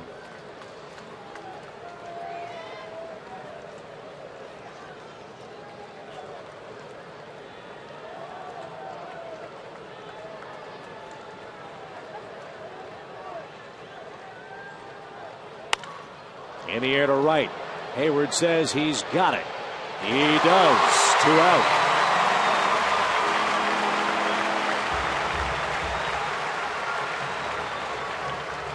Here's Ramos. Before the inning started, Chris Medlin, who has since taken a seat, was in the Braves bullpen playing a little catch. And Avilan, the last guy in the bullpen, depending on how long he can go and how long he's needed to go. If the Braves need another arm, looks like Medlin would be the guy. He's not scheduled to pitch until Tuesday.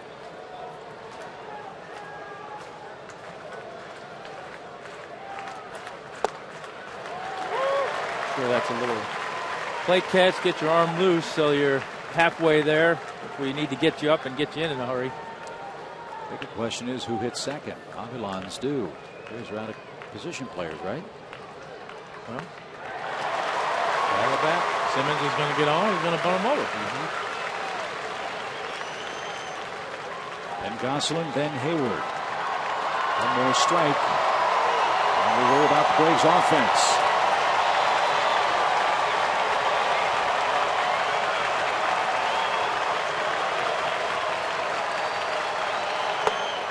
He went around. Ramos is down on strikes. 8 pitches in the inning for Luis Avilan. Nice rebound from last night's game. Braves chance to win it, this time in the 11th.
Has left. 40,000 are here tonight, and they are chopping away as the Braves try to take their second in a row from Washington. We're in extra innings for the second game in a row, and as always, extra innings are presented by Jack Link's Beef Jerky. Feed your wild side. Simmons, the pitcher spot, then Phil Gosselin in the 11th inning. Everybody gets on. Go back to the top, and Hayward and Upton are lurking next. I bet there were some folks who headed for the parking lot after Zimmerman's home run in the 8th. That made it 7-4. Sorry that they're going to miss the way this one finished. It's their loss. Yeah. Gosselin's going to get his first big league hit to win the game. I'm just calling it. All right. I like it. 1 ball, no strikes for Simmons, who's walked twice tonight.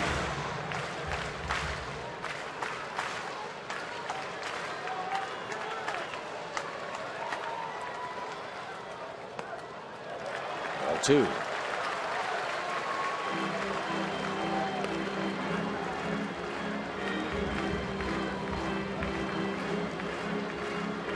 And Eddie Perez. And Alan Butts, the lone guys in the pen. Well, 8 pitches. Avilan might be able to go out for another inning if you have to. Lead off walk would be nice.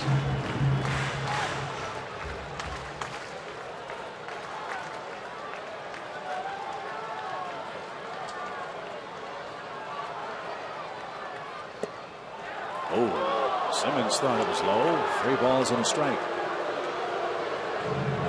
His strike zone right now has to be like a keyhole. And Wow. I'm taking another one if I'm him. How about the way Ramos caught that and he still gave him the strike? Oh, And another one. Ramos was chasing that thing backhanded into the right-handed batter's box, and he gave him the strike on the 3-0 pitch. That was all right. There's the leadoff walk.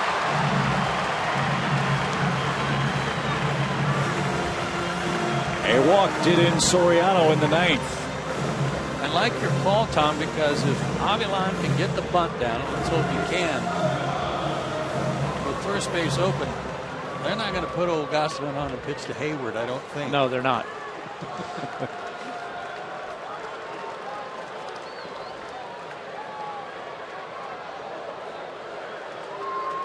Luis 1 for 3 last year, has not had an at bat this year. Well, it won't be an easy assignment, lefty on lefty, but just try not to be too perfect. Yeah, just get it down and get the bat out there. Well, that's the mistake I think that so many guys make that aren't accustomed to doing, is they don't get the bat out there and then they want to jab at the ball.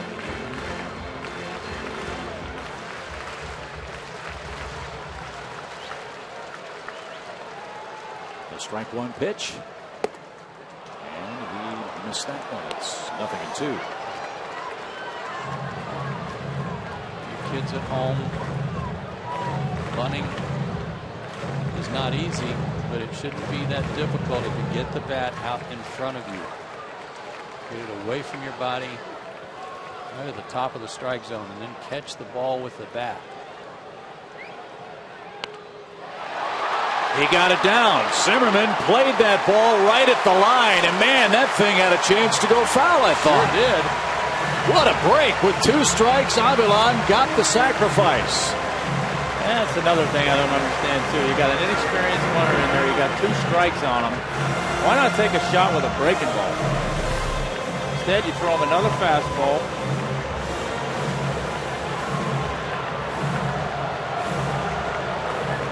I don't know.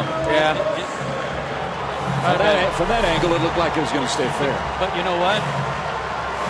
Even if he lets it go and it's fair, the runner's still going to get to second base no matter what he does. Right. So why not take that chance?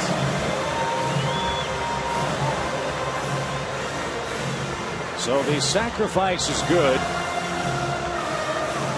And now here's the bio of Phil Gosselin out of Virginia.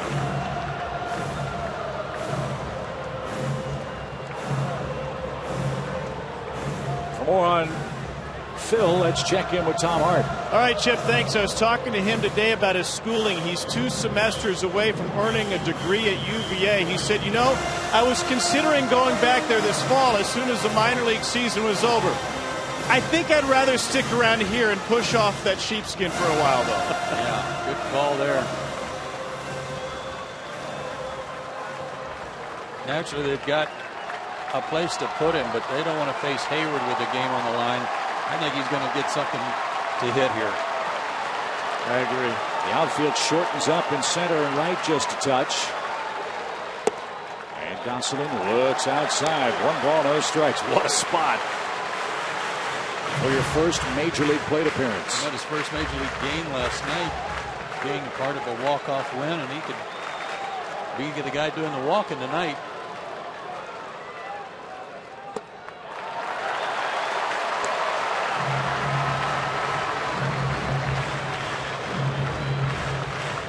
Bottom of the 11 o'clock hour and inning. I'm surprised how deep their outfield is. They're not as deep as they were last inning, but it's about normal depth. Popped up, shallow right. And that's going to be playable for Bernardina, and Gosselin is out number 2. So here is Hayward. Bookend homers tonight for the Braves outfielder. One off Strasburg. Big one off Soriano. 2-run game tired. Let me tell you, folks, Jason Hayward's been hitting everybody, not just right-handers. He's been destroying left-handed pitching, too. So the lefty-lefty matchup, I don't know if it applies here or not, as hot as Jason's been. He faced Kroll last night and grounded out to second.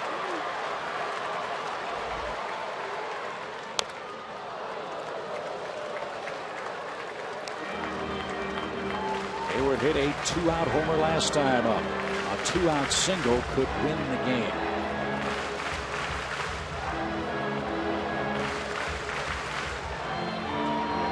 Kind of surprised with both home runs he's hit tonight, right center field. They're giving him that gap over there. Oh boy. A hanger, and he checked to swing and fouled it off.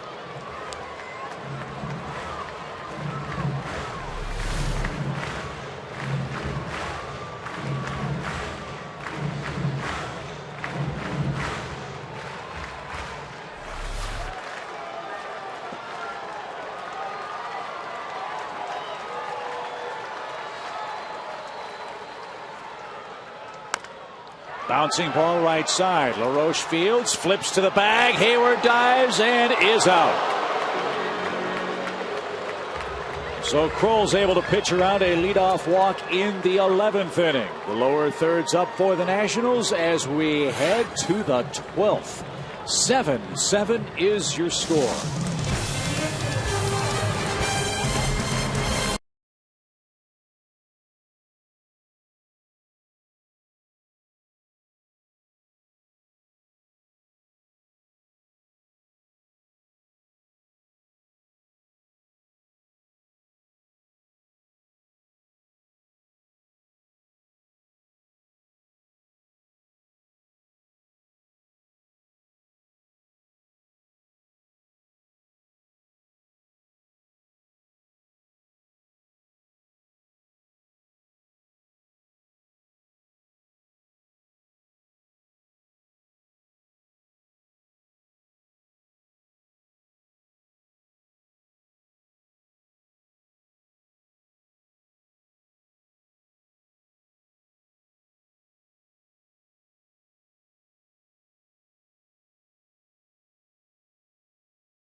Braves have hit 4 home runs tonight. And after an 8-pitch 11th inning, Luis Avilan is back out for the 12th with Bernardina. It looks like Chad Tracy and then Adam LaRoche.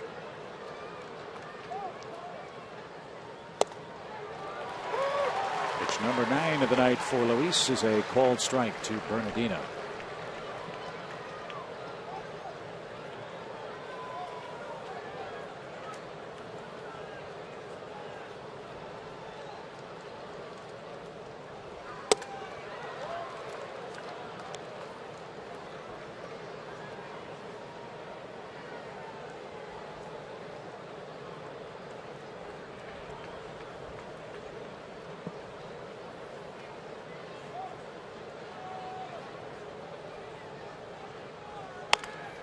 Looping line drive to short, and from one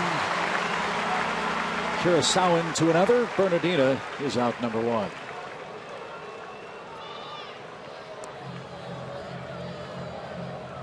And here's Tracy. This guy, we talked about him last night.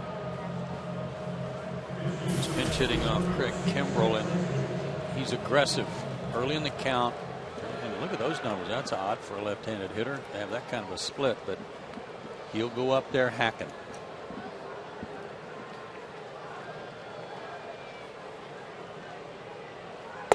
if I'm correct, I think Tracy's the last regular player Washington has left. Suzuki. Excuse me. Yeah, with the exception of Suzuki, I meant. Yep.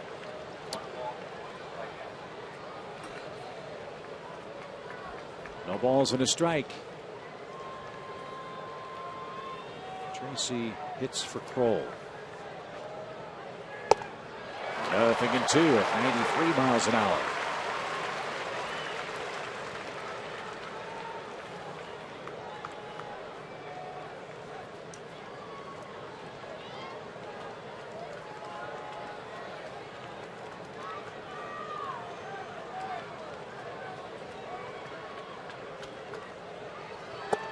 Swing and a miss. Tracy's retired on strikes. 2 of those for Avilan, who set down 5 in a row. Good sinker.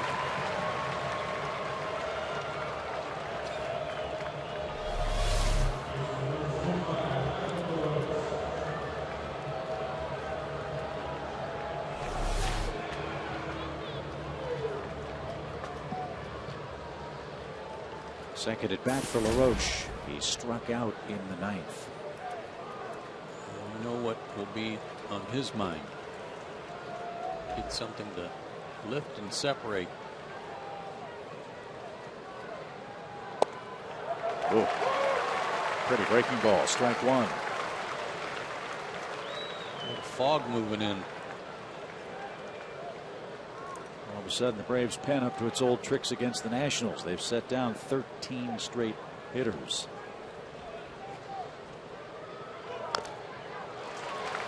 Avilan's a strike away from making it 14.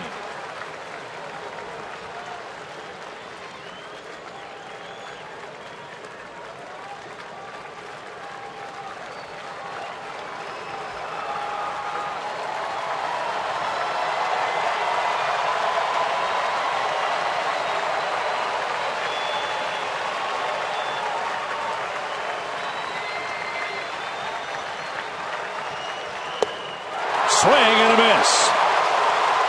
17 pitches for Avilan over 2 perfect innings. He might be able to keep pitching. Let's hope he doesn't have to. 2, 3, and 4 up for Atlanta in the 12th.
Go deeper into their bullpen with the heart of the order up for the Braves. Upton, Freeman, and Brian McCann, and they'll face Craig Stammen, who's pitching in his 41st game.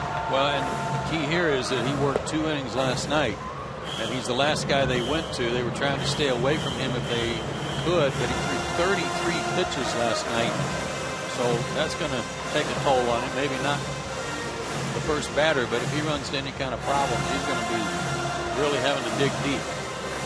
And he was good last night. Real good. 6 up, 6 down. Struck out 3. Well, save his arm, give up 1 pitch home run, and we'll all go home. What was his pitch count? Isn't that what? Bedrock asked Leo after one pitch outing. Upton walked off last night. A repeat performance would be welcome. Everybody left on their feet. And downstairs, 1 ball, no strikes. Joe, it's misty, it's foggy, it's late. Does that affect the outfielders? They're able to see the ball okay, you think? Shouldn't be too bad.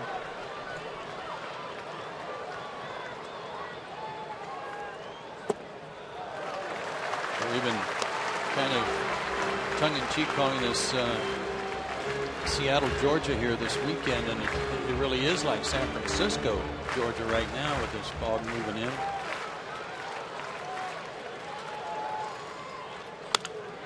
In the air to center. Span, though, is there for out number 1.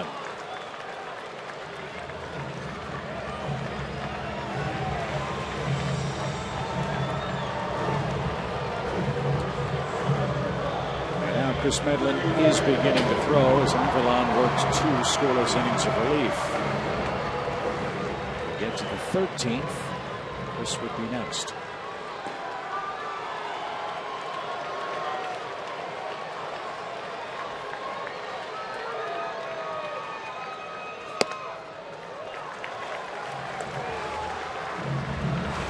This. I try to get him into a better pitch count. He's got a better idea of what to look for from this guy. Trying to stay away from him.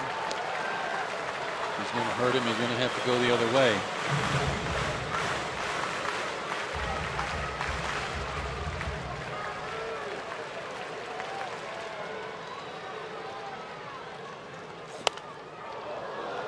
Two balls and a strike.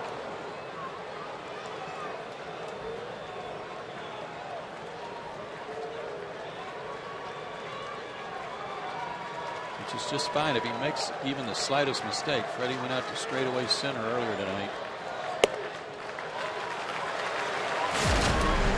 It is in the 8th inning. Off Clippard, breaking ball.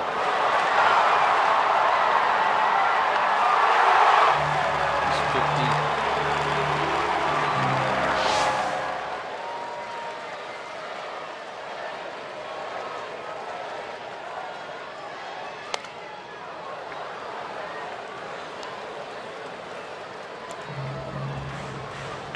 He's draped over the plate right now, though, Tom. There's not really any place for Stanton to go except away. Freddie's kind of diving. He's willing to dive and then fight off anything inside, but he doesn't want to make a mistake inside. No, you don't want to make a mistake inside now. And you're going to get beat, make them beat you to the big part of the ballpark.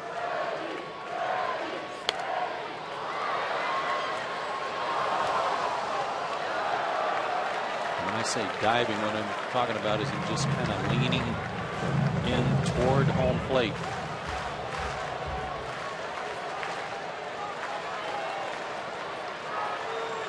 Another full count pitch.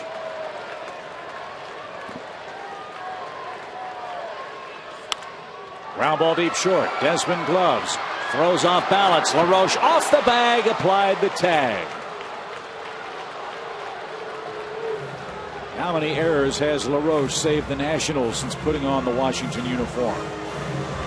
Good play there to retire Freeman for the 2nd out of the inning. Really impressed with Desmond and his quick feet here to get to this baseball. He's playing him up the middle.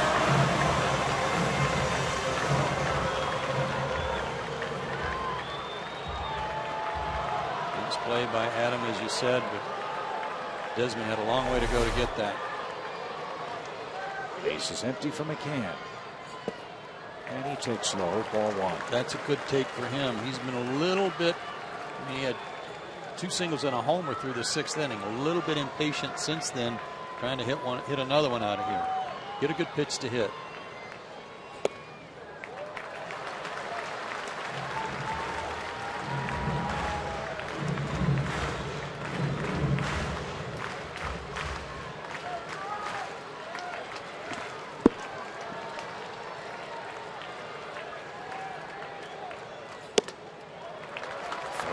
Right hand hitting Chris Johnson's next.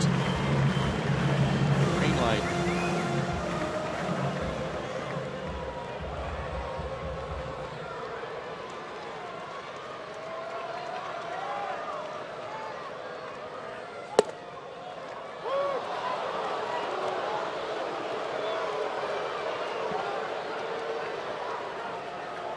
Umpires in the crowd thought that was low. 3 balls and a strike now. Good pitcher's pitch by Stanley.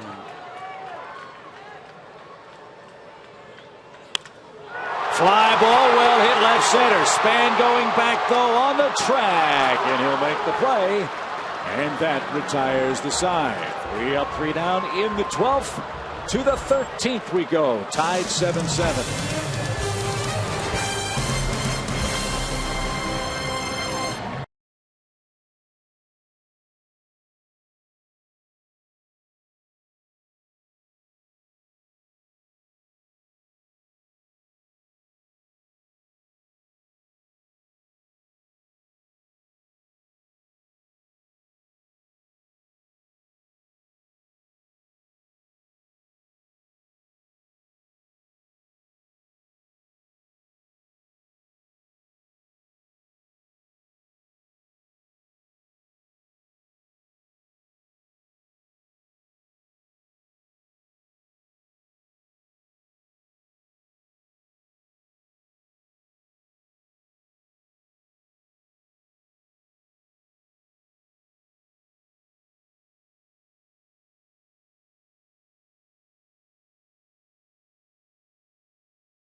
The Braves were hit early in the game, but did hitting late in the game, I guess is the quickest way to summarize it. Good one.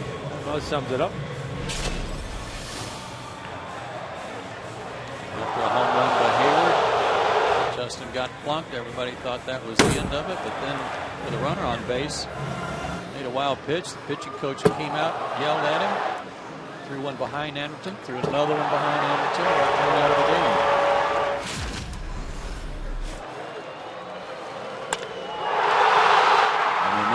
Job by Jason in the 9th. Or Soriano tied it. They're still tied. So we head to the 13th inning, and look who's coming on to pitch. It's Chris Medlin now in relief.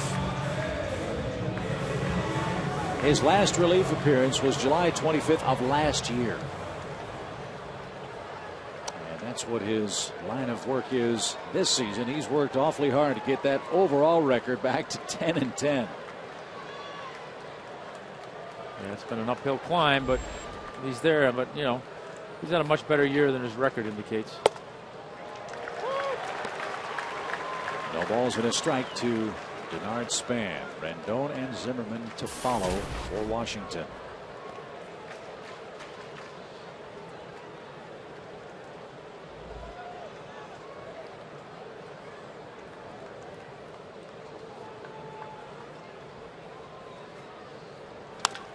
To second. Gosselin's got it. 1 out. From a mental standpoint, Tommy, he's had like an inning to kind of, maybe even 2 innings really, to wrap his brain around the fact that he might be coming into the ball game. But when you've been in the rotation this long, is it hard for him to mentally get ready to go? I mean, a little bit of an adjustment for him. The fact that he's pitched in relief and kind of knows that whole thing will certainly help him. But, you know, when you kind of get into that starter role and you're preparing for your next start, the last thing on your mind is pitching. But like you said, as this game's kind of gone on, it's gone more and more that way. So he's known for a couple innings now that there's a good chance he's getting in here, but still a little bit of an adjustment. Chopped off the plate. That ball is going to trickle foul. Good decision by Johnson. It's heads up play. And aren't there times where let's say it might be your turn to throw on the side. Maybe they kind of shorten that if your manager or pitching coach said, you know what, just in case, let's kind of cut this short tonight.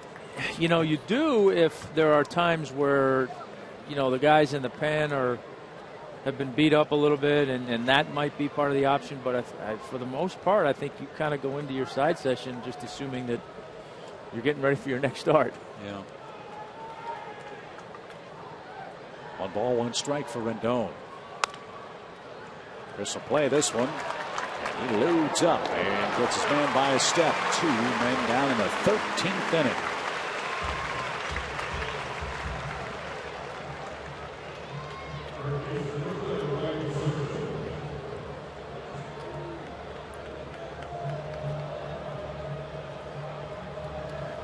It's a foggy dude. Mm-hmm.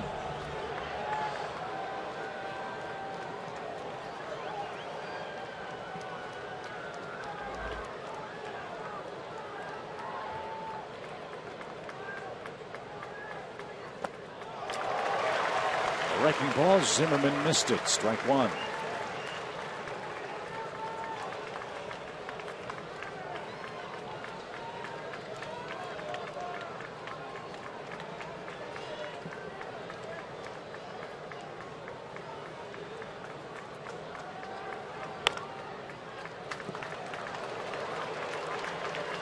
Ball in the dugout.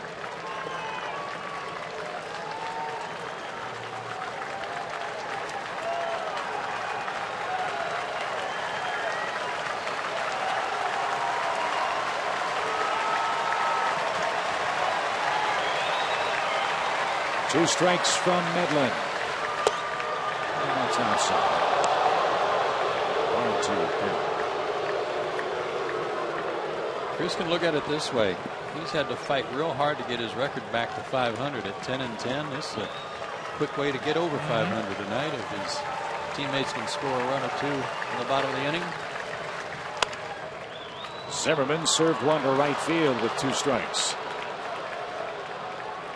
And he's aboard with 2 outs. And now Harper will hit with a man aboard.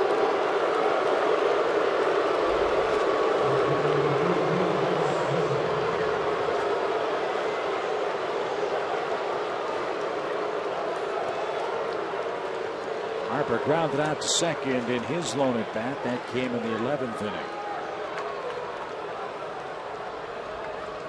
Much of the trouble Bryce has hitting lefties. Not the case with righties, generally speaking.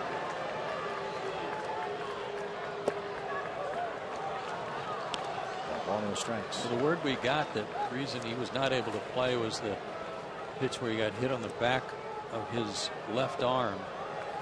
And it was determined that he couldn't play after taking some swings in the cage earlier today before the game. So I don't know how that's affecting his overall ability to take a good cut.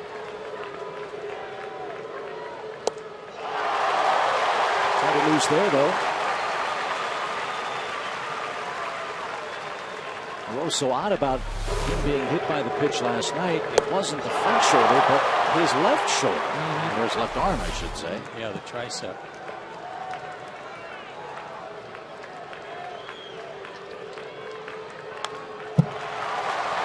1 ball, 2 strikes. Still really dangerous.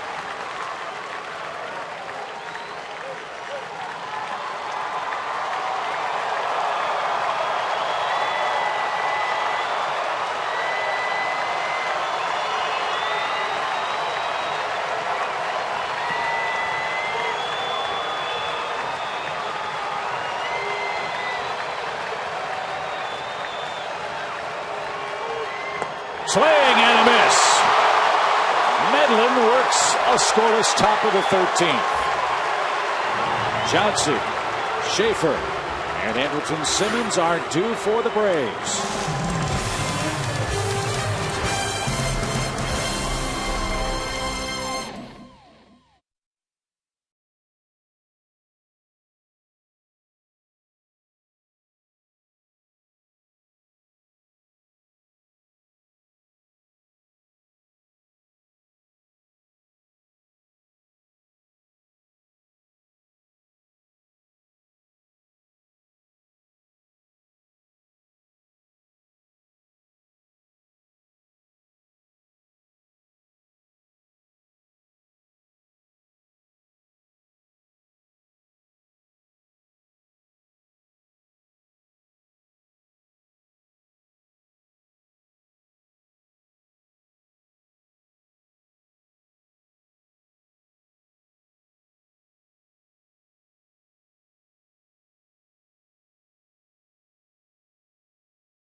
To the last of the 13th inning. Chris Johnson, Jordan Schaefer, and Andrelton Simmons are up versus Craig Stammen. We're approaching midnight, just a few short minutes away. Swing and a miss. Chris is 1 for 5 tonight. That hit an infield single in the 10th inning.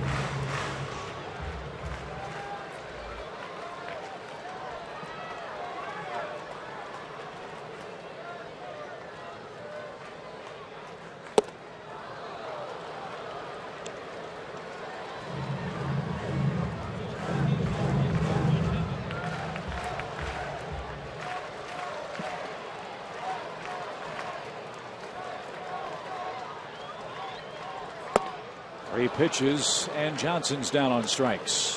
One away.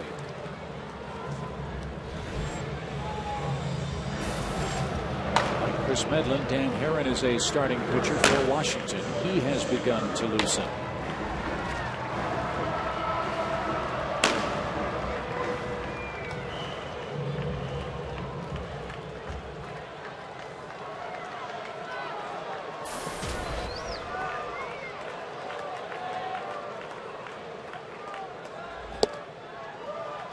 No strikes.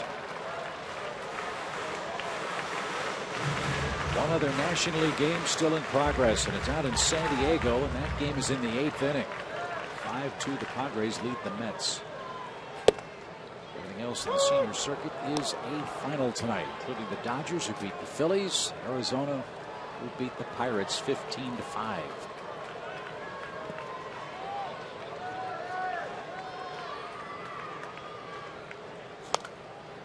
Poked foul, a 1-2 count now for Jordan.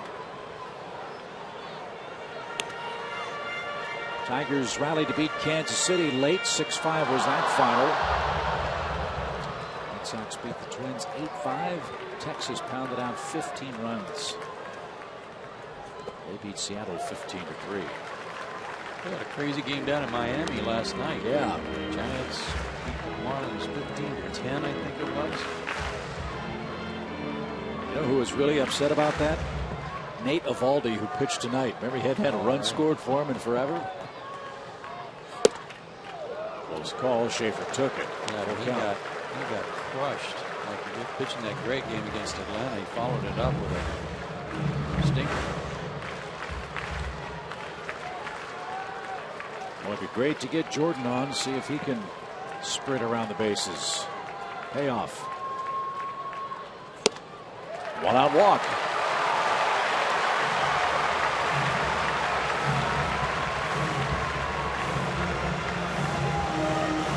Nationals have walked 3 men since the 9th inning started. Craig Stammen's a big, strong guy, but you got to he's kind of running on fumes right now. He only faced 3 batters last inning, but he had some deep counts.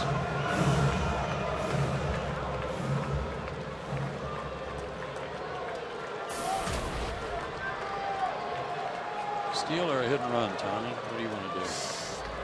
I'll give him a chance to steal.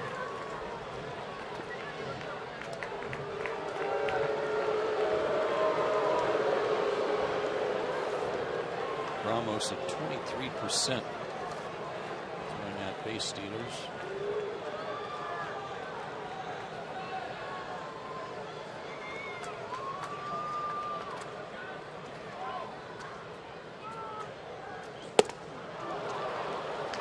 Get a slider, strike 1.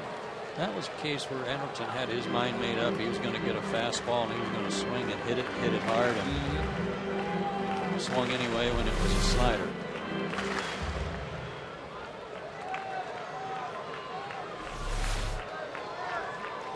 Midnight in Atlanta. That one called a strike. It's Good nothing pitch. to 2. Good pitch. Now does he try to work Andrelton away again with that big hole on the right side? Or come in on him? Well, again, you got to be careful getting beat in.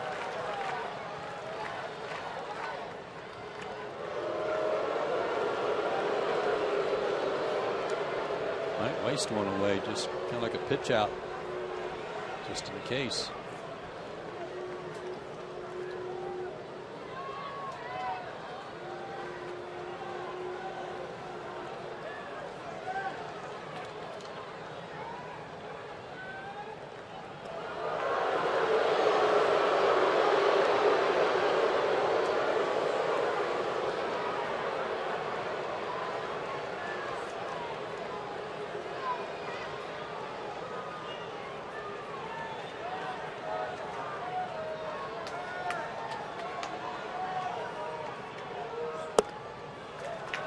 Down and away. Simmons took it. 1 ball, 2 strikes.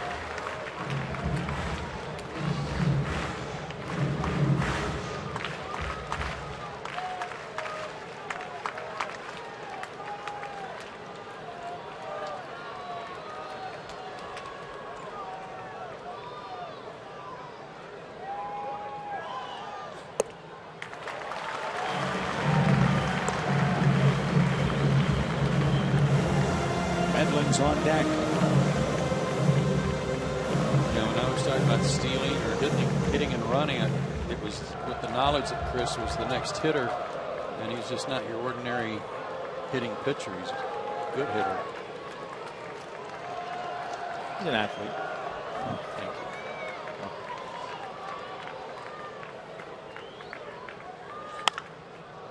you. Yanked foul. Simmons still alive. 2 balls, 2 strikes.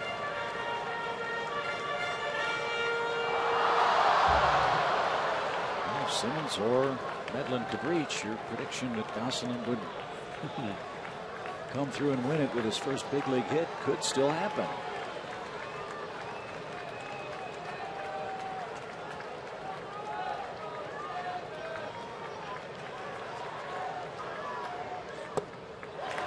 Now Hamilton works a full count.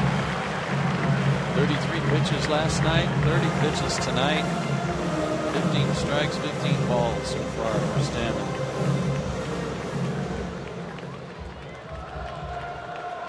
Slider, slider, slider.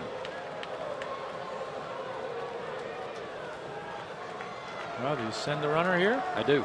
As do I. Good lead.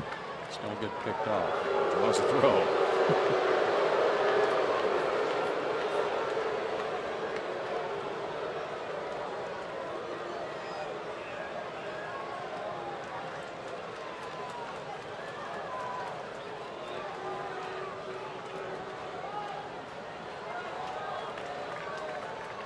Good lead. He's going. Swing and a miss. The ball dropped at the plate by Ramos. And Schaefer steals second base, but the Braves are down to their last out of the inning, and Chris Medlin will be the hitter.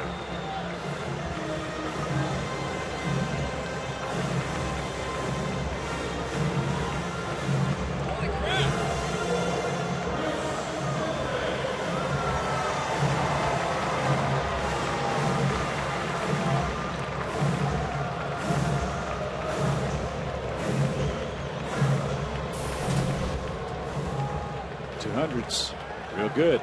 Very good for a pitcher.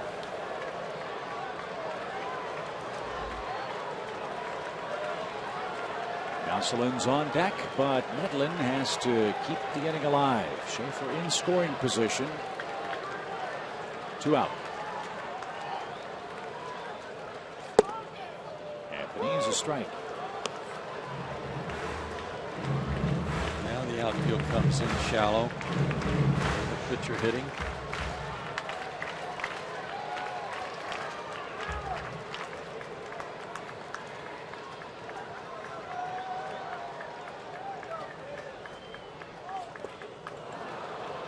Nothing in 2. If Chris can make contact and hit it to the left side, it would set up a great matchup. The speed of Schaefer versus the arm of Harper. But remember, it was the left arm of Harper that was hit last night. He took one off the right shoulder too, so don't know how well he's going to be able to throw tonight. Medlin had a double and an RBI his last start.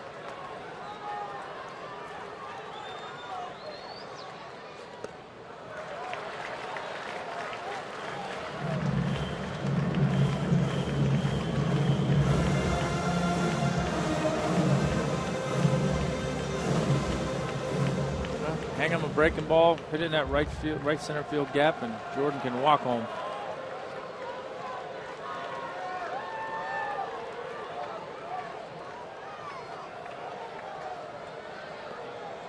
The 1-2. I'm just curious. I wonder when the last time was a pitcher got a walk-off hit and got mobbed. You know, Chris is usually the guy running out with the bottles of water or cups of water to throw on people. Somebody else will have to do that if he gets a hit here.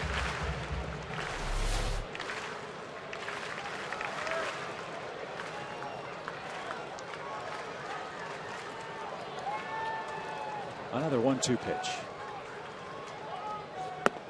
And a swing and a miss. And to the 14th we go. 7-7. Game 2 in Atlanta.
Lots of energy amongst the youngsters in the crowd. As Chris Medlin goes back out for another inning of relief work. Crazy game, fun game, a lot to talk about. Do that for you, of course, on Braves Live, presented by AT afterward. And it's going to be a quick turnaround. We're back at it again here tomorrow afternoon. Later today, I beg your pardon. Thank you. At 1:35 Eastern Time, Braves Live at 1 o'clock. First pitch 1:35. It'll be Tehran and Gio Gonzalez. Ian Desmond starts it off for the Nationals. And he takes called strike. It's just a guess, but I'm figuring we'll see Dan Herron for the bottom of the 14th.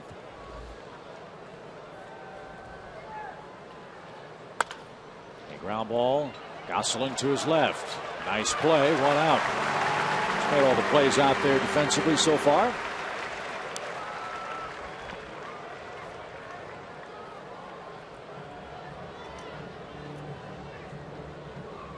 He'll be leading off the bottom half of the inning.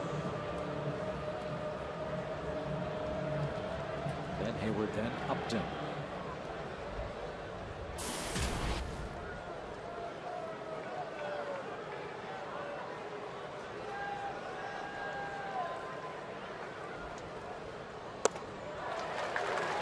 Balls and a strike.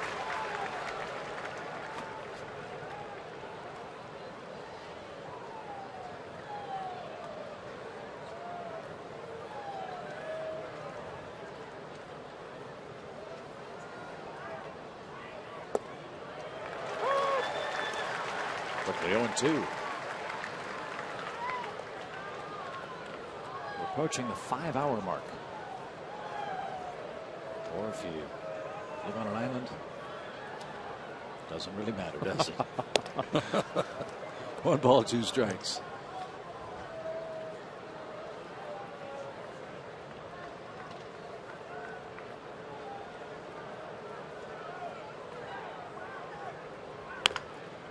Braves had a 14-inning game earlier this year against the Marlins. So a marathon tonight against a division rival. This time it's the Nationals. If the Braves win this one, their magic number will be trimmed to 24. If Washington wins it, it'll be their 4th win against the Braves this year. 2 balls, 2 strikes. Both catchers have gone the distance. Ramos has a backup in Suzuki that's still available on the bench. Ryan McCann has no such backup. He's in there for the duration. In the air to right, Hayward on the run, can't get there. He'll play it on a hop, and Ramos, as he's done all year against the Braves, shoots one into right field for a 1-out hit. He's got 3 singles tonight and 2 RBIs. Bernardino bats, lined out to short in the 12th inning. Well, with Ramos on base, the one thing you feel comfortable knowing is that his hamstring limited his play earlier this week, so you don't expect him to be running, and be hard to score him even if he gets into scoring position.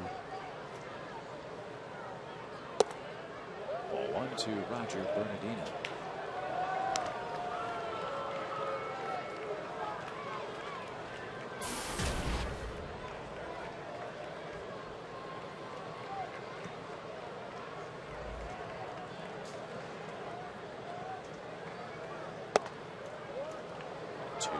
Ball 2.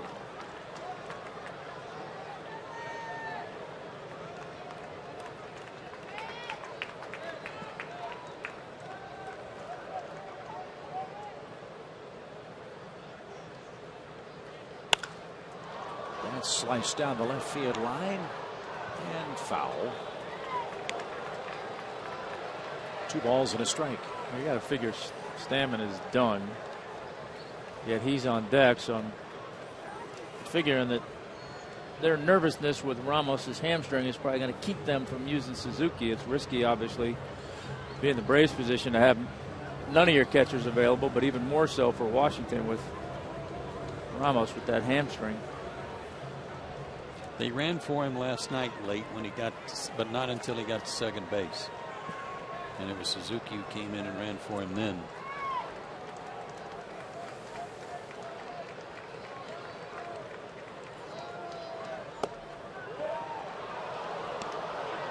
Close pitch.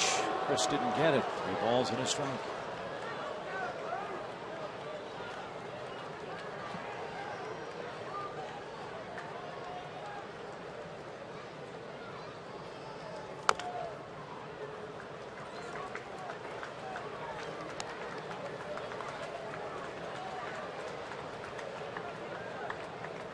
Bernardino was born in Curacao. He lives in the Netherlands.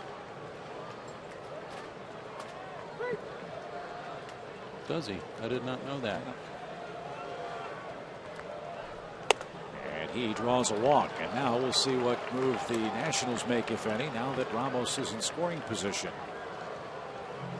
Stammen will talk with Trent Jewett, the third base coach. Figure he'll try to bunt.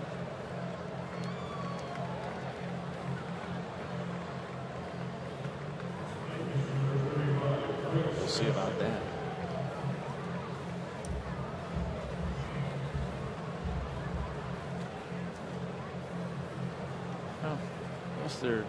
We'll see. I mean, I guess they're going to, assuming he's going to bunt, they're going to take a chance on a 2-out base hit. I don't know why they wouldn't hit Suzuki here, and could always double switch, and that way you're taking 2 shots at getting a base hit. And the rain's starting to fall.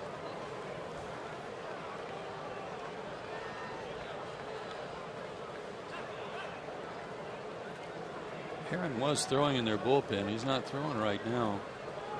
So it could be Stammen told him he could go another inning.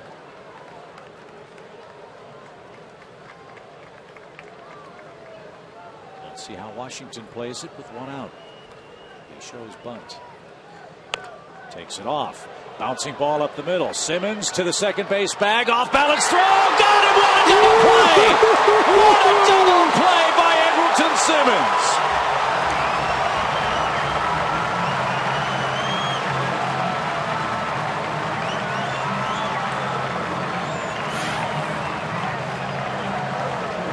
Racing toward third, stop, go back, get it, step on the bag, throw sideways, no problem. Wow. Unbelievable.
Bottom of the 14th in the rain at Turner Field, and an opportunity for redemption for a particular Braves fan. Thanks to Adam Bone on Twitter for setting us this heads up.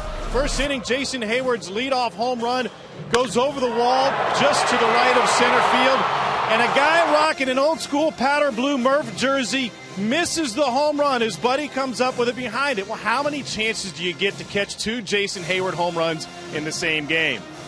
Well, we've been bucking the odds all night. He got another chance in the ninth. This was the game-time two-run shot from Hayward to send us to extras. And look at our guy again. He's got a chance. And he muffs that one, too. So, looking for better luck. He's still wearing the Murph powder blue, we believe, but he's under a yellow slicker now. Oh. Hayward's due up second here in the 14th. Get your hands ready out there, folks. And the night turning nasty. It's awfully damp now. The rain coming down pretty steadily as Phil Gosselin leads off Braves 14. We are officially past the 5-hour mark for this game.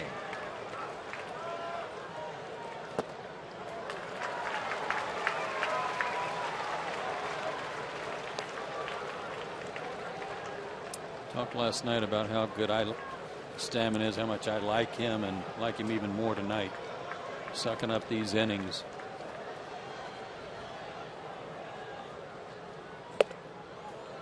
Still bringing it too. Struck out the side last inning.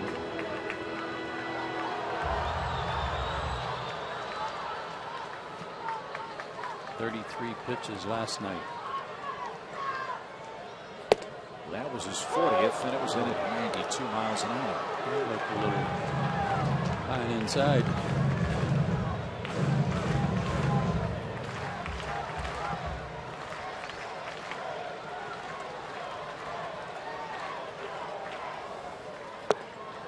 One out.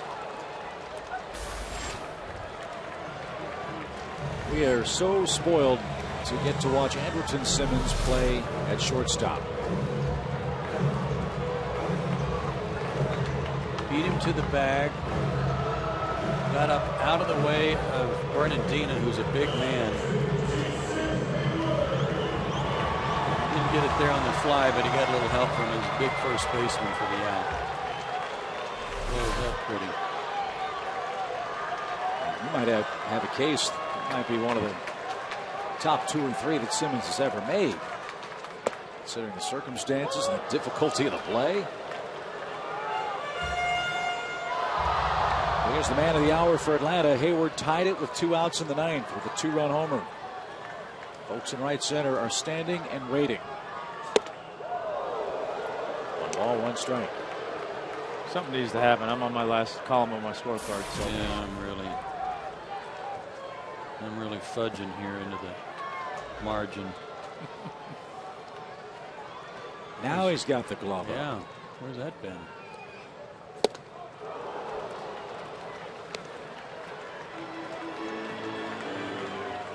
Everybody's taking some big cuts and maybe too big, trying to end it.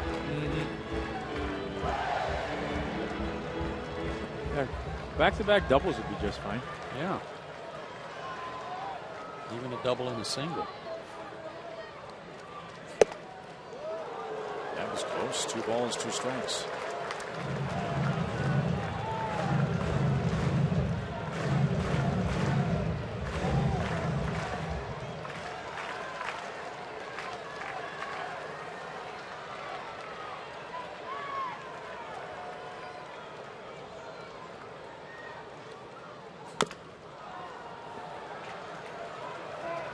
We had 40,000 folks here, almost 41,000, past midnight, and look how many people are still here. Yep.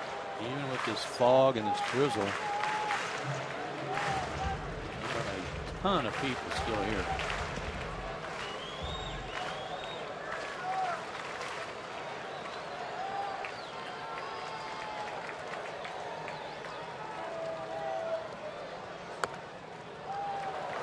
Hang.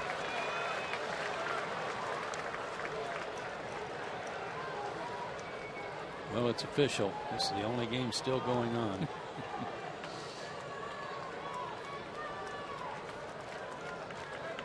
Well, hope springs eternal. We haven't seen the sun in about a week. There's a chance as we continue on to the 14th. To short. Desmond's got it. And he's pegged the first in time for the 2nd out.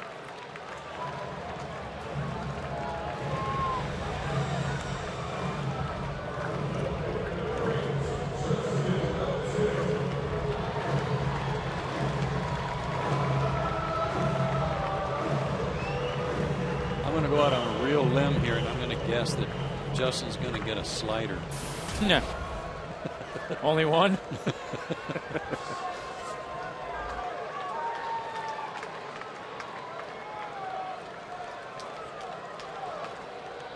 Base is empty, 2 outs for Upton. There's one. Yeah.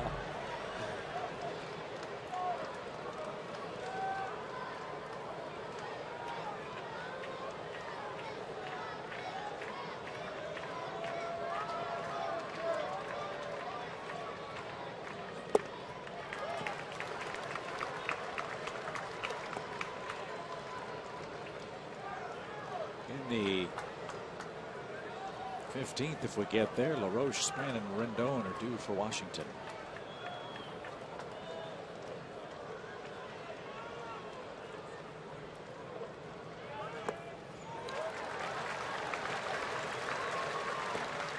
But still a lot of work before we think about that. Upton, then Freeman. 2 outs, base is empty.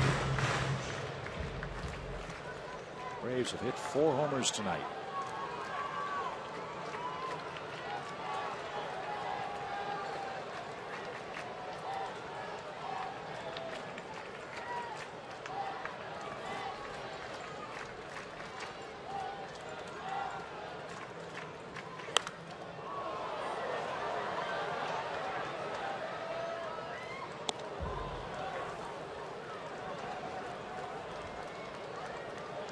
Regardless of the outcome, this might be one of those nights where Freddie Gonzalez spends the night in his office on the sofa. I don't think he'd be the only one sleeping here tonight. 2-2.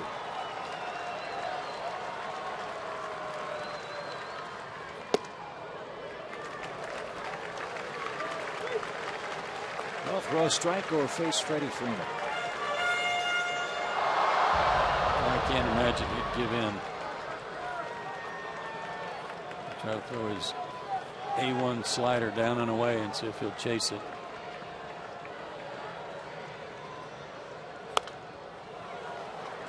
Wanted it away, but in the middle of the plate. Fortunately for him, it was down. I'm impressed with the way he's been able to keep the ball down. He hasn't shown any signs of fatigue and making any mistakes up. 54 pitches tonight.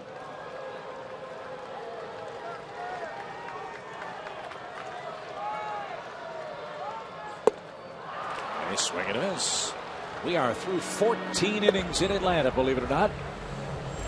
Good morning, Atlanta. 7-7 your score.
Inning.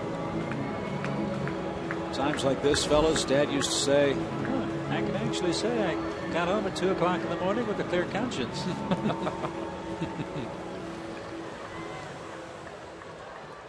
We have played over 5 hours tonight. Had a 10-minute rain delay at the start of the game. And Chris Medlin back to work facing Adam LaRoche, who leads off inning number 15 for Washington. That's his 3rd inning already for Chris.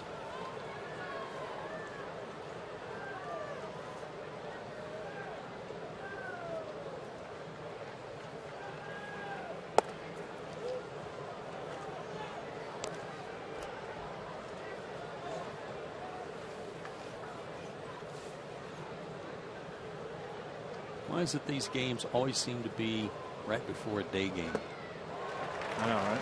Oh, doesn't that seem to be? Yeah. And then somebody scores, and then there's like a 5 or 6 run inning. So all of a sudden all the pressure's off. Runs come in bunches. But no runs since the Braves' 9th.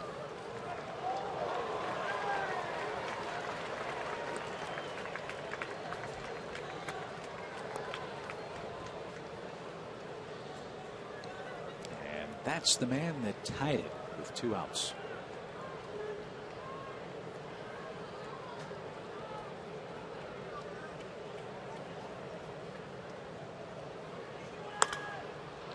Adam fouls one away. He's still alive at 1-2. Later on today, Tehran and Gio Gonzalez. And Atlanta has a Monday off day. We'll travel to New York. Our last look at the Mets up at Citi Field. Fly foul. 2-game series starting Tuesday night. Then we head to St. Louis. Big set with the Cardinals at Busch Stadium. 4-game affair. Cardinals won today, I believe, but have not overall been playing very successfully over the last 2.5, 3 weeks. And a high fly ball hammered deep right field, and Adam LaRoche has just put Washington in front. A majestic home run makes it an 8-7 game.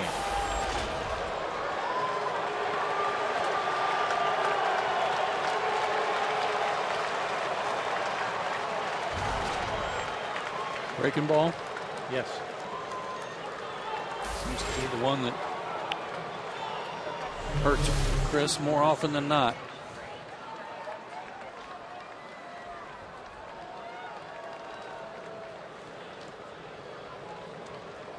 Yeah, similar to the one that Justin hit last night. You got to finish down off that back foot or on the other half of the plate and down. Now Span with a bunt. Johnson sniffs it out. Long throw off target. Bunt single for Denard Span.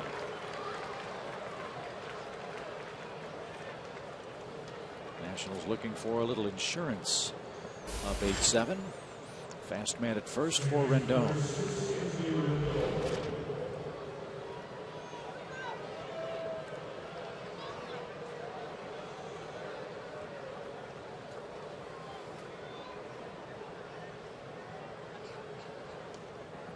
Dan Herron has been warming up and heating up now.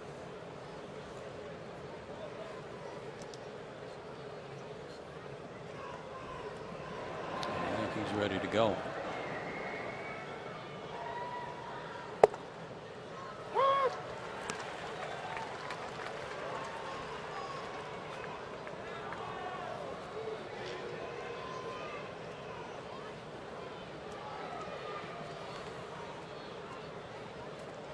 Close play at first. Medlin nearly picked off Denard Span.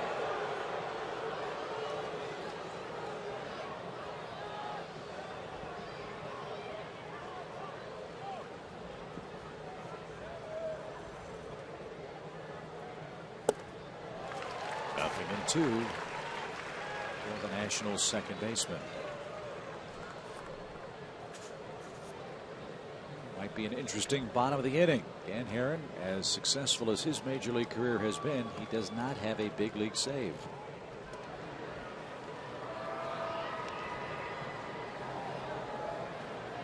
He's got to go after the 3, 4, 5 hitters in the Braves lineup again. So buckle up. We're not done yet. 2 strikes to Rendon. Span at first. A LaRoche homer has started the inning. Got him. You bet he did. Span picked off.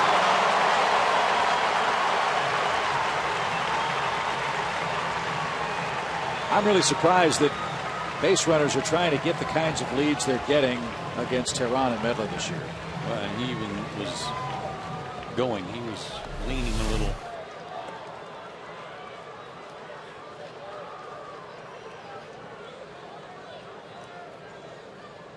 So quick.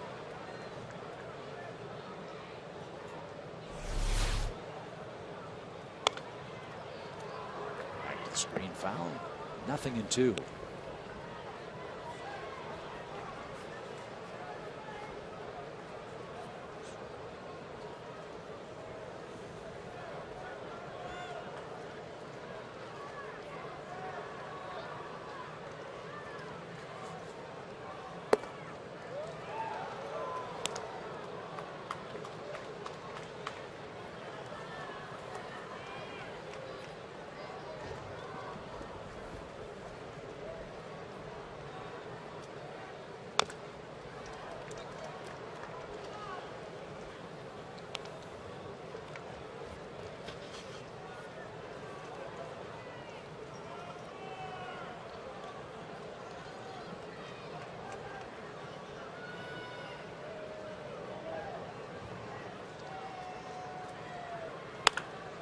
Line to short. Simmons timed his jump nicely. Rendon is the second out.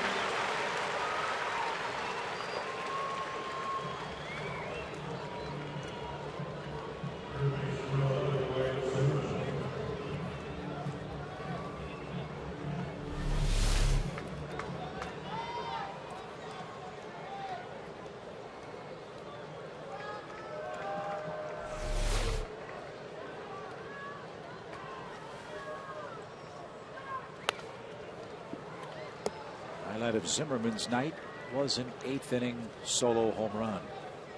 Number 14 for him this year.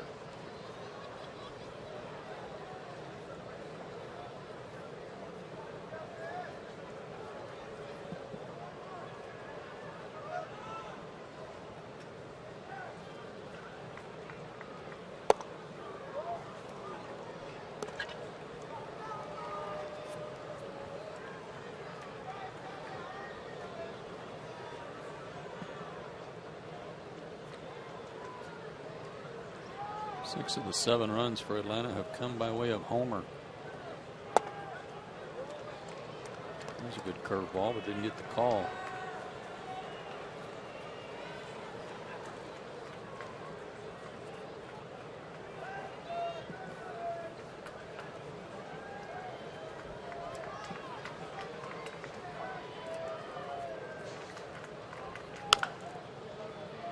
Foul past third. Zimmerman, a 2-2 count.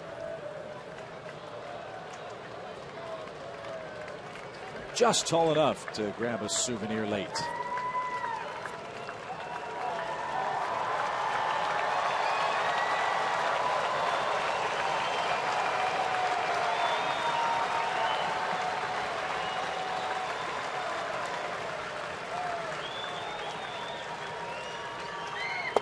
Swing and a miss.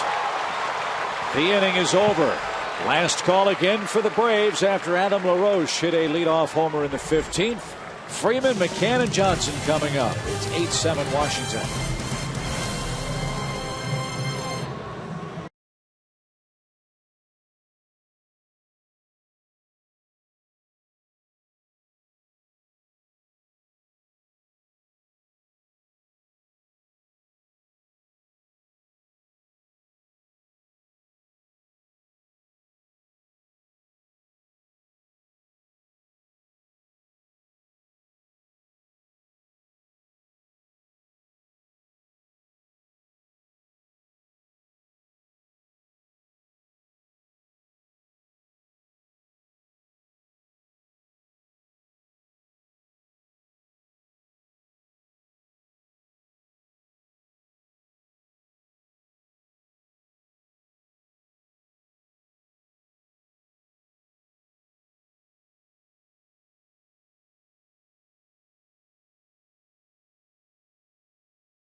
We've played 5.5 hours and we're in the bottom of the 15th inning, fellas. We've seen 495 pitches. And now one of the last men standing for Washington is a starter as well. Dan Herron's making his 11th career relief appearance. He does not have a big league save. A pop fly down the left field line. No play for Harper. Strike one. The last time Herron pitched in relief was April 9th, 2005. He pitched the 14th inning for the Angels against Toronto.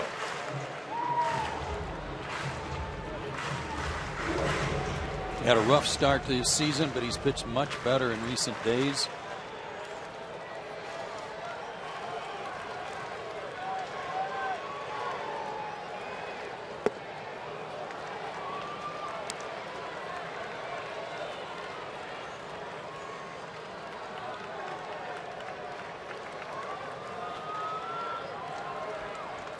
He's ahead of Freeman, 0-2.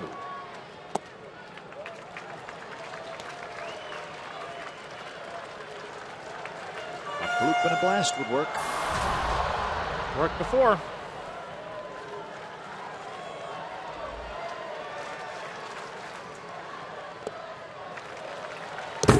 Two balls, 2 strikes.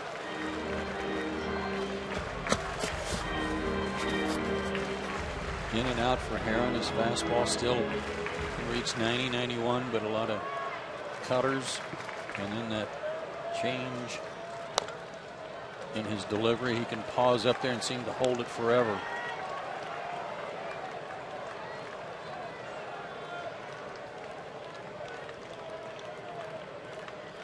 Herron had a milestone earlier this year. Became the 13th pitcher in history to defeat every team in the big leagues.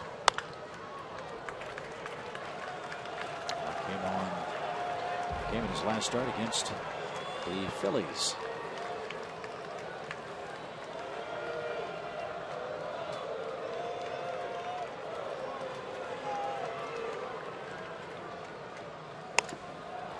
There's the bloop. Can Harper catch up to it in left? He can for out number 1.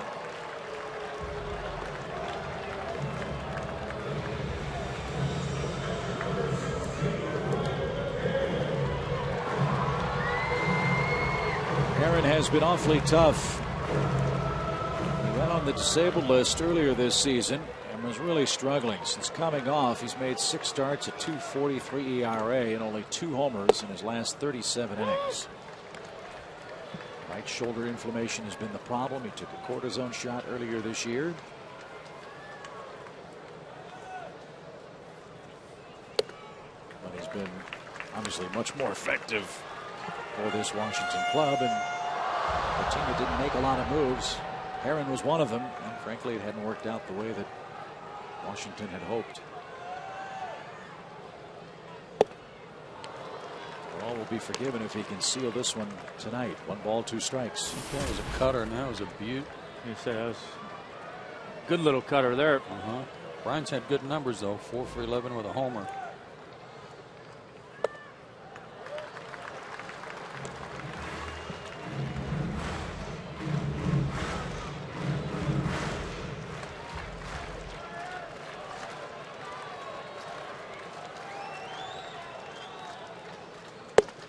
Strike 3 over the inside corner, and the Braves are again down to their last out. Great job by Stammen. 3 innings of hitless, runless baseball, 1 walk, 5 strikeouts. That was incredible what he did on the heels of working 2 innings last night.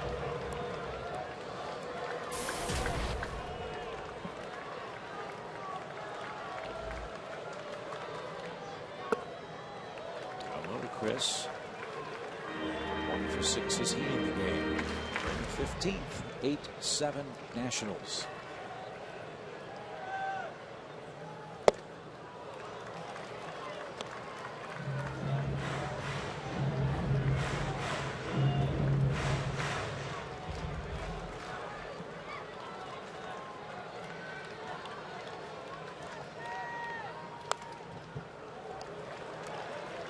Braves down to their last strike.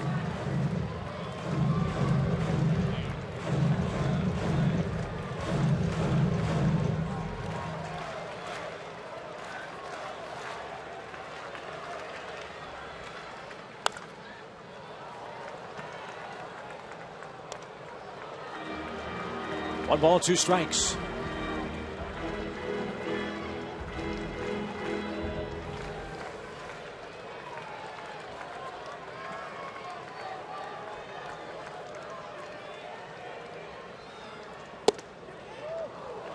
Wanted that one, didn't get it.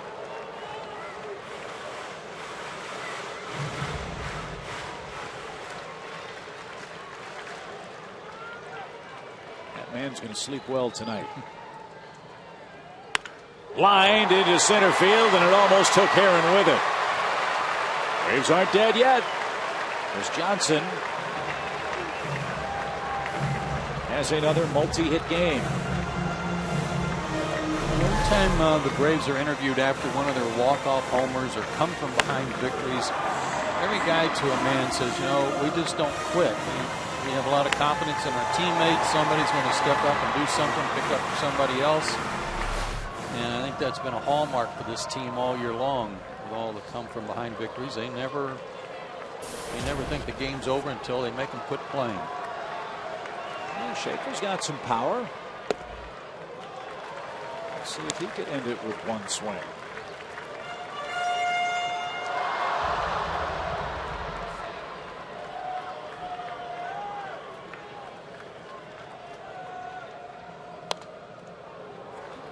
One ball, one strike.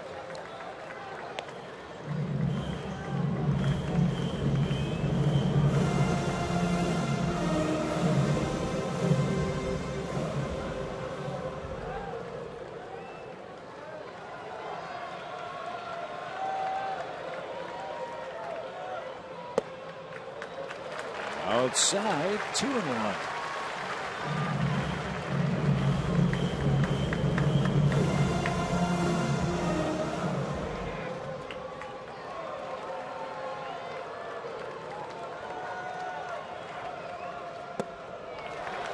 Oh, late second strike call. Second time tonight, Jordan's had a rough call made on him. Look low.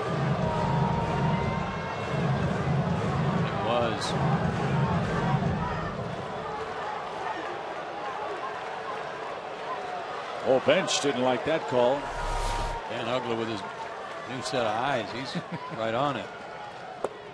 And a swing and a miss, and that ends the ball game.